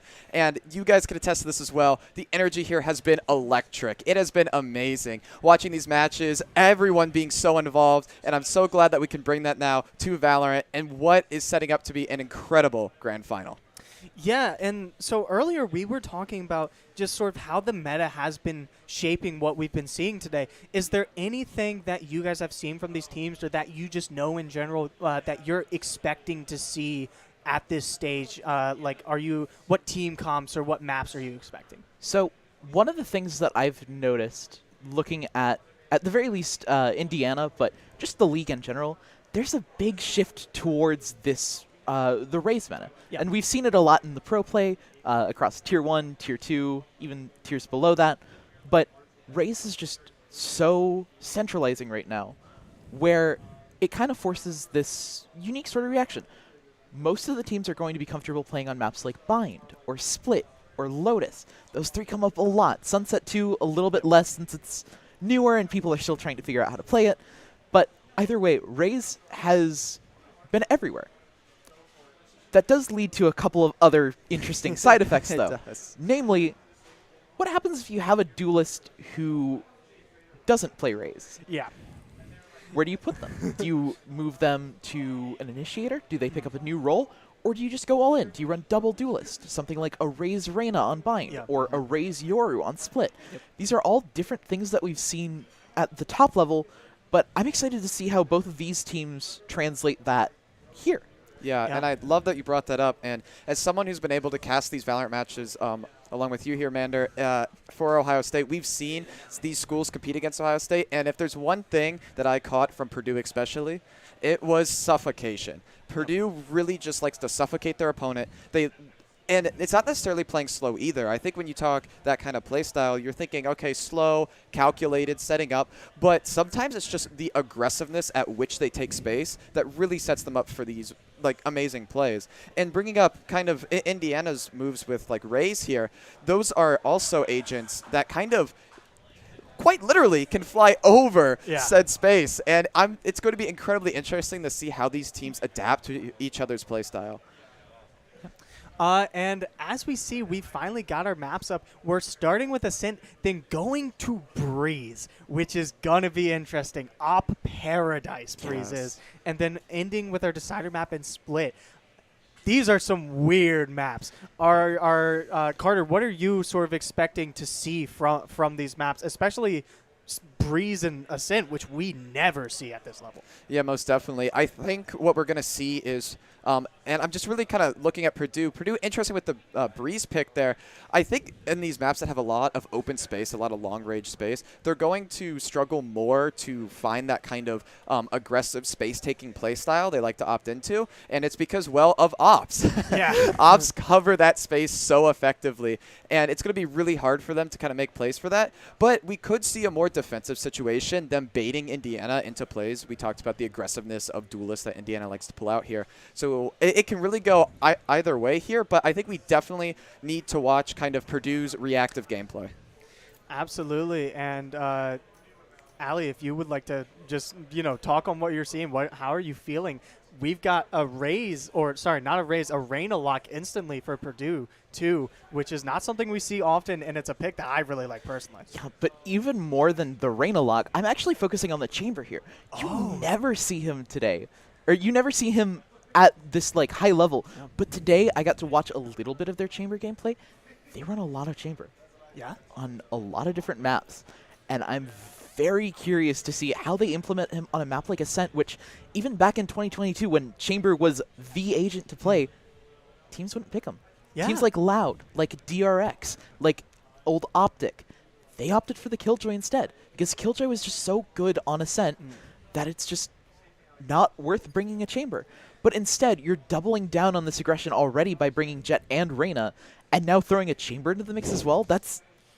It's really odd, and I'm very curious to see how they do it, especially since their controller choice also lends itself more towards aggression with this Omen. Yeah, well, Pursue's sort of game plan seems to be to throw Indiana off their game. I mean, banned both Bind and Sunset, two very popular maps. Carter, are you like, what do you think of that? I think that's an incredibly good move, and I do want to highlight, I did instill a little bit of doubt in their strategy earlier, and that's not necessarily what I'm going for here. It's really just looking to see how Purdue adapts, and I think banning those maps, like you said, that kind of plays towards Indiana's play style, Purdue can very well believe, like, hey, we are the better team at adapting. We have lots of plays we can go for, lots of things we can do here, and I'm just really excited to see how this plays out.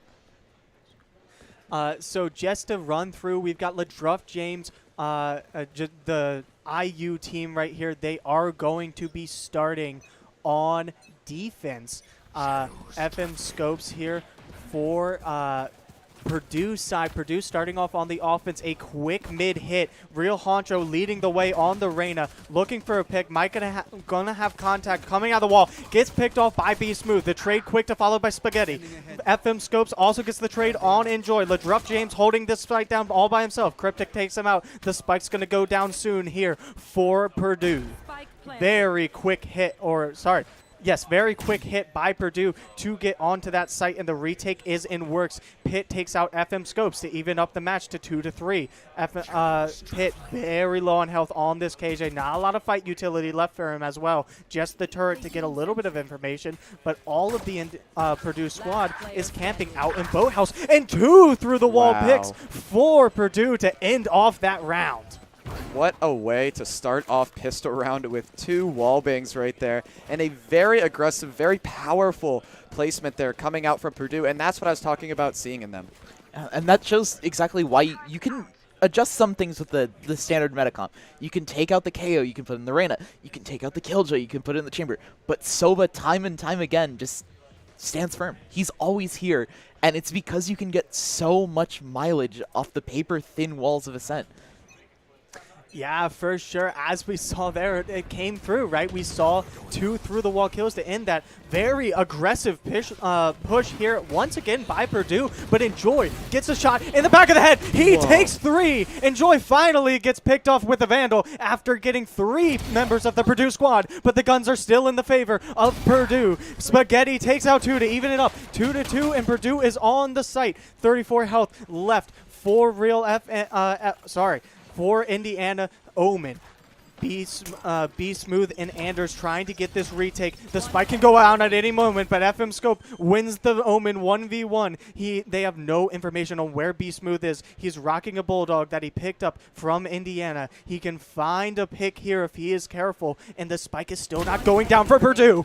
Bad 1v1 taken there by FM Scopes, and B Smooth takes it with ease. He's going to come up from behind here on the jet potentially. Spaghetti has to play his headshots once again. He has been the X factor so far for Purdue. So many nice headshots. It's a 1v1 situation. Creeping around with the Vandal, tapping Spike, trying to get some sort of information on B Smooth. Gets the spike down, and B Smooth completes the round for Indiana, sweeping the guns right out of Purdue's feet.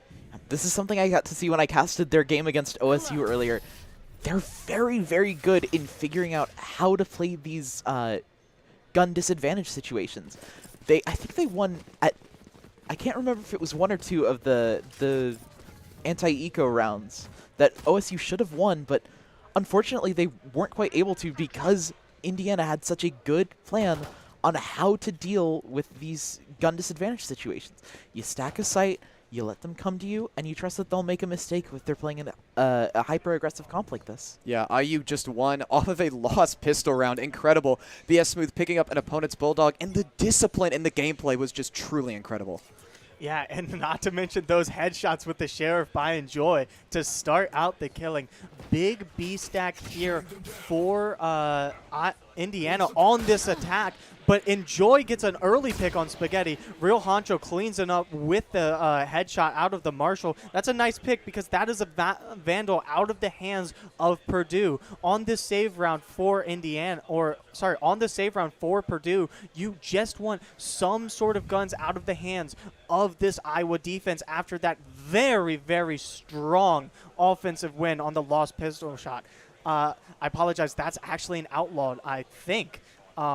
For the real honcho on this Reyna. Also gonna get the full heal though, trying to creep up into Garden. Be Smooth on the KO, has an angle, wants it. No shots fired on that cross peak there. Be Smooth looking for a headshot, not gonna find it as Honcho also misses his shot with the Outlaw. Honcho pushing up, has to push through the KO. Anders gonna get something from behind here, finds the kill on Scope, and Honcho goes down to Be Smooth as he picks up another on Cryptic, and the momentum is fully in the way of Purdue, but RLM finds a shot for Purdue, trying to get something on this chamber. Just once guns out on this save round, going around with that one-shot Deagle. Just wants more kills. If he can run away with the gun, that is a good win for him. Might get the spike down. Playing with house money at this point. Odin Spray's coming through, and he's going to get swung by Ladruff James, and that's going to be a win for Indiana. Are just definitely in a grand final here. Looking at the gun mechanics from those players, I mean, NMSRLM with the sick shot with the chamber pistol, and BS Smooth with such good disciplined gunplay these 2 rounds in a row. We are definitely dealing with the cream of the crop here. And to highlight BS Smooth again, I got to cast him in the earlier match that was on the side stream. He was such a standout player, but normally he's a Viper player.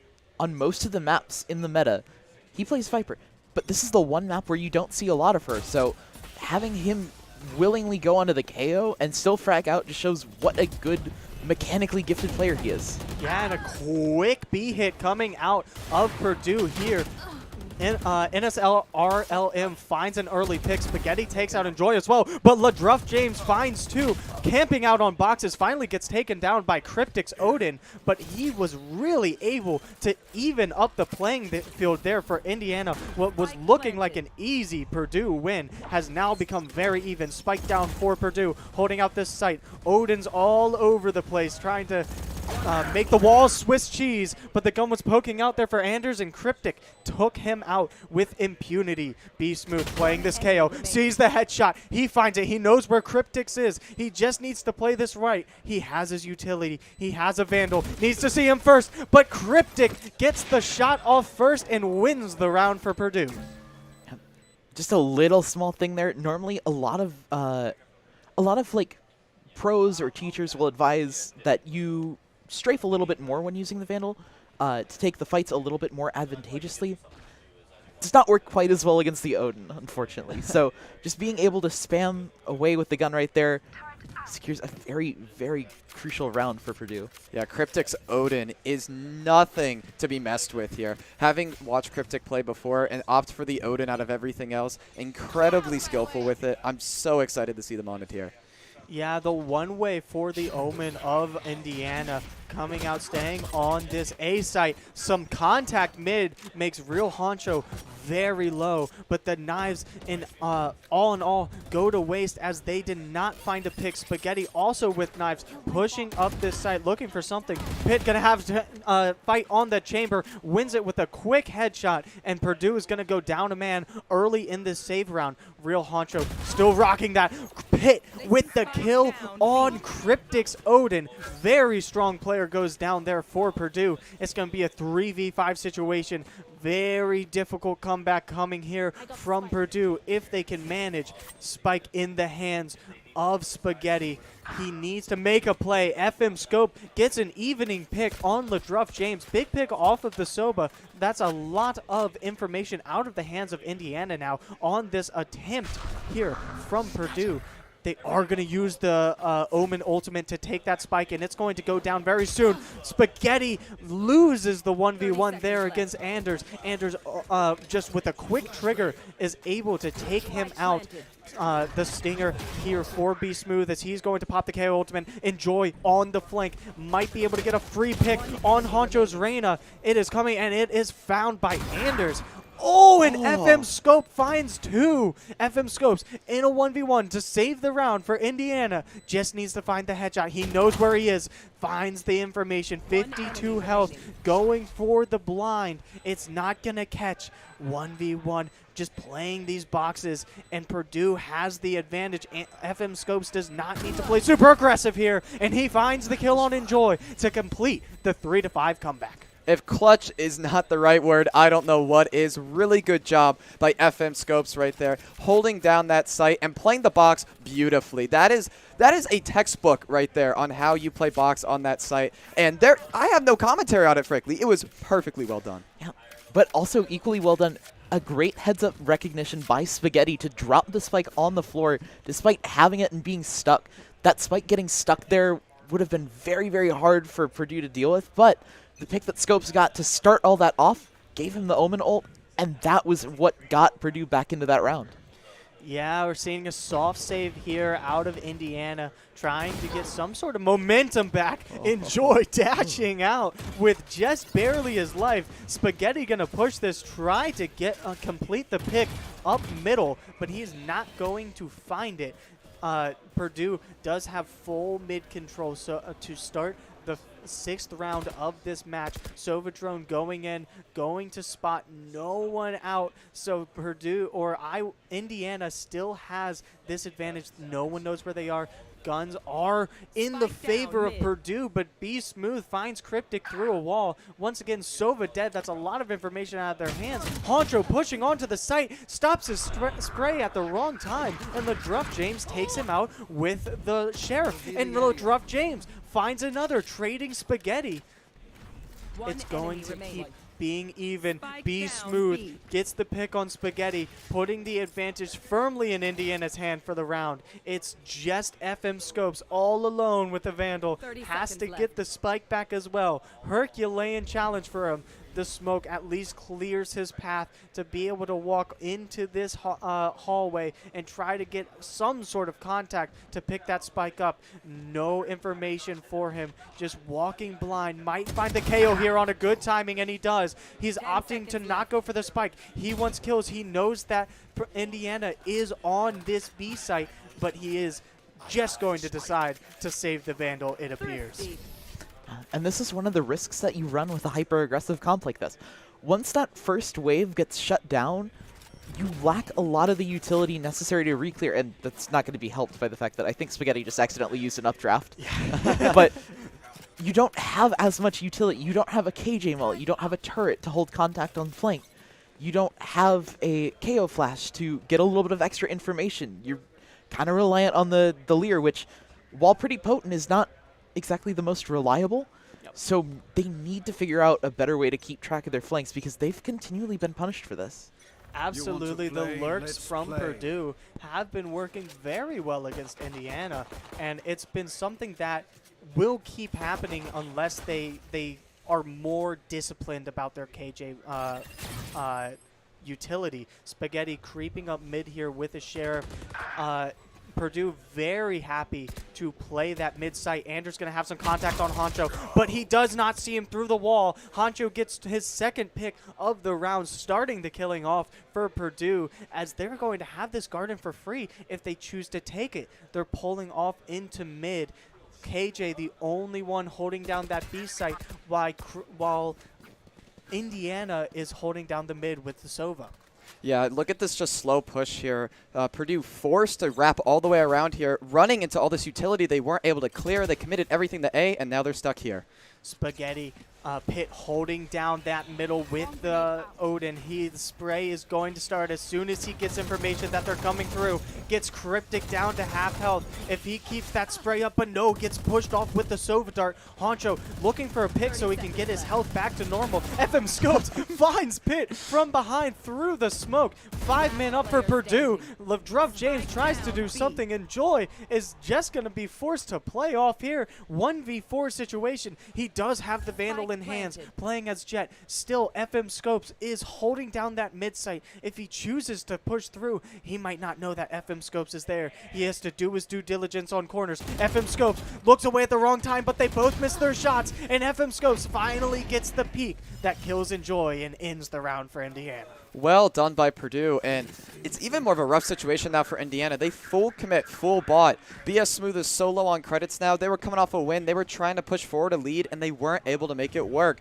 Purdue working around their utility deficit. They blew a lot on A, but they're like, you know what? We got enough to make it through on B, and they made it work. They made it happen, and they took that round. And another interesting thing to note is they can kind of get away with just playing contact on the KJ utility because they've shown it so much already throughout the map. They're not pushing off the alarm bot. They're just walking up for free and destroying it. And I'd like to see Indiana try and rectify that somehow. Pitt with an aggressive angle here with the Sheriff. When you're in a save round, you have to try something, but he's going to get taken out by Purdue with that Vandal. Not much he can do there. If you miss that first Sheriff shot, it's over. LeDruff James all alone now to defend B-site from the entire Purdue team. Smokes luckily come out to give him a little bit of help, but he might look away at the wrong time. It's going to be a big timing play as the recon bolt calls him out. He's blinded by the whole team. Be Smooth able to find FM scopes on that little flank, but he is going to get called out as Purdue gets the spike down. 4v3 situation. Cryptic gets the bomb, and Anders and Be Smooth pushing together. They do have one Vandal in hand, so they are still dangerous. All of Purdue is playing on the bomb for this post plant. Not a lot of spreading out so far. Chamber takes out Be Smooth, and that's going to start the killing out for Purdue. Only a 2v4 here for Indiana. Aggressive peek by the Chamber for Purdue, and Enjoy's going to take him out, evening it up. Enjoy with only 5 health, and he is all alone. If one of those Odin bullets hits, he is done for, and it finally does. Purdue taking another attack round. Yeah, and going back to our map vetoes and bans, Ascent is not a map that you're used to seeing teams willingly choose to start attack on. It's probably the most defender-sided map in the game, and it's really rough to go on attack first and not feel confident in the buffer of rounds that you're going to get, because a lot of teams can't get that many rounds on attack. But this aggressive composition, it makes sense why Purdue would choose to do it, and it also makes sense why they're taking some of these somewhat risky gunfights and post plants that we got to see out of players like the Chamber or the Jet or the Reyna. And I'm very curious to see how Indiana is going to try and shut that down. Yeah, for sure. And we are in a quick timeout taken by, I believe, Indiana to try to stop that bleeding. In your experience, Carter, do you think that these timeouts tend to work as intended? Because often, especially in NBA basketball, it's to stop a run, right? Yeah. And I think applying the kind of timeout culture to esports, a big part of it is also game planning. Valorant, it's about shooting, it's about mechanics, don't get me wrong here, but credit management, kind of utility management, where you're placing that stuff, you only have like 20 seconds to discuss that. Taking that extra time, taking that extra minute to work it out with your team and figure out what you guys are going to do next, especially in a situation where you're starting the lose streak, can be critical and can change the tide of a match. Something interesting to note, keep an eye on Pitt with the Odin right there playing off the turret, but he's just going to get spammed. Yeah, Cryptic with the wall spam finds Pitt very early into the round, and that's going to start the entry for Purdue. And Joy finds one with the operator, but LeDruff James loses a gunfight. The real Honcho takes him out, and Joy playing this operator in mid, trying to find another pick, but in this post-plant situation, that operator is not going to be extremely useful. Might want to trade it out for a Vandal so he can have that spray potential on this B site hold. Be Smooth pushing up aggressively, does not have his team right behind him, and the real Honcho punishes, is able to Reyna eye out as well. Anders looks away at the wrong time, and FM Scopes cleans up the rest of Indiana. Punishes is certainly the right word there. Purdue punishing Indiana. And Indiana in that timeout, like I was talking about, it looked like they talked about a new game plan. They had something different they went for. You talked about Pitt kind of doing a different setup here. But Purdue was still able to punish it. And that is really crushing, not only mentally, but gameplay-wise. I mean, you try something new, you try and change it up, and it doesn't work. So now you have to find something to do next here. And I don't really know what that is for Indiana now. They do have to econ coming into this to save their credits. So right now they're not looking to do anything, but they definitely need to make a change coming afterwards. And just a heads up, Anders going full econ. I think that this is probably to get Enjoy an op on this next round to try and add another layer to the defense, but already 6 on the board for Purdue. That's a 1 attack half. Absolutely. And as you mentioned, Anders is going to likely look for that op for Enjoy, who did get a pick on that last round despite the loss. Spaghetti and Honcho are fully pushed up. Might get contact here. Vandal shots missing from Nims, and he's just going almost taken out with that. KJ Molly shoots it beforehand, but he finds one through the wall as Honcho completes his creep up middle to get a kill as well. Cryptic takes out Pitt, and the Avalanche is rolling for Purdue right now as they're going to get full control of that B site. Yeah, and now it is up to Indiana on the retake, pushing forward towards the plant, but they don't have very much to go off of here.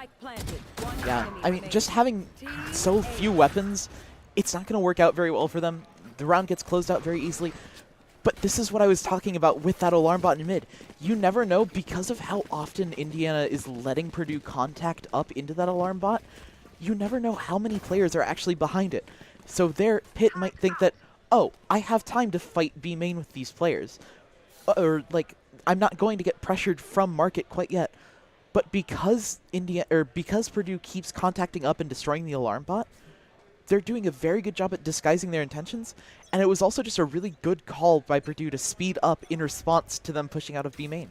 Yeah, Purdue once again going to go middle. B Smooth going to give away his position and gonna start getting sprayed, forced to push off of that Garden's Peak that he wanted. Real Honcho immediately getting this full mid control. Indiana has been opting to just let Purdue have it, and it has not been working in their favor thus far. Knife detects the presence of Honcho, and Enjoy with that operator finds a kill on the chamber. Big early pick for Indiana here, but still, Purdue is going to waltz right through this garden and attempt to get onto that A site. B Smooth is completely pinched. He needs to get back. He's going to break glass and opt to go to heaven on this A. Real Honcho finds Anders underneath the bed as well. Enjoy keeping this operator out, and the smoke did not hit him. It's not affecting him. He's going to be able to keep this peak. Gets splashed, has to push off. Real Honcho holding an angle on that heaven side, and the spike is going to go down for Purdue. Post plant now on this A site, and the Killjoy comes out. Killjoy ultimate comes out. Spaghetti kills Pitt and LaDruff James. Killjoy ultimate still in play. One player detained, and he's taken out by B Smooth, who also got another 2v2 situation. A great retake so far. Enjoy trades FM Scopes, got the knives out. He can go for all of it, but Cryptic's Odin is too much for him to overcome.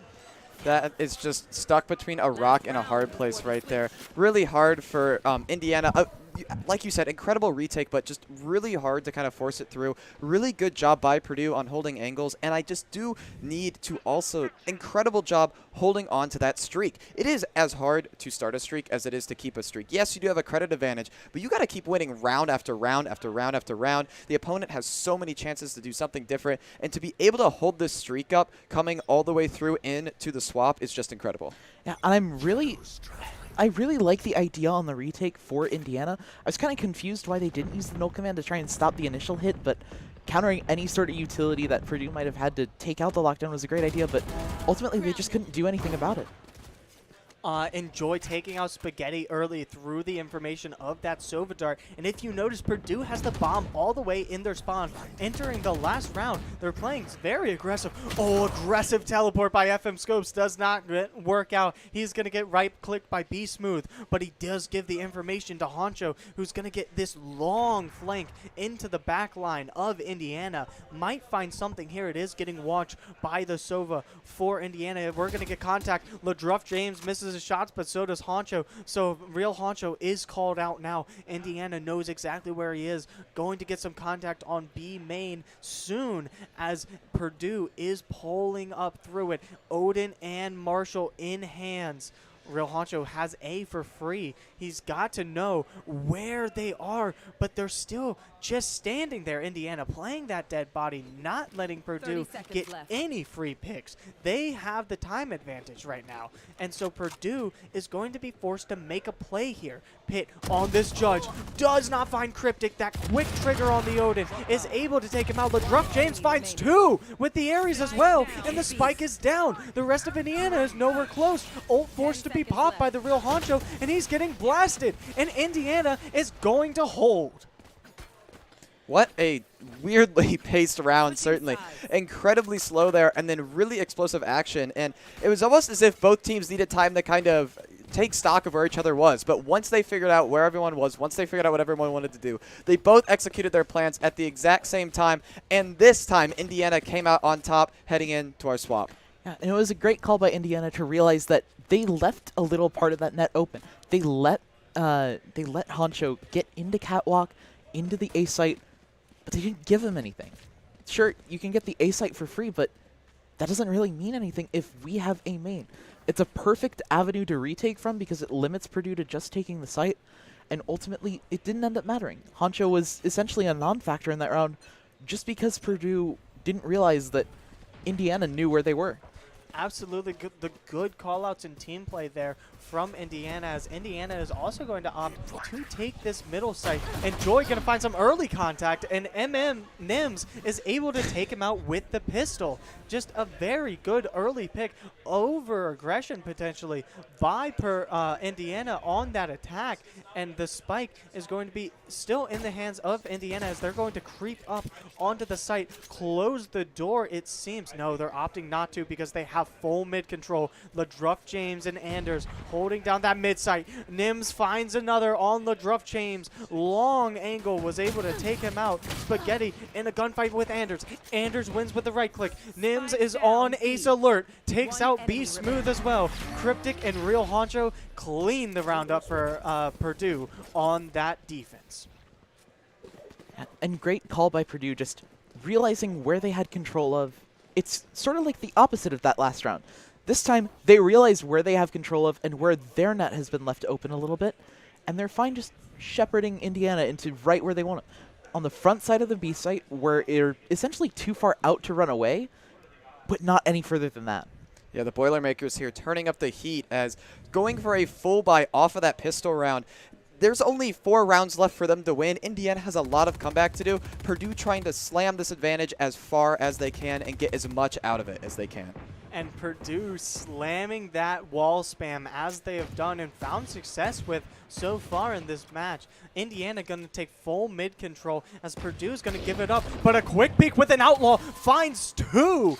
Honcho getting Ladruff James and Enjoy, maybe on a collateral. FM Scopes takes out B Smooth and Honcho takes out Anders as well. It is just Pitt all live for Indiana. Nothing but a classic running away for his life. He doesn't even have Spike. Spike is mid, held by 2 Purdue players.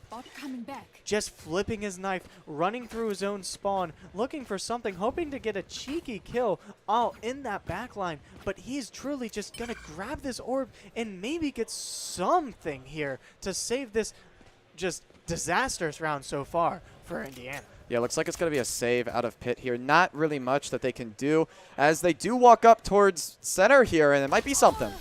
Yeah, Spaghetti takes him out with the headshot. You know, it is more advantageous to die in that situation if you're Pitt, especially because you have the classic. Yeah, plus this way you make some more progress towards getting your ult online. It's kind of getting late in the game already, so having that lockdown realistically within the next couple of rounds is going to be huge for Indiana, and getting that orb is just a small decision that I don't think a lot of teams would go for, but it still shows that Indiana is playing heads-up Valorant. They're trying to min-max whatever they can. It's just, it's not exactly the greatest outcome for a round that you'd ideally like to win when you're down 10-4. For sure, big B hit coming for Indiana here, and Nims finds an early pick on Enjoy. That's going to be the entry presence off for Indiana. Sova Dart lets a lot of damage there for Cryptic on this Ares. B Smooth takes out Honcho to start the picks out finally for Indiana, but Indiana is running very low on health, especially B Smooth on that KO. Nims, an absolute demon with this Sheriff so far. Anders throws the smokes and the mollies popping through, trying to get something. That's Blind is going to come through. Finds Nims. He is all alone there. He does get a pick, able to trade his life. Cryptic finds one, and Spaghetti gets another. Cryptic ends off the killing as well. What a hold there from Purdue. And that is Cryptic on the Odin. As I said before, incredibly powerful in these type of situations. They're a really good job. And as we see these rounds progress, we're starting to see where these players kind of fit in their composition. We have Scopes, we have Spaghetti, we have Honcho. amazing entry fraggers. I just have to call back to a couple rounds ago. Hancho's 3K with the Outlaw, just speaking to that pure raw mechanical skill and putting that player on Reyna. That's the exact type of agent you want that player on. Yeah, and once again, going to be a little bit of a default here from Indiana. Try to take that mid side. Going to have 4 men peeking Nims with the operator, and he is going to be forced off. Not what you want if you're rocking that operator. Be smooth. Catching those jiggles from Nims. He's going to look for an ego peek, but opt not to take it. Savvy play by Nims there on that chamber operator, just trying not to, you know, be a bad death. Honcho holding out, guarding all alone.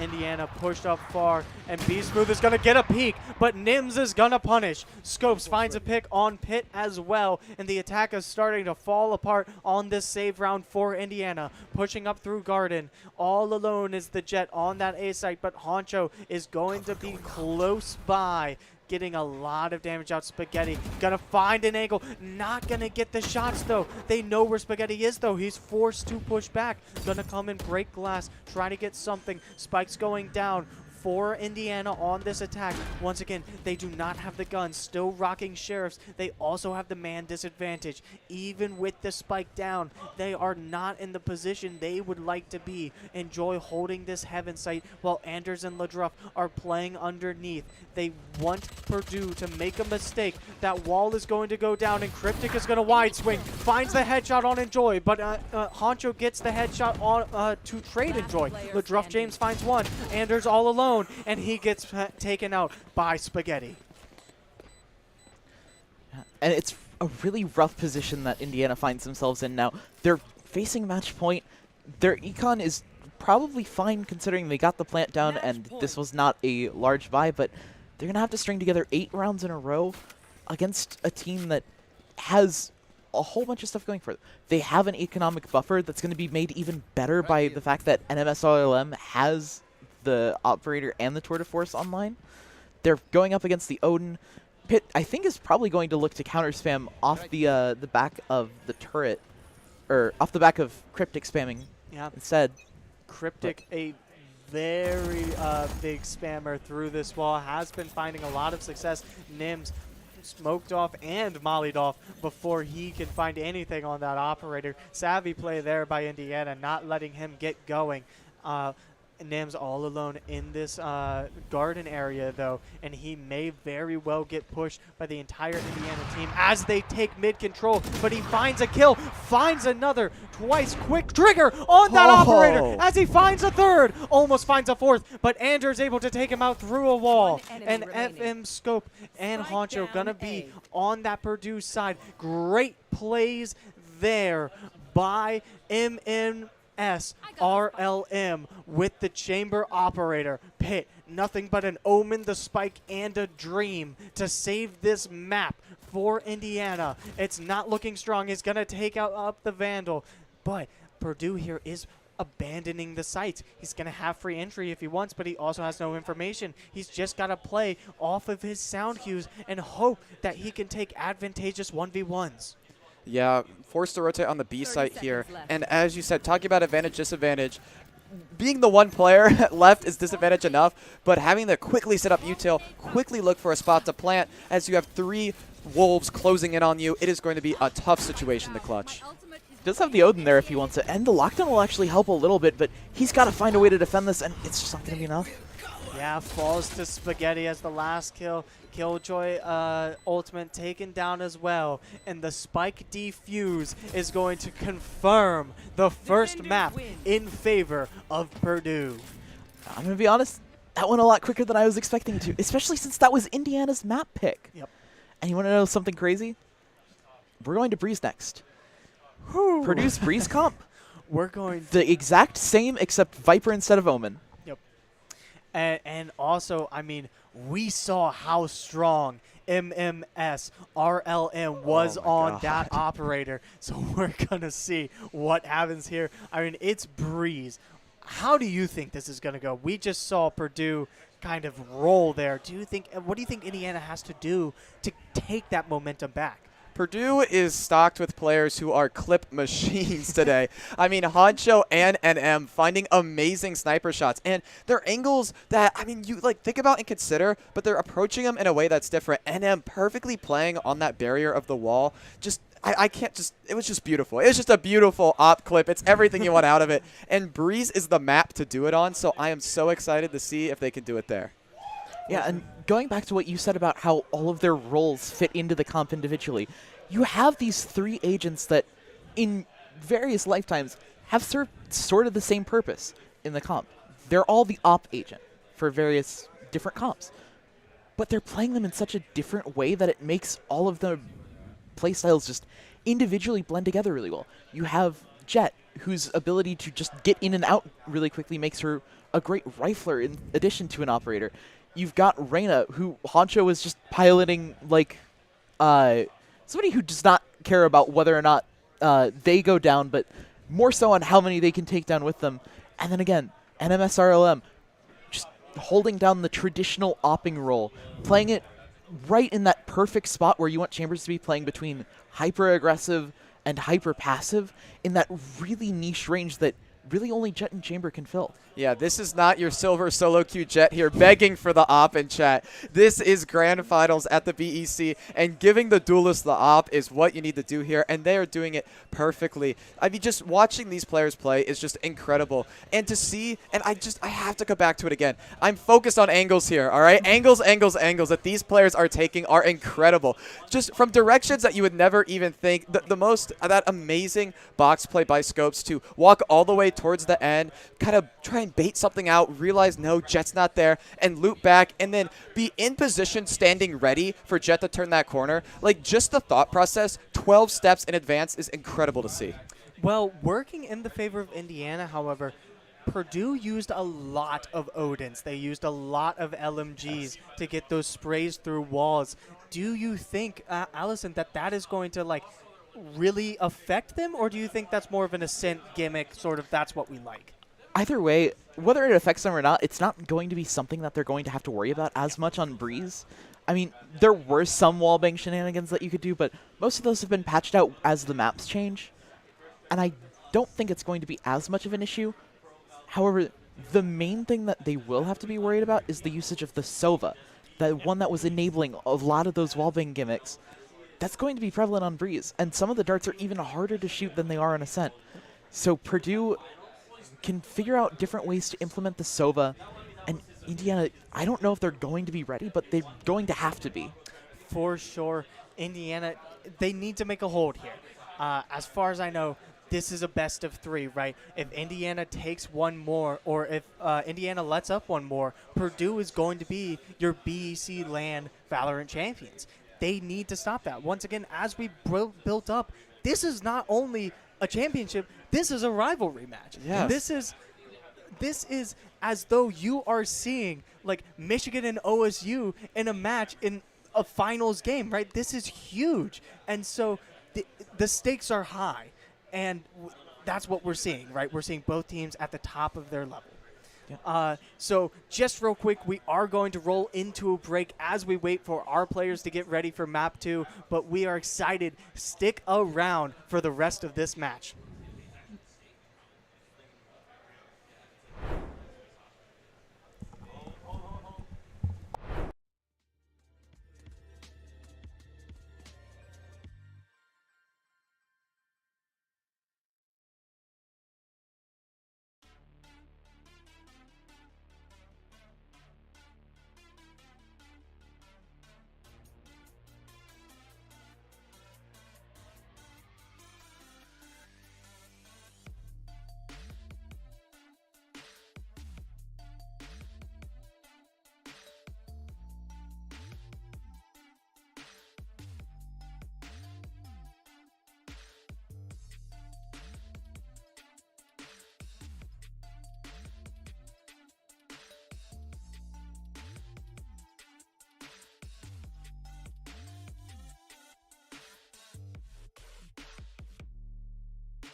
Welcome back to the Valorant Grand Finals here at the BEC LAN. Once again, to punch their ticket into the CECC Texas Championships, right? Big LAN match down in Texas.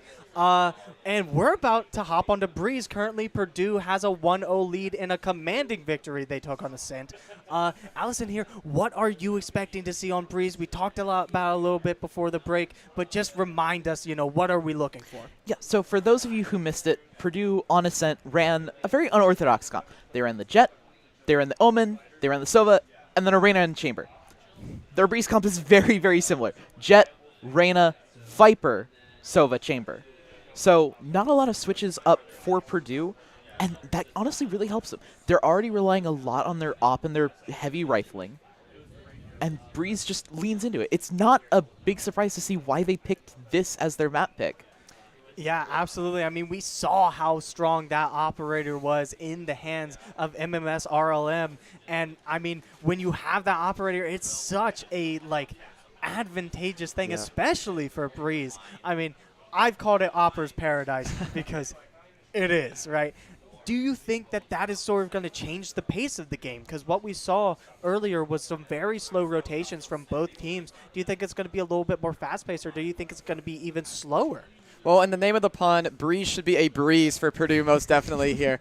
Just, it fits their playstyle so well. You're talking about all the different agents they're looking at, and you were talking about all the different guns they buy, and those two just combine perfectly for the perfect combination on Breeze. I cannot wait to see what they pull out here. And beyond just the operator, I mean, we now have the Outlaw. We have 3 tiers of sniper we're working with here, which just unlocks more for these teams to do earlier. You're not forced to save up as much or forced to go with something like the Marshall. You're able to kind of opt into this in-between. That Honcho definitely demonstrated can be incredibly deadly. So I think that Purdue has such a huge advantage coming into this, but I also wouldn't count Indiana out. Even though it was a 13-4 match, which is pretty one-sided towards Purdue, those 4 rounds Indiana won were confident wins. Yep. It was you saw a team that was there to win and had a way to do it, and they just need to really enact that here.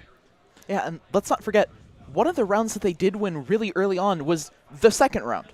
After not winning the first round. Yes. They've shown that they can play at these disadvantageous situations just fine. They've done it all throughout the tournament, but they're really going to need to step it up, especially in these equal rounds where they kind of struggled on Ascent. Yeah, for sure. And also what we saw a lot of was or what I want to talk about is the Outlaw. It is the newest gun to the game. It's not super new anymore, but what I think of it as is the thrifty killer, because one shot to the body with light shields.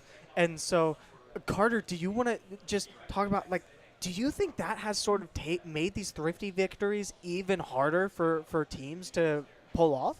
Yeah, I definitely think the presence of light shields, it used to be, especially in the early days of the game when you first started playing, light shields were this kind of compromise of HP. It was a thing where oh, I can't take 1 or 2 more hits. It'll help me a little bit with that. But now it's a compromise of your entire agent, right? With the Outlaw, by going with light shields, you're accepting that I can die to 1 shot 2 more guns now. And even though it is just 1 extra, that's 1 extra that's a lot cheaper, that's very available. We know these teams are buying it. So I think it definitely hurts the thrifty mindset. And it makes a lot of teams kind of second guess their buy choices. You have the option to put your credits into 3 places: abilities, guns, and shields. And now you have to consider shields even more, I feel like, with the addition of the Outlaw.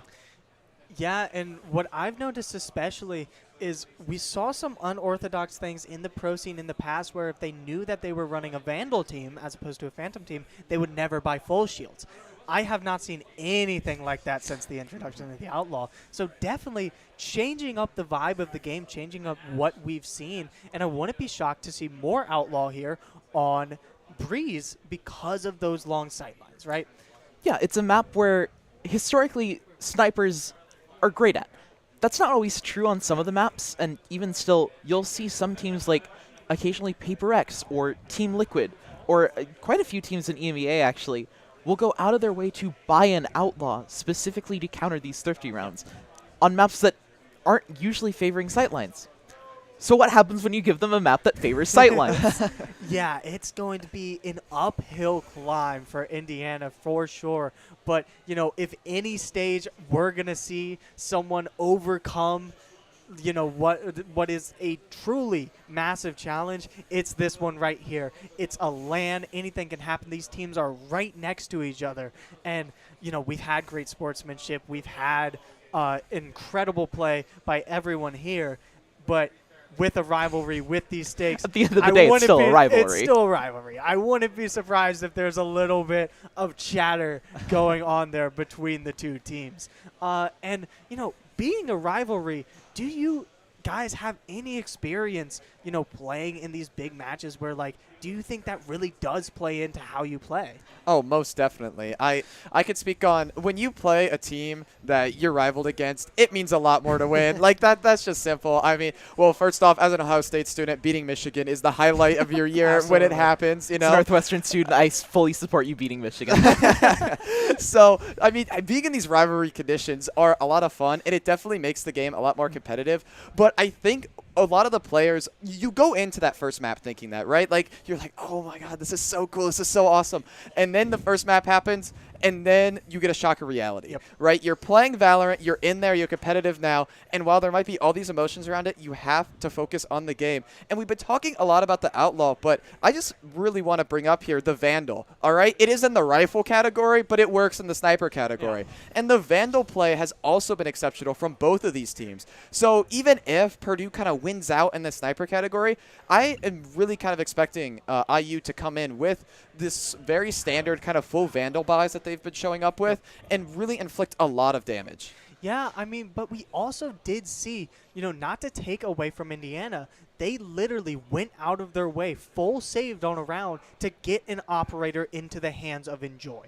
And so you've got to figure that Enjoy is powerful on that operator. Yeah, I got to see a little bit of it earlier today.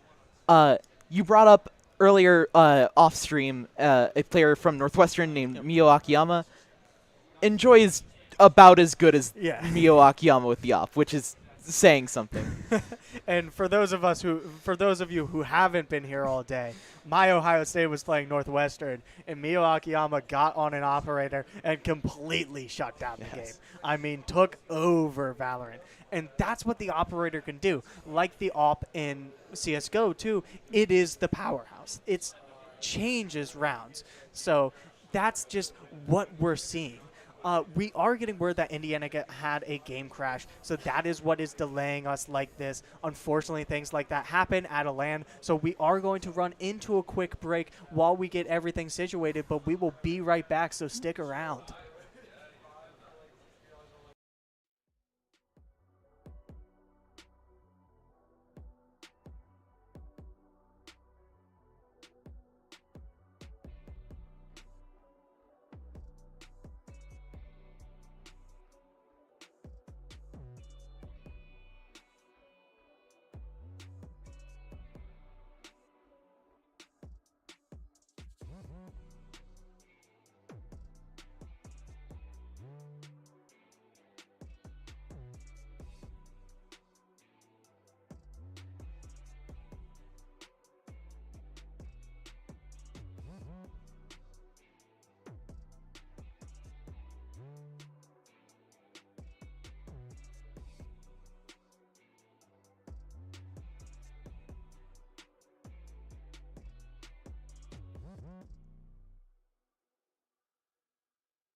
Hello and welcome back. We are going to be hopping into Breeze in just a second. Once again, game 2 in our match on Breeze. Purdue versus Indiana. Purdue took the first round handedly and a 13-4 victory. And as you've been building up this whole time, Allison, exactly the composition for Purdue that you expected. Yeah, nothing surprising here. Although I will say, going over to the other side of Indiana, I'm very excited to see B Smooth back on this Viper. Yeah. I mentioned earlier how on 6 of the 7 maps, he's a Viper player. Except Ascent, which is the one map that we have already gotten to see from him in this grand final. And I'm very curious to see how he does on this agent that he seems to be more comfortable with, just in general, if playing Viper on 6 out of 7 maps is any indication. And Carter, I mean, especially with Viper, those sightlines on this map are so crucial to take away. Do you think that is going to come down to that Viper play, or who do you think is going to be the X factor for both teams on this map? I'm so glad you brought that up because the utility from these teams on Ascent was crucial, but it was really kind of easy for them to work around. And that kind of is the nature of Ascent in a way. There are some... It's a complicated topic on Ascent. But on Breeze, the dynamic changes a lot. As you can see here, you have very high sight lines. There's a lot of very high walls making very wide areas, and that is the perfect size to just throw utility down. And so it's going to be that much more impactful to stop sight lines and kind of set up the way that people move. Yeah, Indiana starting off on the defense here, and a full stack push onto B for Purdue is coming. Not a lot of presence by Indiana on that B site, so Purdue is just going to walk straight on. Honcho using that Leer to gain space. FM Scopes takes out Enjoy on a lurk down in middle, and B Smooth is going to try to get him, but Scopes takes him out as well. Ladruff James got a sort of sympathy trade in the backline, taking out Spaghetti, but it's a 2v4 right now. Flash coming out, not going to find anyone. Ladruff James having to play this retake all alone as Cryptic takes out Pit, and Honcho is going to finish off the killing for Purdue. And Purdue, they continue the win streak from last game, picking up that first pistol round here, and just really, I mean, another dominant performance from Purdue. I talked about them being suffocating earlier. This is what I mean in that example. Just the way in which they win rounds is so dominant. And look, right into a full buy. Yeah, and as we're seeing, this is 6 rounds in a row for Purdue. Yeah, I mean, I think it's a little, well, I guess they did have that one slip up on Ascent, but yeah, long streaks have been the name of the game for Purdue so far. And if they can actually convert this this anti-eco, which they weren't able to do against the last IU defense, that'd be a huge start for them. Cypher finding one right click on the real Honcho. Cryptic finally trading him, though. That's a big gun change for Cryptic, or for Cryptic there, yes, for Indiana, trying to get those big guns out of Purdue's hands. Spike is already down on this B side, which has been taken so quickly. B Smooth is sought out. He's going to walk right through that Viper's molly. And then SRLM is going to find that shot on Enjoy. FM Scopes takes out B Smooth on that flank, and Cryptic is going to find 2. Yeah, just really well played by Purdue there. Great job using pretty much all the tools they had available. They took space. They did get a little bit lucky because there was a slight gap where NMS-RLM was holding initially towards Nest that let the players for Indiana walk up a little bit further than they might have against, say, like a Cypher. But ultimately, great job by Purdue keeping things in line with what you'd expect. They won the second round. Indiana looking to kind of scare Purdue here, opting into, like I said, all Vandals, taking the light shields, taking that risk. Purdue didn't get an outlaw. See if that trick works from Indiana. Yeah, and it's going to be an A hit here, going through mid, forcing Enjoy off. Very quick push like we've seen from Purdue, and it's going to trade 2 for 2, going to stick with this 3-3, but B Smooth picks up another one, and then Purdue is down 2 men to 3. Anders with this long angle finds Spaghetti as well, and Purdue is going to lose its first round in 7 straight rounds. The Vandal strat worked. It worked like a charm there. Indiana just...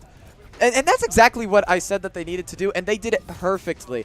Amazing execution, just forcing themselves to buy all Vandals, catching Purdue off guard, stopping them, as you said, on their 7-game streak. Amazing performance. Yeah, and it's just really well played by Indiana. They're not exactly prepared for the rush that Purdue set up, but they were able to adapt really quickly, and that's a really good sign going into the second map where they weren't really able to do that before. Oh my goodness, Enjoy finds 2 picks. Getting aggressive was Purdue scoping that long angle, and Enjoy punishes. Be Smooth gets another pick on that one-way. MMS RLM is pushing up that hallway.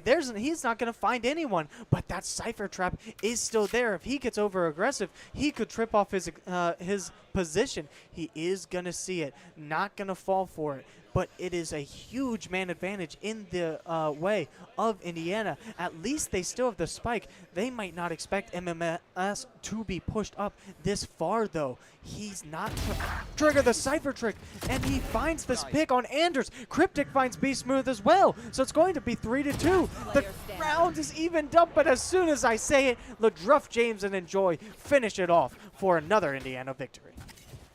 Yeah, and Enjoy, I very much enjoy watching Enjoy, the pop-off jet of this series so far, and the way in which Enjoy is able to use the kills to get resets on their dash is just incredible. Every time I look at the screen, Enjoy is just somewhere else. Yeah, it's a really great asset for a jet player to have, being able to weave in and weave out, finding picks where he can. It's just, I want to see more of that from him. It feels like that is one of Indiana's main win cons, especially on a defensive side where Jet isn't always the most useful agent. Spaghetti pushing up mid, very aggressively with the Sheriff. He's going to get peeked out by Enjoy in just a second. Shots come out, and Enjoy takes the headshot, winning the Jet 1v1 there with a good timing peek.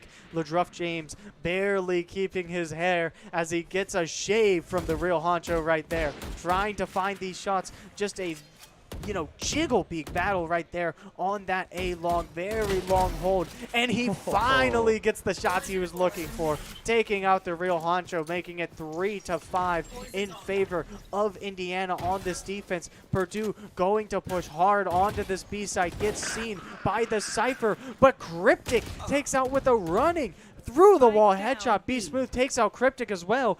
4-2 in favor of Indiana. Spike wants to go down, but it's not going to. Be Smooth and Enjoy clean up another round for Indiana.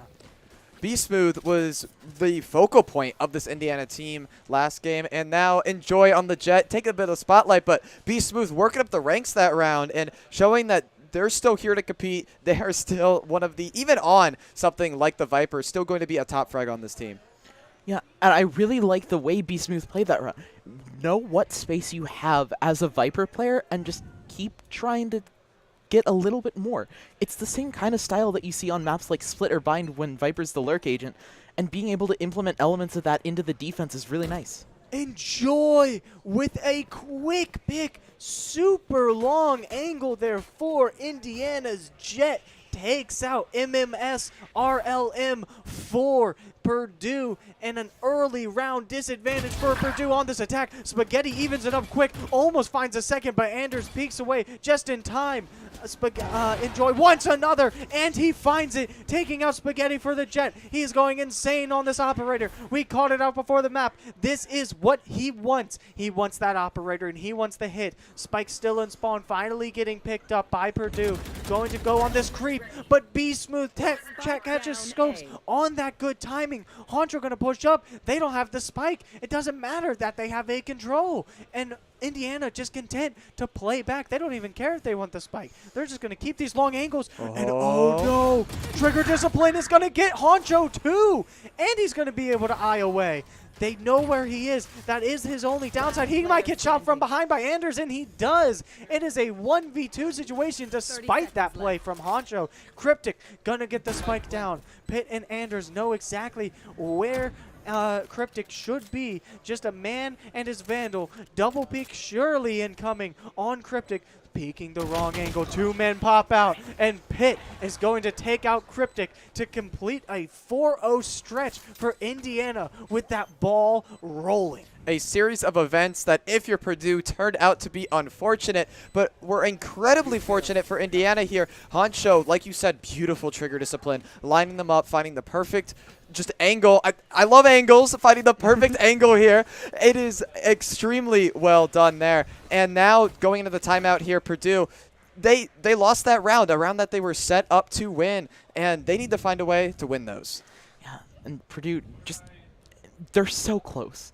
You can feel it, but this contacty style that they were really well, or they were playing really well on Ascent, it's not quite working out as well on Breeze. There are so many different sight lines to play, and Enjoy is able to get an operator right off the bat, and that's just shutting down so much of how Purdue wants to play, because they can't just contact up onto angles anymore. They're constantly losing one or two players to Enjoy or Be Smooth or NMSRLM, and it's not. There has to be some sort of a change for that. Yeah, absolutely. And it's almost as if this is how the snowball starts, right? So we were talking up Purdue so much, right? Purdue having to take a timeout here because Indiana is getting these rounds just going in their favor, but it might be really what team gets the first op in a round, right? Because this could keep rolling for the entire half. Purdue has to do something incredible to get an op in their hands, and unless things go very poorly, Enjoy is going to keep it. Yeah, to give that op to Enjoy is definitely the right target to have it on, and a dangerous one for Purdue here. As coming into this next round, they took their timeout. Let's see what they're going to change up. Oh, Enjoy going to go aggressive, getting this hard angle in mid, and he finds what a shot on Honcho as Pitt cleans up Spaghetti as well. The killing starts early out of the Purdue timeout, and Enjoy is just rolling for these Hoosiers, completely swinging the momentum of the entire match in Indiana's favor. He is the X factor for this team so far. NMSRLM pulling off for Purdue. Wishes he could have found Enjoy on that retreat, but the advantage is firmly in the hands of Indiana as of right now. No ultimates, very super in play right now. Enjoy is going to stick on that op, and unless the post-plant situation comes through, as Scopes reveals his position, LaDruff James finds the spray transfer, but Cryptic finally takes him out. Anders is looking for some sort of information as Cryptic all alone gets the plant down. Going to have that eco, and Be Smooth is going to come on a flank and take him out. Interestingly enough, IU did invest the Viper's Pit into that round, despite already being up 5-3, but honestly, whatever works. You know how that last map went. You know how much this snowball means. I'm fine with spending an ult here or there, especially when you have so many ults online already. Yeah. Contrary to what the Dreary Rain tried to convey there, this is not a bad situation at all for Indiana. Your Jet with an op has an extra, 4,000 or 5,000 creds lying around in case they happen to die in some crazy circumstance here. Just the sheer amount of just wealth that Indiana is holding on to, and how Purdue, look at this kind of haphazard buy they're going for.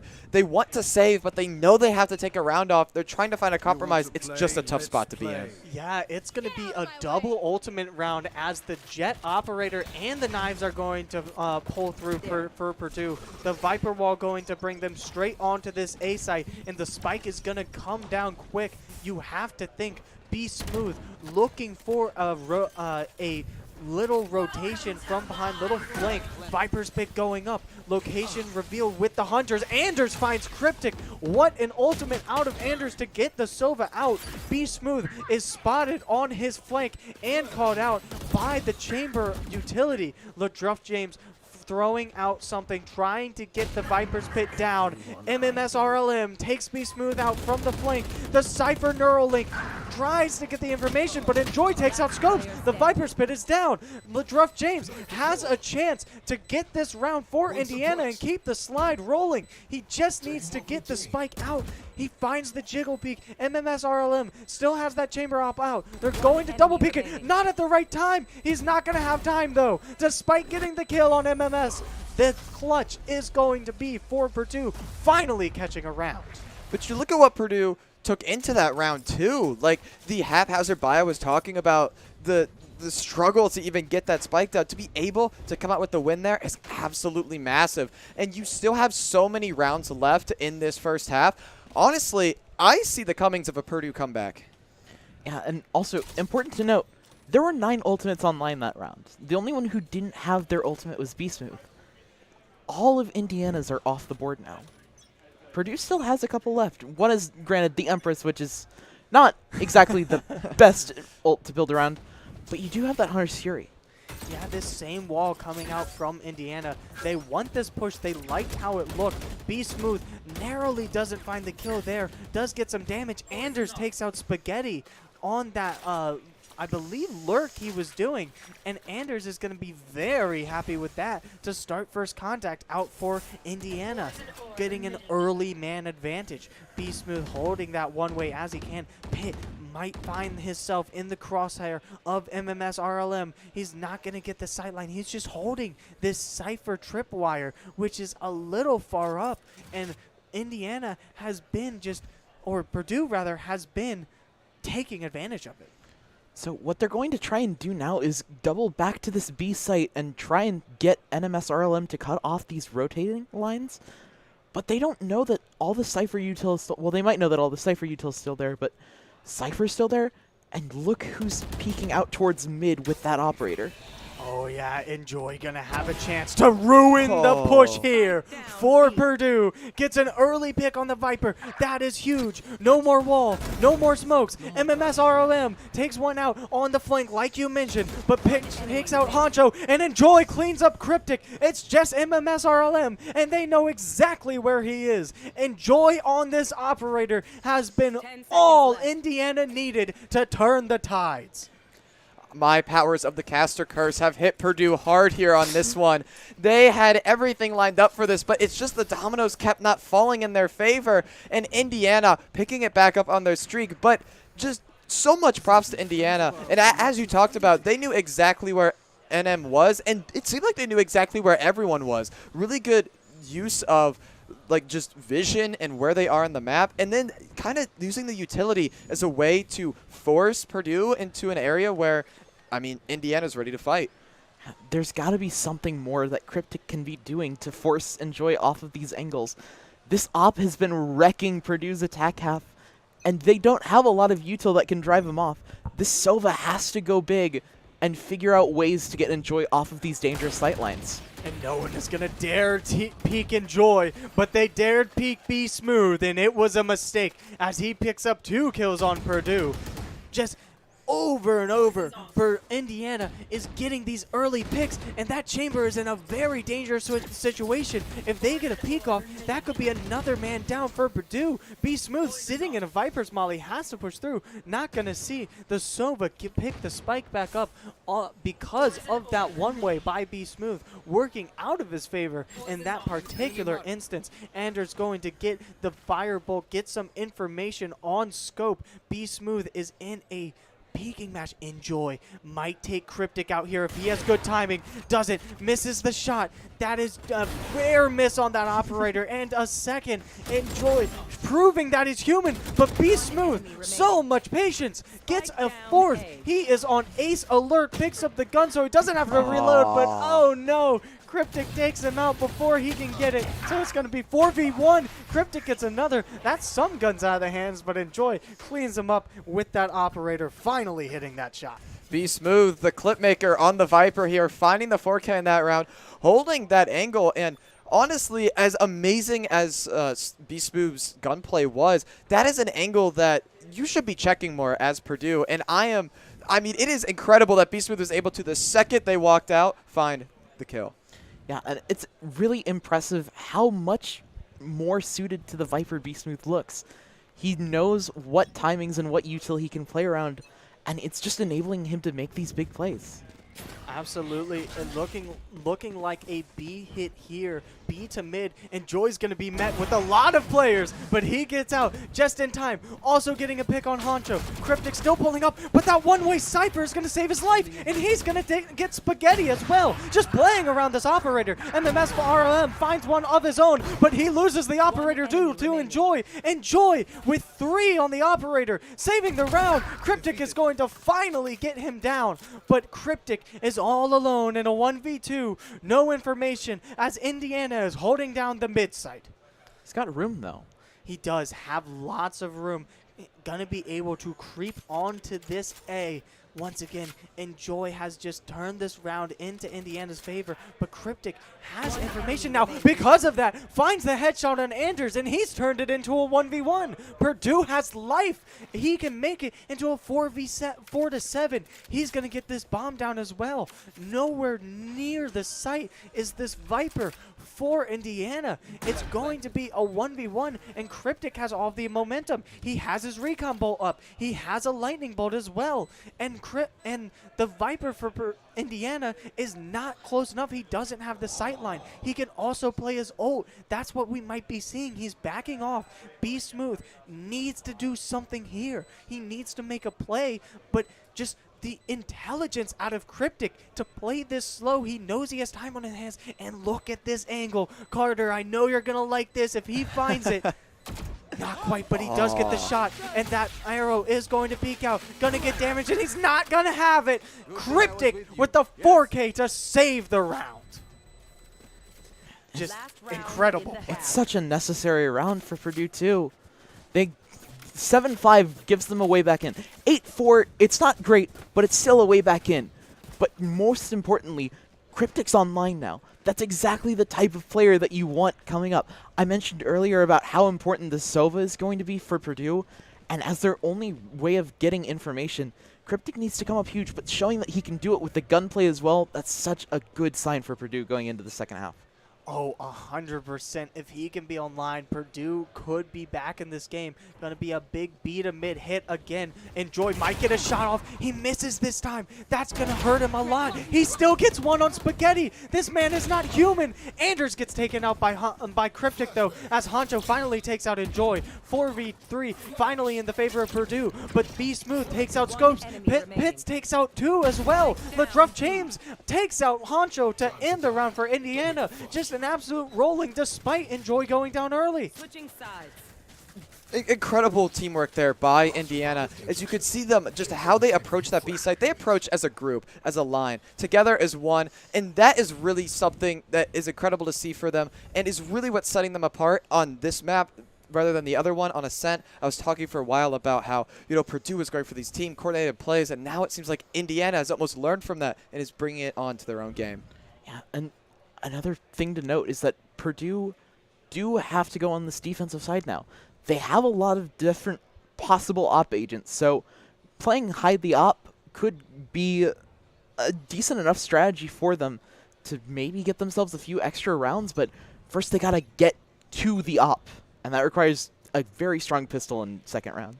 Absolutely. MMS RLM holding this with his pistol here. It's going to be a B hit once again for Purdue rather on this pistol round. And Indiana's Enjoy takes out MSRM. They're fully onto this site. Viper Wall is up. FM Scopes gonna have a hit on B Smooth if he decides to peek it, but he's not. Just playing those corners, playing those angles. Recon Bolt gonna call out FM Scopes' position along with the rest of this Purdue team on the retake. Honcho takes out one, but it's going to be met by 2 trades by B Smooth and LaDruff James. Anders takes out Spaghetti, and B Smooth cleans up Cryptic for a quick win for Indiana. Fast round that was for Indiana here. Starting off strong, winning that pistol round, and really setting themselves up to continue this streak, as it did waver a bit in the end, but it is 9-4. Indiana has a commanding lead, and they're trying to bring it all the way home. Yeah, and we brought it up before the map, but we somehow haven't seen it yet. Up until now, Pitt's got that outlaw. Oh, That's such a crushing gun for Purdue to have to deal with, especially on a round where it's dubious as to whether or not they should force. Yeah, just taking a light buy here, it seems, for Purdue on this attack. and they're playing super cautious. They want Indiana to fall into their trap this time. Indiana has been holding the cards this entire map, and Purdue trying to finally turn it into their favor. The ball has been rolling for Indiana thus far. Lots of marshals on the side of Purdue creeping up in this middle, just taking space very, very slowly, and it might work out for them. We've seen these things go awry before. No contact yet. Both these teams playing super cautious. Neither of them want to give up an early man. We've only seen one clutch so far in this entire match, and so they are terrified to give up these early picks. Creeping up with the Vandal is Enjoy on this A site. That A site is free if they choose to take it. Viper's Wall is going to go up, and finally the utility is going to get dumped. And with 30 seconds left in the match, we finally have someone going onto site. Cryptic opens up door, not able to find the kill. The Druff James takes him down. Lots of kills out of Indiana as they're just rolling through Purdue. They have the gun advantage. MMS RLM all alone with his Chamber Sheriff, and he's going to get taken out by B Smooth. Absolutely flawless there, as Valorant has beautifully told us. Indiana waiting the timer out all the time and kind of forcing Purdue to make quick decisions that Indiana beautifully punished. Yeah, and again, the Outlaw not necessarily the biggest player in that round, but it's just the value it provides at being able to hold these sight lines and to let these players take these more aggressive fights without having to worry about a very important sight line. That's such a huge asset. And now they're going to give it to Enjoy. I was just about to mention, Enjoy said, well, I can't have an operator. Let's get the next best thing. Might get some early contact on MMS RLM. Enjoy creeping up. I don't know if he saw them there. He might get hit with the timing. If MMS RLM chooses to swing, he's going to have a free kill. He's going to walk right into his crosshair. He missed the first couple of shots, but so wide open, he still gets it. That's Enjoy down super early for Indiana, and that's going to be a huge help for Purdue as they try to catch something on Indiana's bonus round. Pitt creeping up with a Vandal. No contact again. Enjoy went down. They're trying to play it slow here now. Yeah, and just looking at the spread, both teams committing members to all sites, and even middle here. No one knows where anyone's coming from right now, and it's going to be up to the attacker side, Indiana, to make that decision, and it looks like they've chosen A. Yeah, Honcho looking for some bullets. Pitt and Crypto are going to trade. The Druff James takes out Honcho, though, evened up at 3-3 thanks to some savvy shooting by LaDruff James. MMS RLM finds 2 headshots barely over that box, and Purdue is going to take their first round of the second half. And that's a round that they had to take.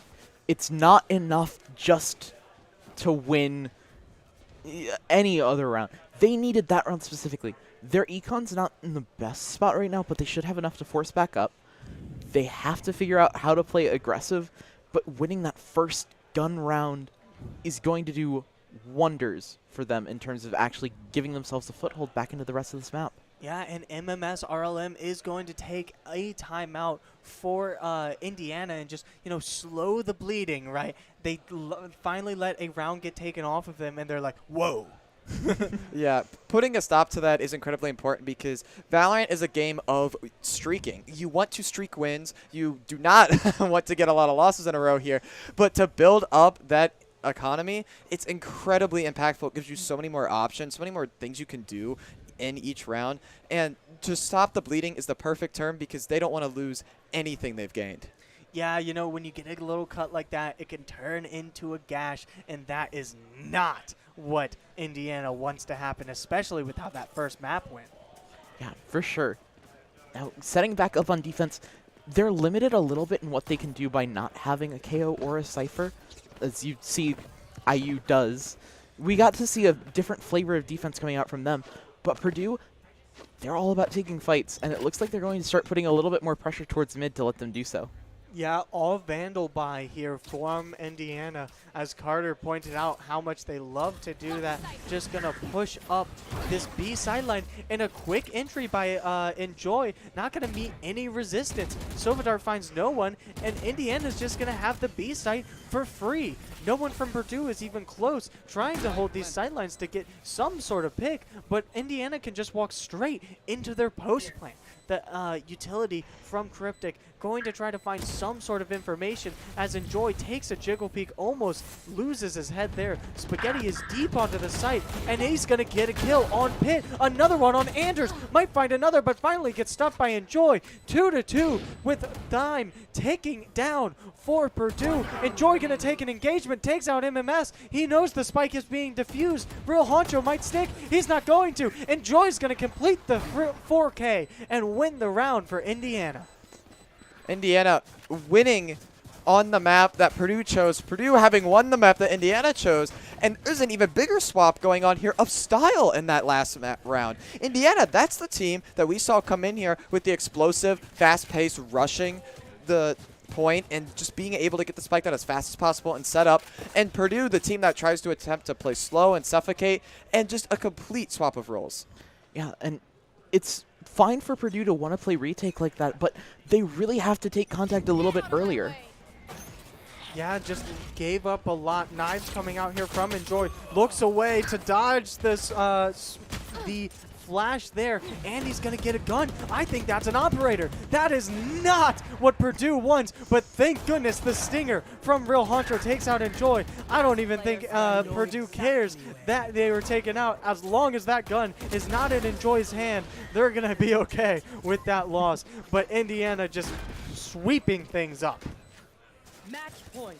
Just a great quick take by Indiana, and just they've been so good on these fast pushes, right? I mean, blink of an eye and you'll miss it there by Indiana. Yeah, it's one of those things that not having a Cypher really hurts because you lose your ability to stop those fast pushes, especially when your Chamber and your Viper are playing towards opposite sides of the map.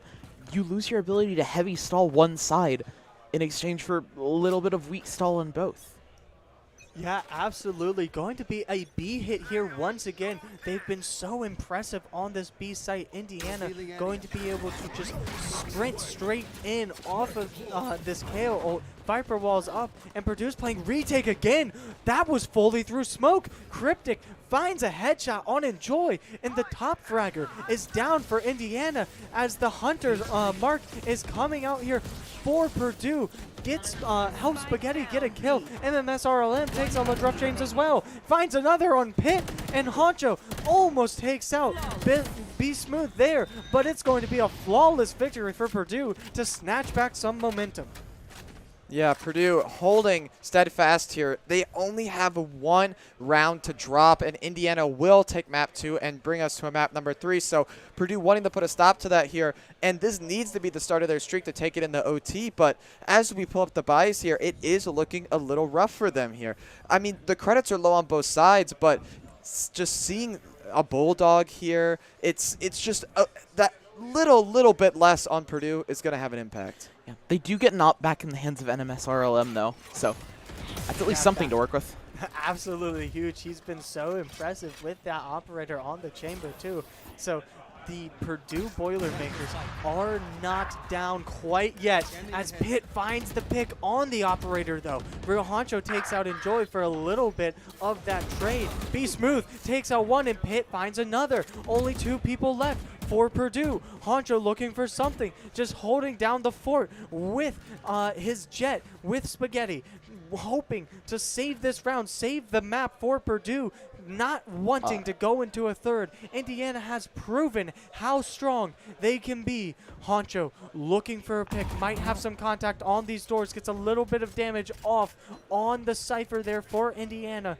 Going on this mid sort of push here. They don't have Indiana going to be able to just play this slow. Purdue is on the defense. LaDruff James takes out Honcho. Spaghetti gets a consolation trade. Oh, and he gets another. The round is still in his hands. Takes a long angle, and it is all for naught as Anders takes him out to seal the map for Indiana.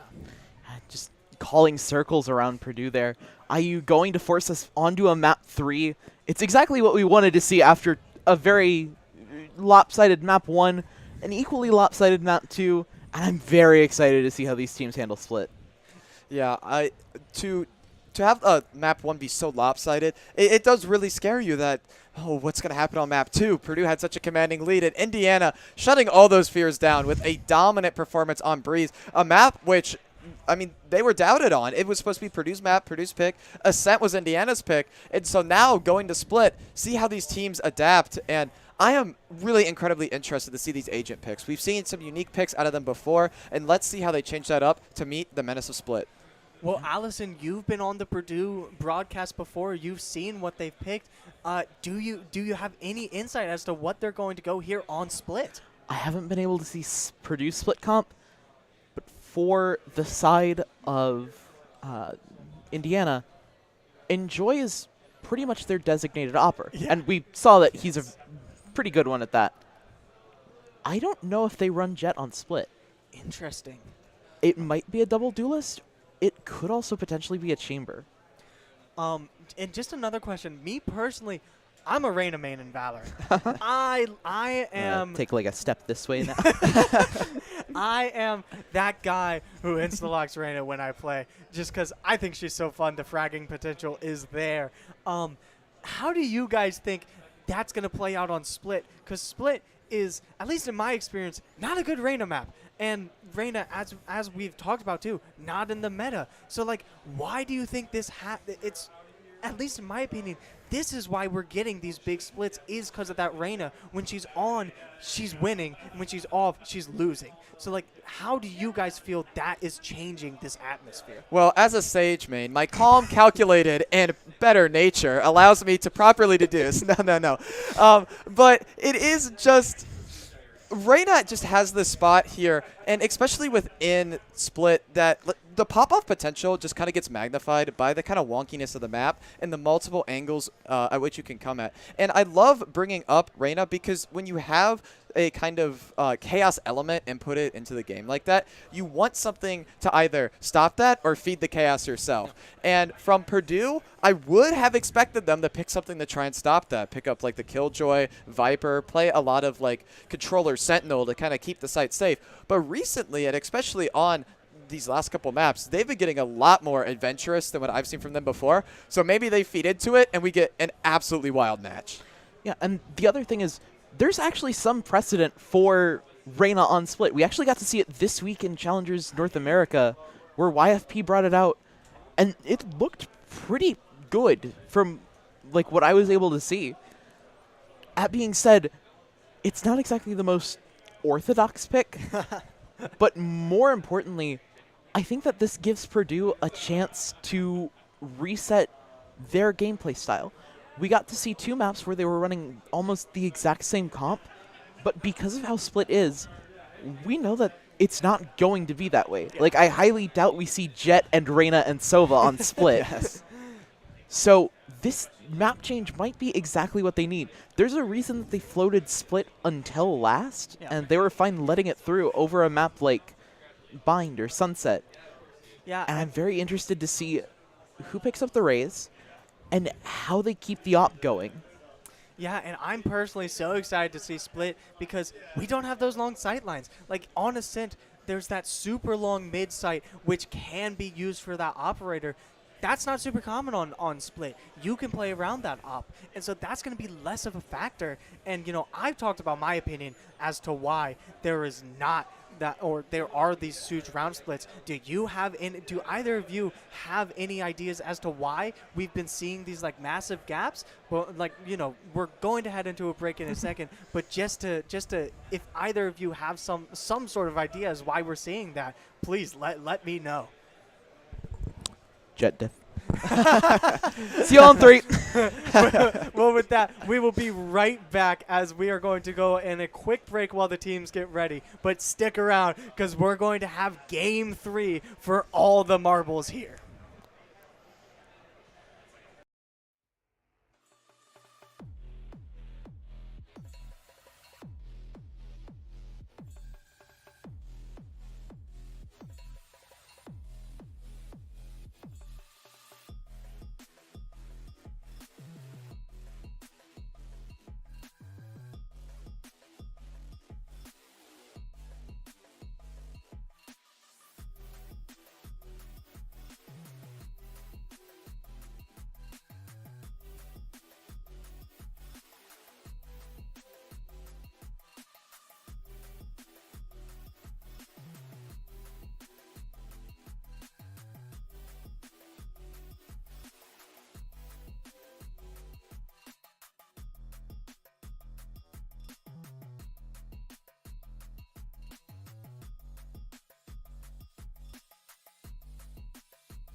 Hello and welcome back. We are about to head into our final map, our rubber match of the Grand Championship here at the BEC Land Grand Finals, Indiana versus Purdue, and we are going on to split.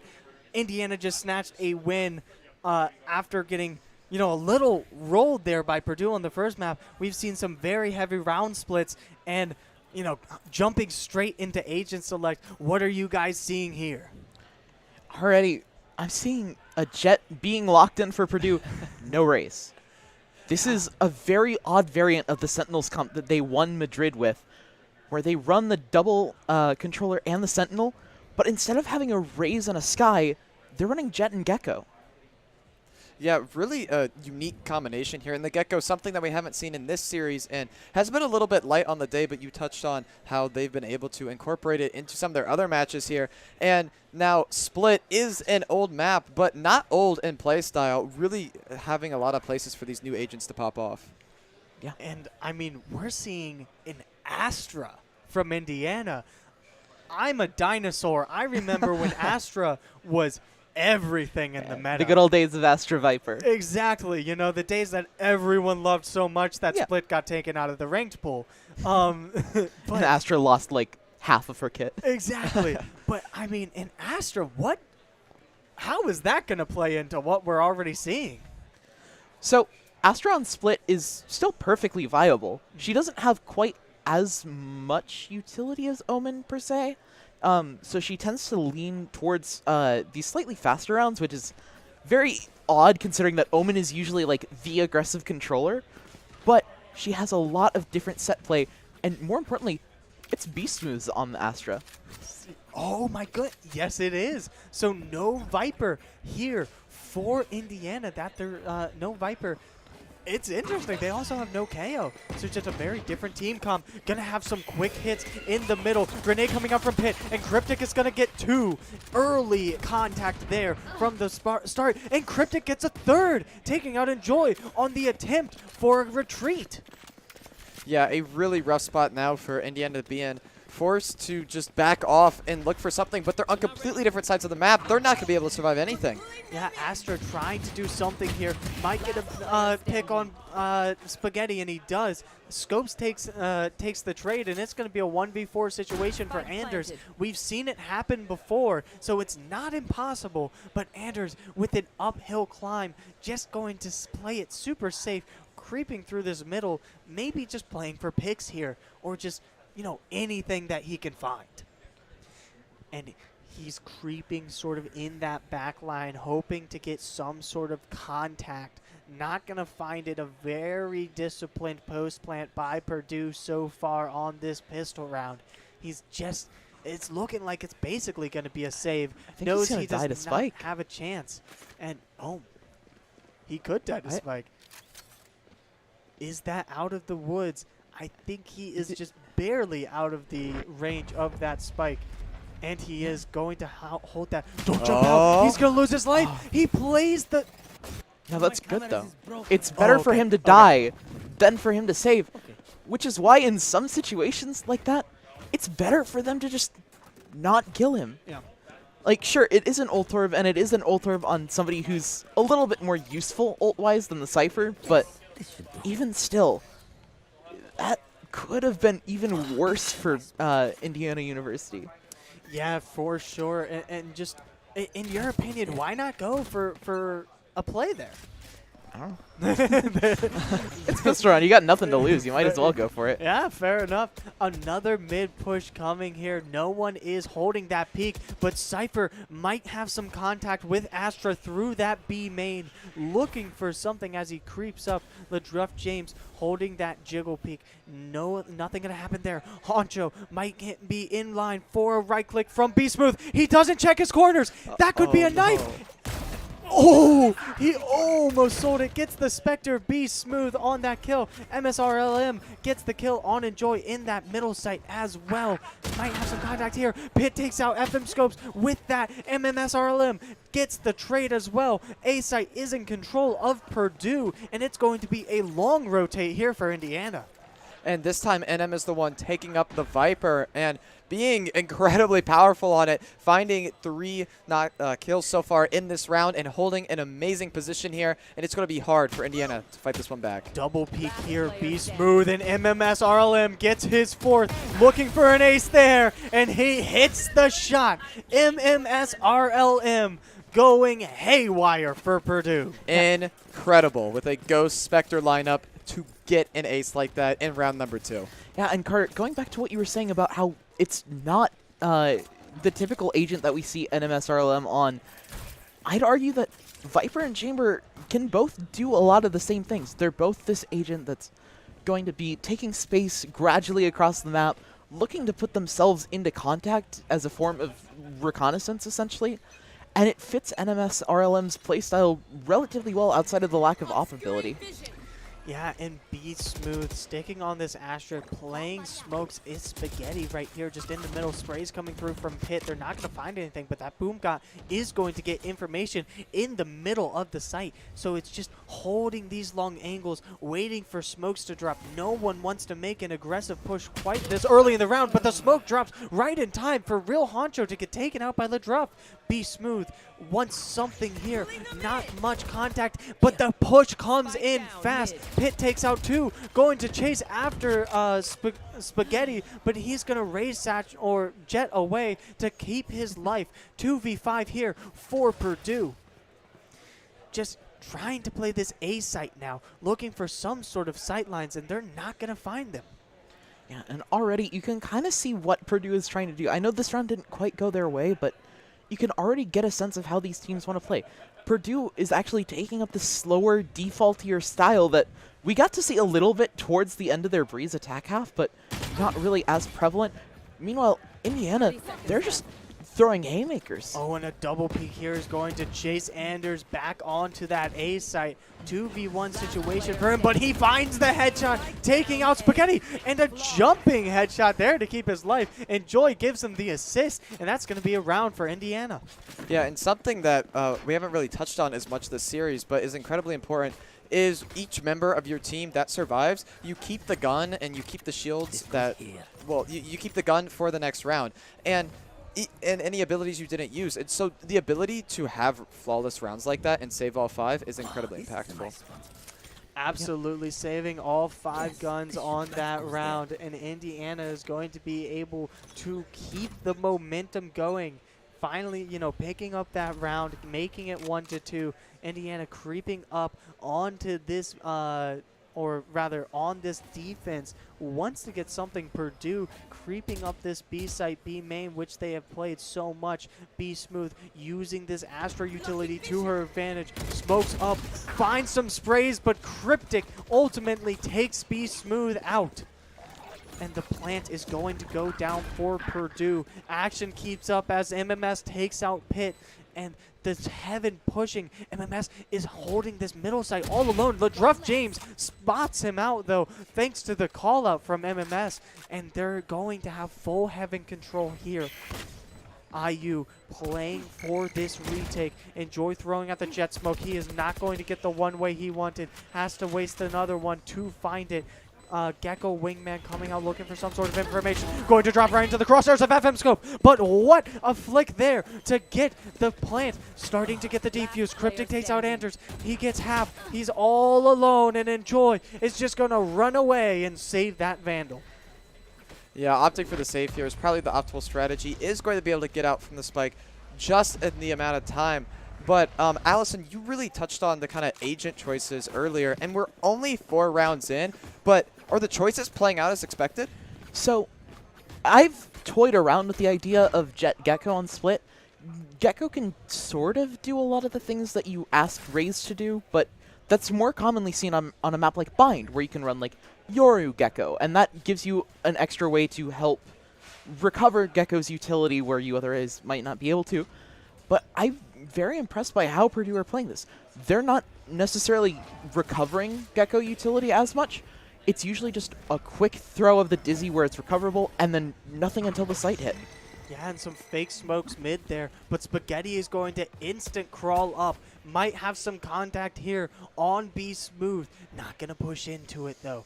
Playing very safe and cautious is Be Smooth. MMS RLM takes out Enjoy on this sort of flank here. Finally gets taken out by Anders as well. 4-4 going up. Going to go ropes here is Purdue on this attack. Very interesting play because the Cypher utility is out there. They don't know where it is. Neuro Theft comes out. That's going to kill that push before it can even begin. Oh, we might have some contact here. Be Smooth going for an aggressive peek. He's going to fall. He hears the information there as Purdue takes Heaven on this hard push. Spaghetti gets taken out by Ledruff James, and Be Smooth finds a second.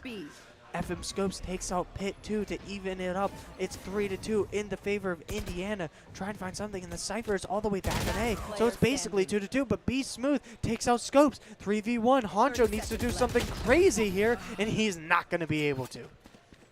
Yeah, really tough spot to be in there for Honcho. Trying to make the best of it here, but it is going to be a win there for Indiana. And bringing this one tied. I mean, we've seen these two teams run away with it, but it looks like they're keeping this one neck and neck. Yeah, ultimately a really hard-fought map so far, but you can't help but feel like Purdue has a slight advantage. I mean, Split is a little bit more defender-sided. It tends to lean. There was a time where it was a little bit attacker-sided, but that tended more towards the double duelist style of comp that we're seeing Indiana run. But that defensive potential of the Viper, the Cypher, the Omen, and even potentially using the Jet as an op agent, it makes you feel like Indiana might need a few more rounds on defense than they're used to.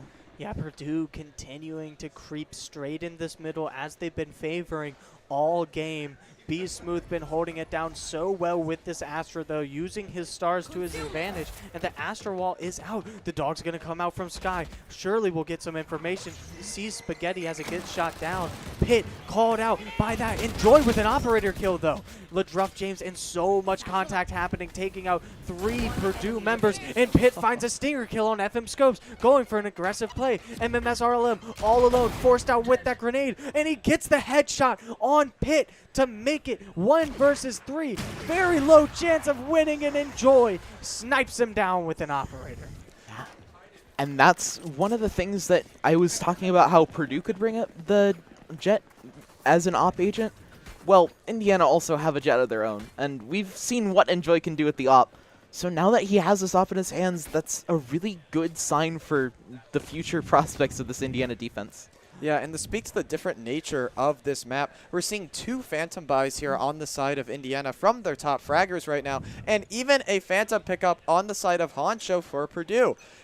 These are teams that have been consistently buying Vandals on those longer range maps, and opting for the Phantom, they're going to get in these close quarter brawls. Well, like, Carter, Split is not exactly the longest range map. We're seeing a lot of teams at the pro level pick up the Phantom on maps like these, notably Sentinels. They've been a team that's consistently gone for the Phantom because there are just so many close range angles you can take. Yeah, Pitt with an early ultimate kill on that raise, though, completely shutting down the A push there. Enjoy also has that long operator sightline, gets the Jiggle Peak to push out some shots there. Real Honcho going up on this flank through ropes. They're going, Purdue surely going to get Heaven control unless Anders has something to say about it. High push there from Real Honcho, takes out Anders, and the control of Heaven is in favor of Purdue. Big spot to take here.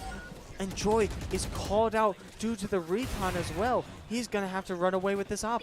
More coming from Ult here. Be Smooth all alone, but taken out by FM Scopes. Traded by LeDruff, and it's going to be a retake situation for IU as the bomb is down. Cryptic playing close on this elbow here. LeDruff James going to find Honcho, maybe with a bad timing. He's on his camera. He doesn't see LeDruff. He's going to get a free kill here, and he does. Finds the headshot. 2v3 now, but Spaghetti evens it up, and Spaghetti gets a second. Indiana now only has 1 man. They have to retake, and Cryptic finishes the round.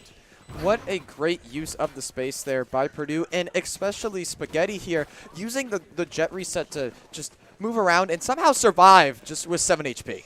Yeah, Spaghetti all throughout this series. We've mentioned Enjoy has done a great job of repositioning on this Jet. Spaghetti's also been doing a great job of it as well. He's been getting in, he's been getting out, dashing away to safety, and most importantly, playing to stay alive, because he knows that even if he doesn't have a lot of HP, a gun is better than just a gun lying on the floor. Yes. Absolutely. Spaghetti's been doing such a good job to stay alive, as it's going to look like another A hit or mid hit here for Purdue on this attack. But look at Pitt here creeping with this judge. He is begging Purdue to walk into that corridor. Look at him, so happy he can hardly contain it. He wants them coming into his trap so badly. And unfortunately, we're going to walk away from that. We're not going to see any judge action as Purdue is pulling off, opting to go B main. Gonna put that wall up soon. I can only imagine. Put that Cypher information out. And a quick entry there for Purdue. Going to get fully onto site, but Enjoy finds Rio Honcho. Enjoy finds another with the knives. Andrew's taken out by MMM, but the knives are still up. But he's taken out by Spaghetti, and Spaghetti gets another as well. Ladruff James finds one. It's a 2v2, and the Viper's Pit is out. Ladruff James extremely low on health. MMS RLM might get taken out on a bad timing, but he's not going to clear the angle. He's just creeping in his smoke. They're looking the wrong way. They don't know Ladruff James is right there. If he pushes forward, he gets a free kill on Scopes. Just spray, and he finds it finally. Ladruff James takes it. MMS RLM, though, gets the call up, and he's going to creep around. If that lands, it's going to do some damage. Gets the kill on Ladruff. We're now in a 1v1 situation. MMS RLM versus B Smooth for this Astra. Gets half down, looking for the classic right click. Not going to find it. He knows he's low, but it does not matter as MMS RLM clutches the round for Purdue. That's what you want from your Sentinel player right there. You want the person that can hold down sight in the toughest of situations, and NMS did just that. Clutch. Yes. And it's really interesting seeing him go from this hyper aggro, I'm going to just hit you with the op and there's nothing you can do about it, player, to I'm just going to sit in the smoke and shoot a molly at you, and you're going to die, and there's nothing you can do about it. And just smart plays with that Viper's Pit too, you know, holding up and hiding that box, not smart out. Pit going on a very aggressive play. This might be a huge contact. Grenade comes out, gonna force off. The flash gets two, and Ladruff James finds one with a stinger. Pit gets another, taking Spaghetti out. Cryptic just spraying, trying to find something. Gets Pit, and MSRM actually evens it up, taking out the Astra. So that aggressive pistol push was all for naught, as it's completely even now.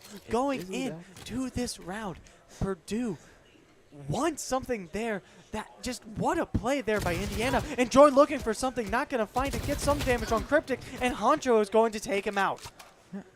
Pushing up this mid-site still. They gave up Dizzy during that engagement, though.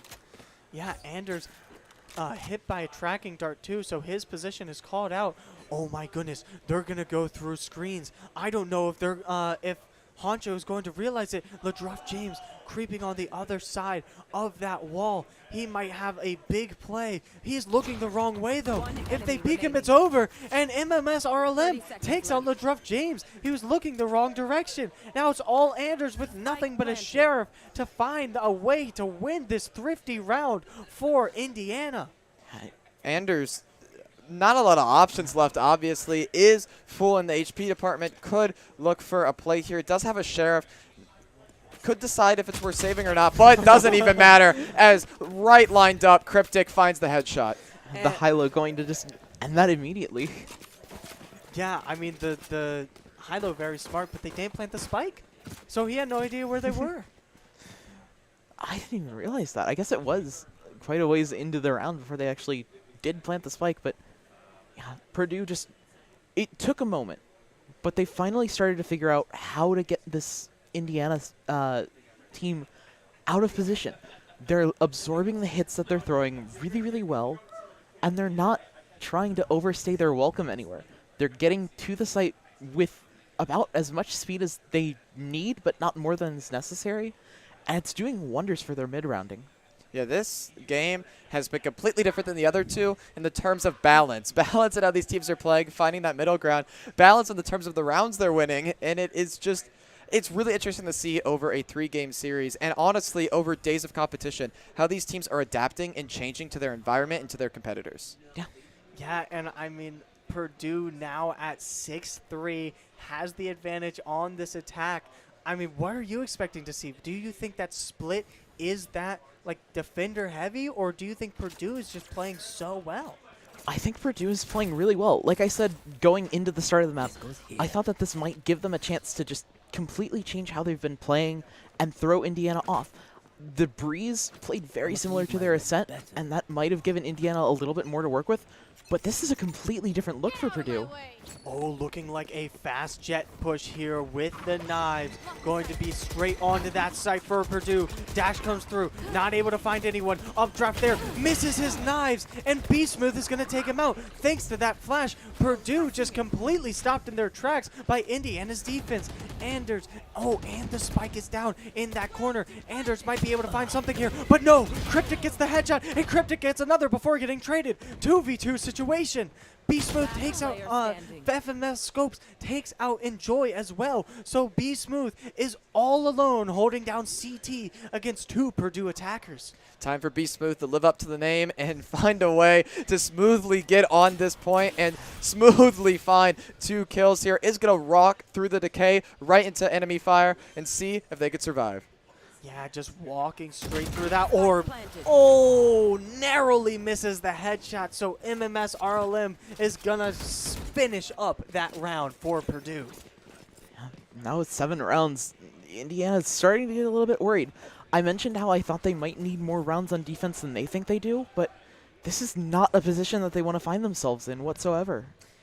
Absolutely not. I mean, Carter, you've seen how well that Indiana played last map.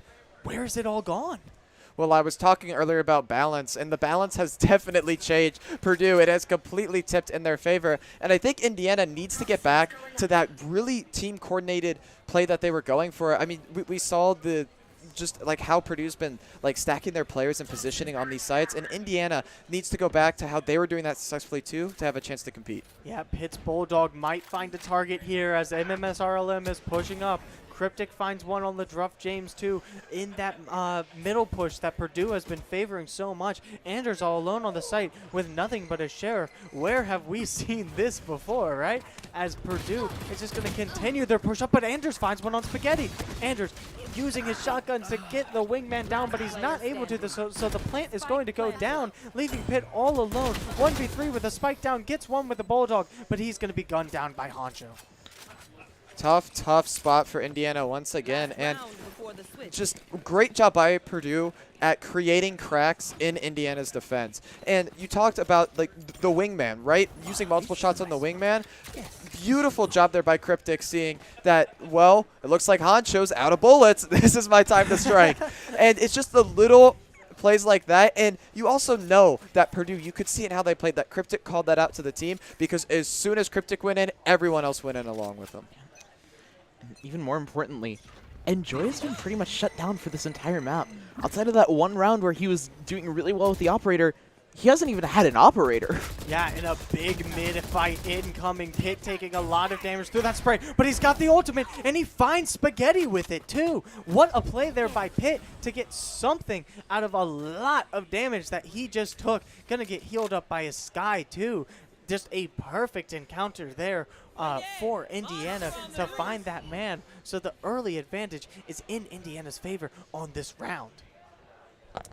Continuing to creep up mid, though, as they've been favoring so heavily. Purdue wants to find something. They're going to peek up into heaven. Gecko going to get flash.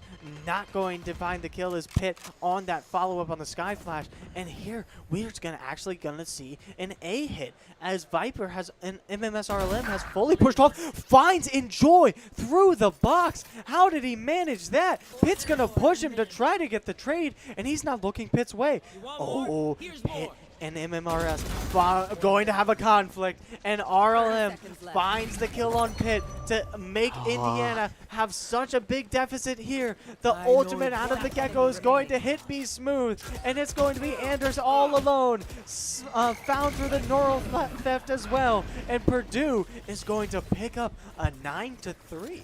Purdue keeping the streak alive, keeping the dream alive, but they've hit an all-too infamous roadblock here. We are at the 9-3 scenario. Now, for those of you that may not know, the 9-3 curse is infamous in Valorant, as the team with the 9 will inevitably stay at that 9 and will unfortunately lose the map. So it is up to Purdue to break the 9-3 curse here. Yeah, I think they could do it, though. They're playing so hot right now. NMSRLM is on 18-5 as a Viper on attack. Ridiculous. That's not That's not normally. Someone check his PC. Well, also, we're in a wonderful situation because we either get the caster jinx or the caster call out, right? So True. no matter what happens, It balances out. It balances out. Exactly. Win-win. It's a win-win situation for us and the Brews. Quick entry by Pitt and Enjoy, but Spaghetti gets two. Pitt's still on that site. Spaghetti gets stunned, going to have to retreat and wait for his team to take this retake. The spike is going to go down by LeDruff James, and he's going to look for something. Big screens push incoming.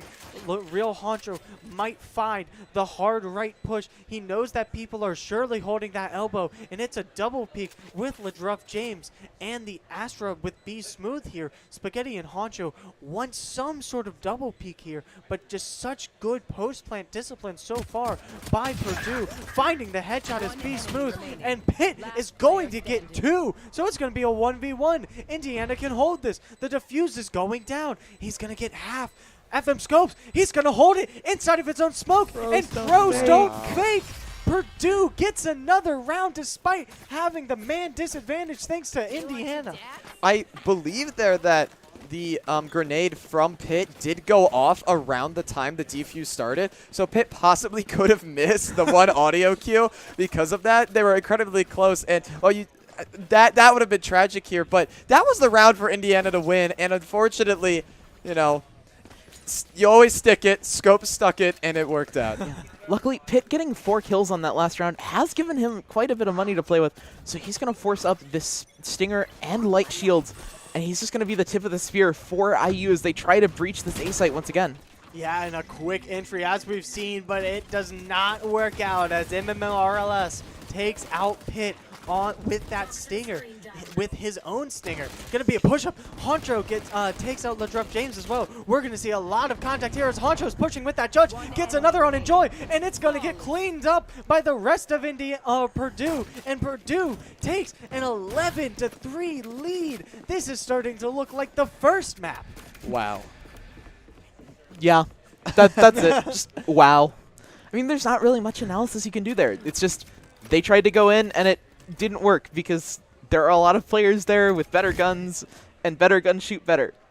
And that's it. I mean, at the end of the day, Judge goes burr, as we got proven by Real Honcho there. I mean, just what a play to play that Judge. And the guns now on the bonus round Purdue. Anders working off a blind as it's going to be a quick mid hit here by Indiana, working straight through that decay bubble. Honcho, though, he loves this little corner with the Judge. He's hoping that he finds someone. No one's gonna bite, though. No one's walking into that heaven, and the bubble goes down the wrong time. Pitt takes MMS RLM, and Honcho, oh, he's gonna get one. He's gonna get two. He almost gets three, but the good reaction time by Enjoy takes him out. Thank goodness on the side of Indiana. Oh, no. Anders went for a greedy bubble, and Cryptid took him out with the Bulldog. So Purdue is back even. Enjoy with the spike, going to work onto this B site. He's getting the callouts from B Smooth that, hey, we should come and plant here. No one's on the site. We've got to get the spike down. And so it's going to put 2v2 with the advantage towards Indiana. If this spike can go down, they can play post plant with a very powerful post plant agent in Astra. Yeah, Scopes looking to find the angle once again. It looks like both players from Purdue opting to go through the same way onto the site here. Double stack in case one gets taken down. They can hopefully get that trade back as they do explode onto the site. Let's see what happens. Enjoy's looking the wrong way.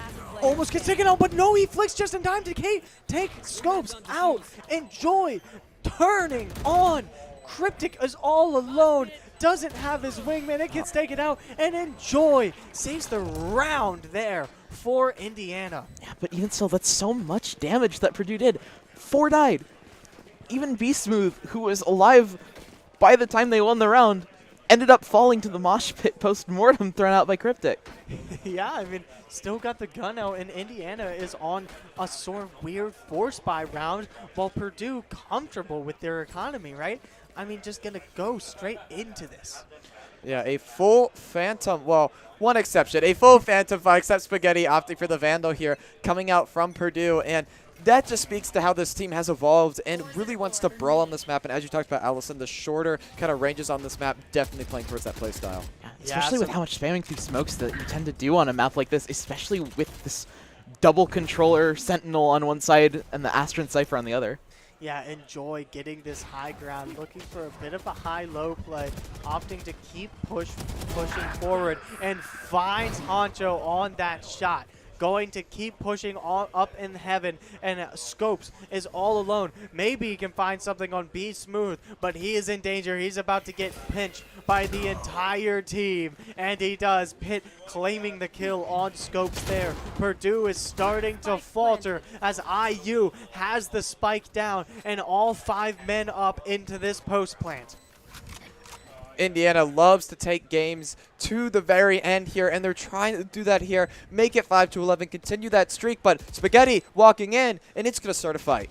Yeah, they have the information now, and Pitt takes him and RLS down. It is just Cryptic here, but he finds one. 1v3, gonna find another on the Druff James as he was turned around. Could get an ace. Ace clutch. Wingman is out, starting to defuse. It gets stopped by the Astra, and Anders and B Smooth save what could have been disastrous there for Indiana. Clutch Astra, like incredibly clutch Astra there to stop that Wingman defuse. And just as a tip, that what Cryptic is trying to do makes a lot of sense, but he's doing it slightly out of order. Having the Wingman pull off the Astra defuse, that's fine and all, but it's a little bit easier to go the other way.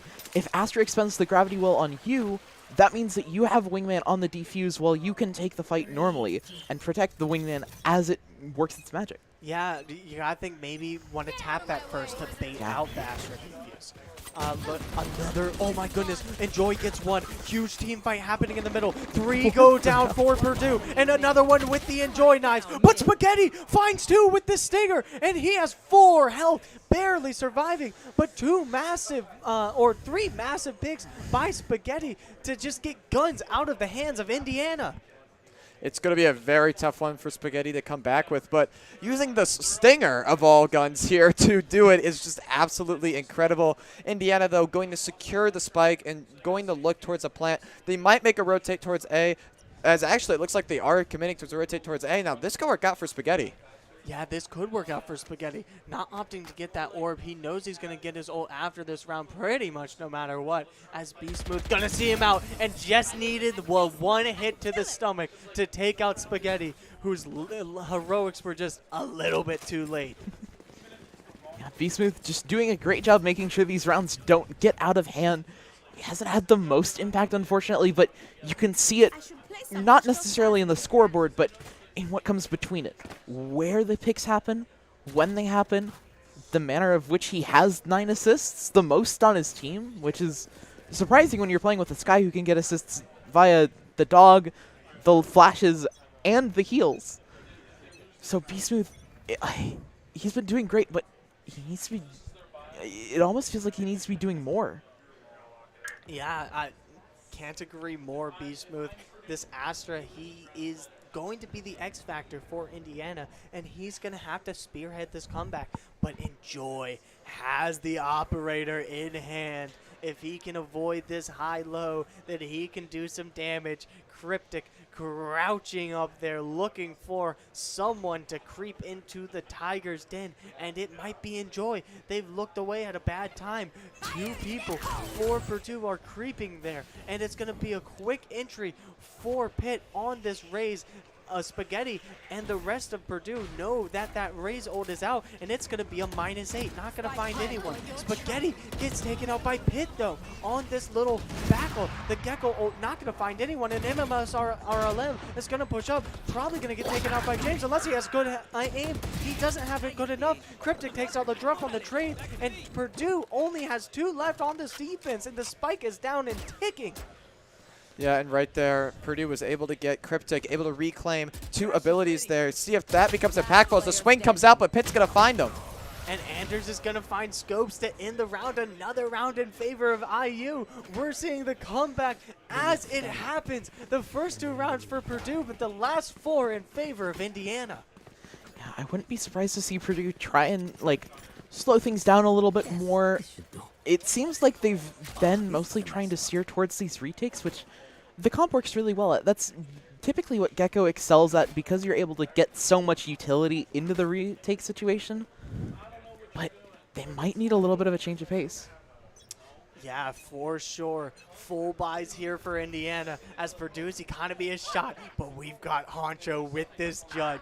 We've seen what he can do. Early contact by Pitt in this mid site. They've been so dominant on it, trying to take MMS RLM out of that spot that he's camping, and Joy also finds one through the wall. Pitt going to get the spike there, and what a play with that satchel to get MMS RLM out of that spot he was camping. Spaghetti all alone on this B site with his knives out, shaking in his boots, needs to pick up some sort of round soon for Purdue to stop this bleeding. The gash is starting to open that Indiana cut early on in this half, and creeping up through his vein, finds one, finds two. What headshots, bringing the round right back. 3-2 now. Spaghetti can run away. He can play with Honcho more. And Joy's going to take the site, but it doesn't matter. It's so much more even, and he's playing close quarters with that operator now.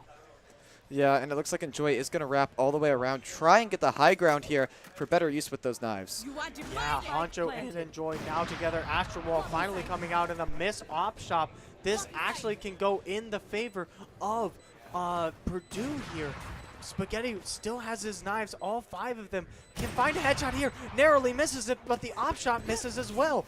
Going to go high, gets his knives and finds one on Enjoy. Be Smooth coming through from behind, finally trading out Spaghetti, but the pros don't fake. Oh no! He was probably 0.4 seconds away from getting that, and Be Smooth just barely got it. On a wire, on a hair, whatever analogy you have for something incredibly slim, use it here because that was so incredibly close, but ended up clutching it in the end there for Indiana, who is, well, they're starting the comeback.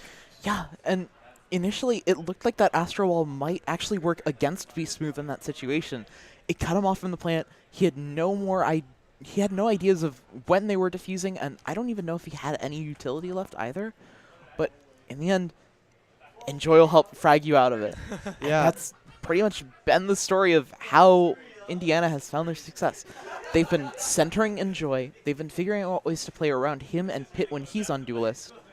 And they've just been fully supporting them. As they go into the sites, they just take whatever fights they can find, and they just don't really care about who or what they run into. Yeah, and it is still 11-8, and as Purdue, you do have this area where you can drop those rounds, take that econ, rebuild your economy, but they're running out of those extra rounds to drop. There's only a 3-round gap now.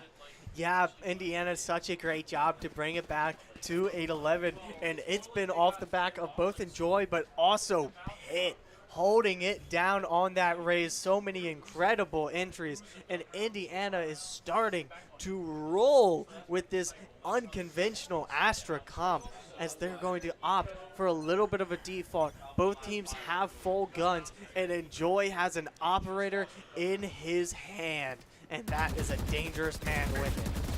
Lots of spray coming out. Viper Molly gets a little bit of damage on Livdruff James. No real contact is going to come through, though, as Indiana is going to be forced to pull off, doesn't want to give up an early pick, and they are in a situation where they can't give up rounds. That's the nature of being at 11-8. The comeback, they have to play a little safer than they would like to.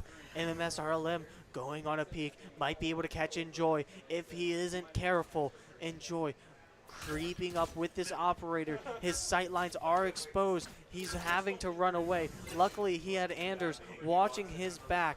MMS RLM holding on to that little high ground. Enjoy looking for some sort of peak here. And MMS RLM, they don't know that he's there. He might be able to find something. Finds one, but it's traded by Enjoy. Great shots by MMS RLM to at least get one pick there, as it's going to be 4-4 here. The op is still in play for Enjoy. Spaghetti takes out Be Smooth. That's the big Astra down for Indiana. And Purdue could start to roll. Cypher tripwires come out, and Scopes is going to play off of it. Anders gets picked off, but Pitt finds 2, and Spaghetti cleans it up for Purdue, finally catching around. Purdue put all the eggs in that basket. They went full in, all in there, had very little credits left over. They needed to win this round, and they did. If that had to happen for them, quite frankly, to continue in this game. And there is a huge sigh of relief right now among the Purdue players that their plan worked out.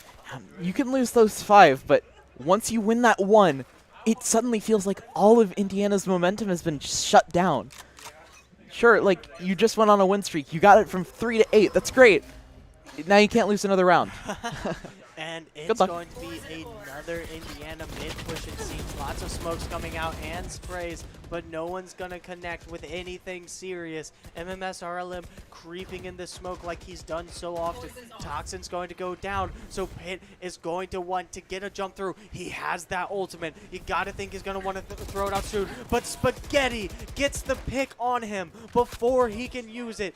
Big man down for Indiana as they now have no ults. MMS RLM might be able to find something really cheeky here with proper discipline, but he's going to opt to back off, not get spotted. That smoke going down almost spoiled his end. Thank goodness he got that Toxin up in time. And still, middle push here for Indiana, dogging out as much as they can, and they find that they are free to push onto this site. But those cross being held. Cryptic gets Enjoy to 1 health. Be Smooth gets flashed as well. This is being held down by them barely. Be Smooth takes a headshot and another.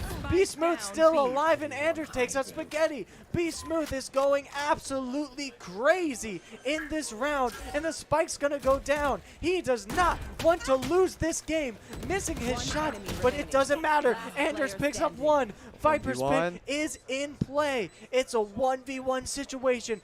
Everything is on the line, and Be Smooth has the opportunity to save the round and the match for Indiana. MMS spots him out, and that's going to be it. Purdue is your BEC LAN Valorant champion. Purdue has just secured themselves with that defuse, this championship, and a ticket to Texas right there. And what just a harrowing moment to end on there. Wasn't looking at the high ground. Just really good job by Purdue on that retake, but great job by both teams. I mean, we had a stomp game 1, another stomp game 2, but a competitive, very, very amazing match of Valorant to round us off with game number 3. And I'm really excited to see how Purdue does against the other CECC teams at Texas. They're invited to go.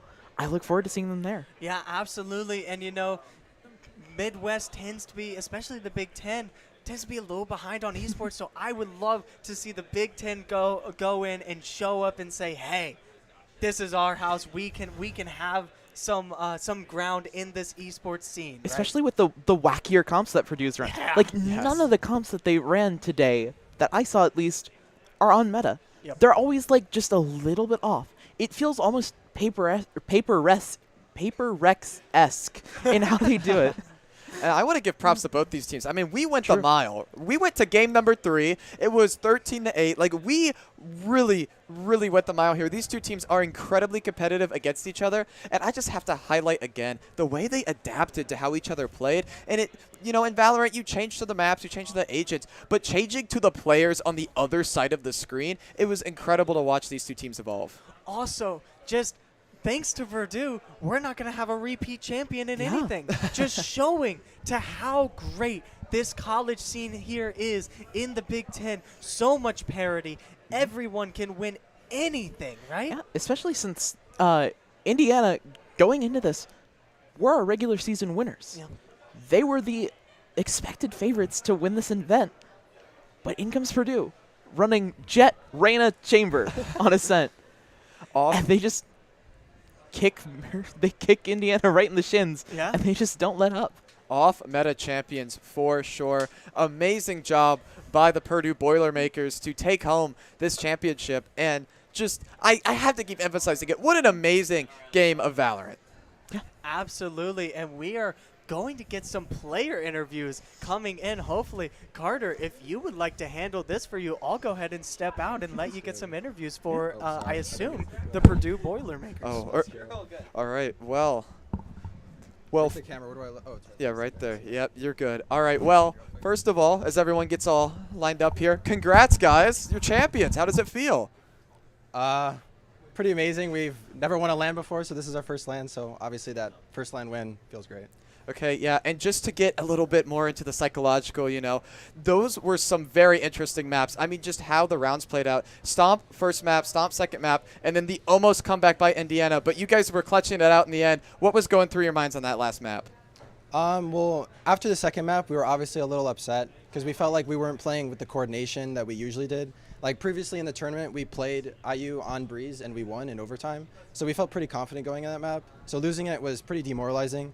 But we just reset going into the third map, knew that if we broke their economy, they wouldn't be able to op like that again. And yeah. Yeah, and then just to kind of go into what was your kind of like mindset when you're looking for adaptations and ways to, if you were ever behind in these games, just come back? Well, I don't want to seem arrogant, but we weren't really behind on any games except for that one Breeze game. But especially just like that last split game where we lost, we won the first 2 or 3, and then we lost a couple in a row, and then we just went back to what was working because we tried to like shake it up a bit, but you know, consistency is best. So. All right, and as today's winners, everyone's going to be looking to you guys as, you know, the top dogs here. So if you guys have any tips, tricks, anything you want to share, or anything you just want to add at the very end to the broadcast. Team comp diversity does not matter. Yeah, play Chamber, play Reyna, play whatever you want, play comfortability. It works. The game does not matter. Also, shout out to my IGL. He's the GOAT. Shout out to my Reyna main. Shout out to the Jet. He was first time Jet this tournament. He's never played Jet for the team, and he just popped off. And then our resident Sova main, GOAT. I'm the GOAT. You can't be me. You'll never be me. I'm the best. All right. Well, now that you've made that announcement, you're heading to Texas, and I mean that's something you got to live up to there. Are you guys excited? I'm excited to get first rounded by North. Yeah, we're pretty excited. I think it's during our finals week, so we're gonna have to do some rescheduling if we want to go. Yeah, we might not. Yeah. Makes sense. Well, hopefully you guys do get the chance to go, and it is great. So that, I think, does conclude us here today with our Valorant champions. Congratulations once again. Thank you very much. Yep.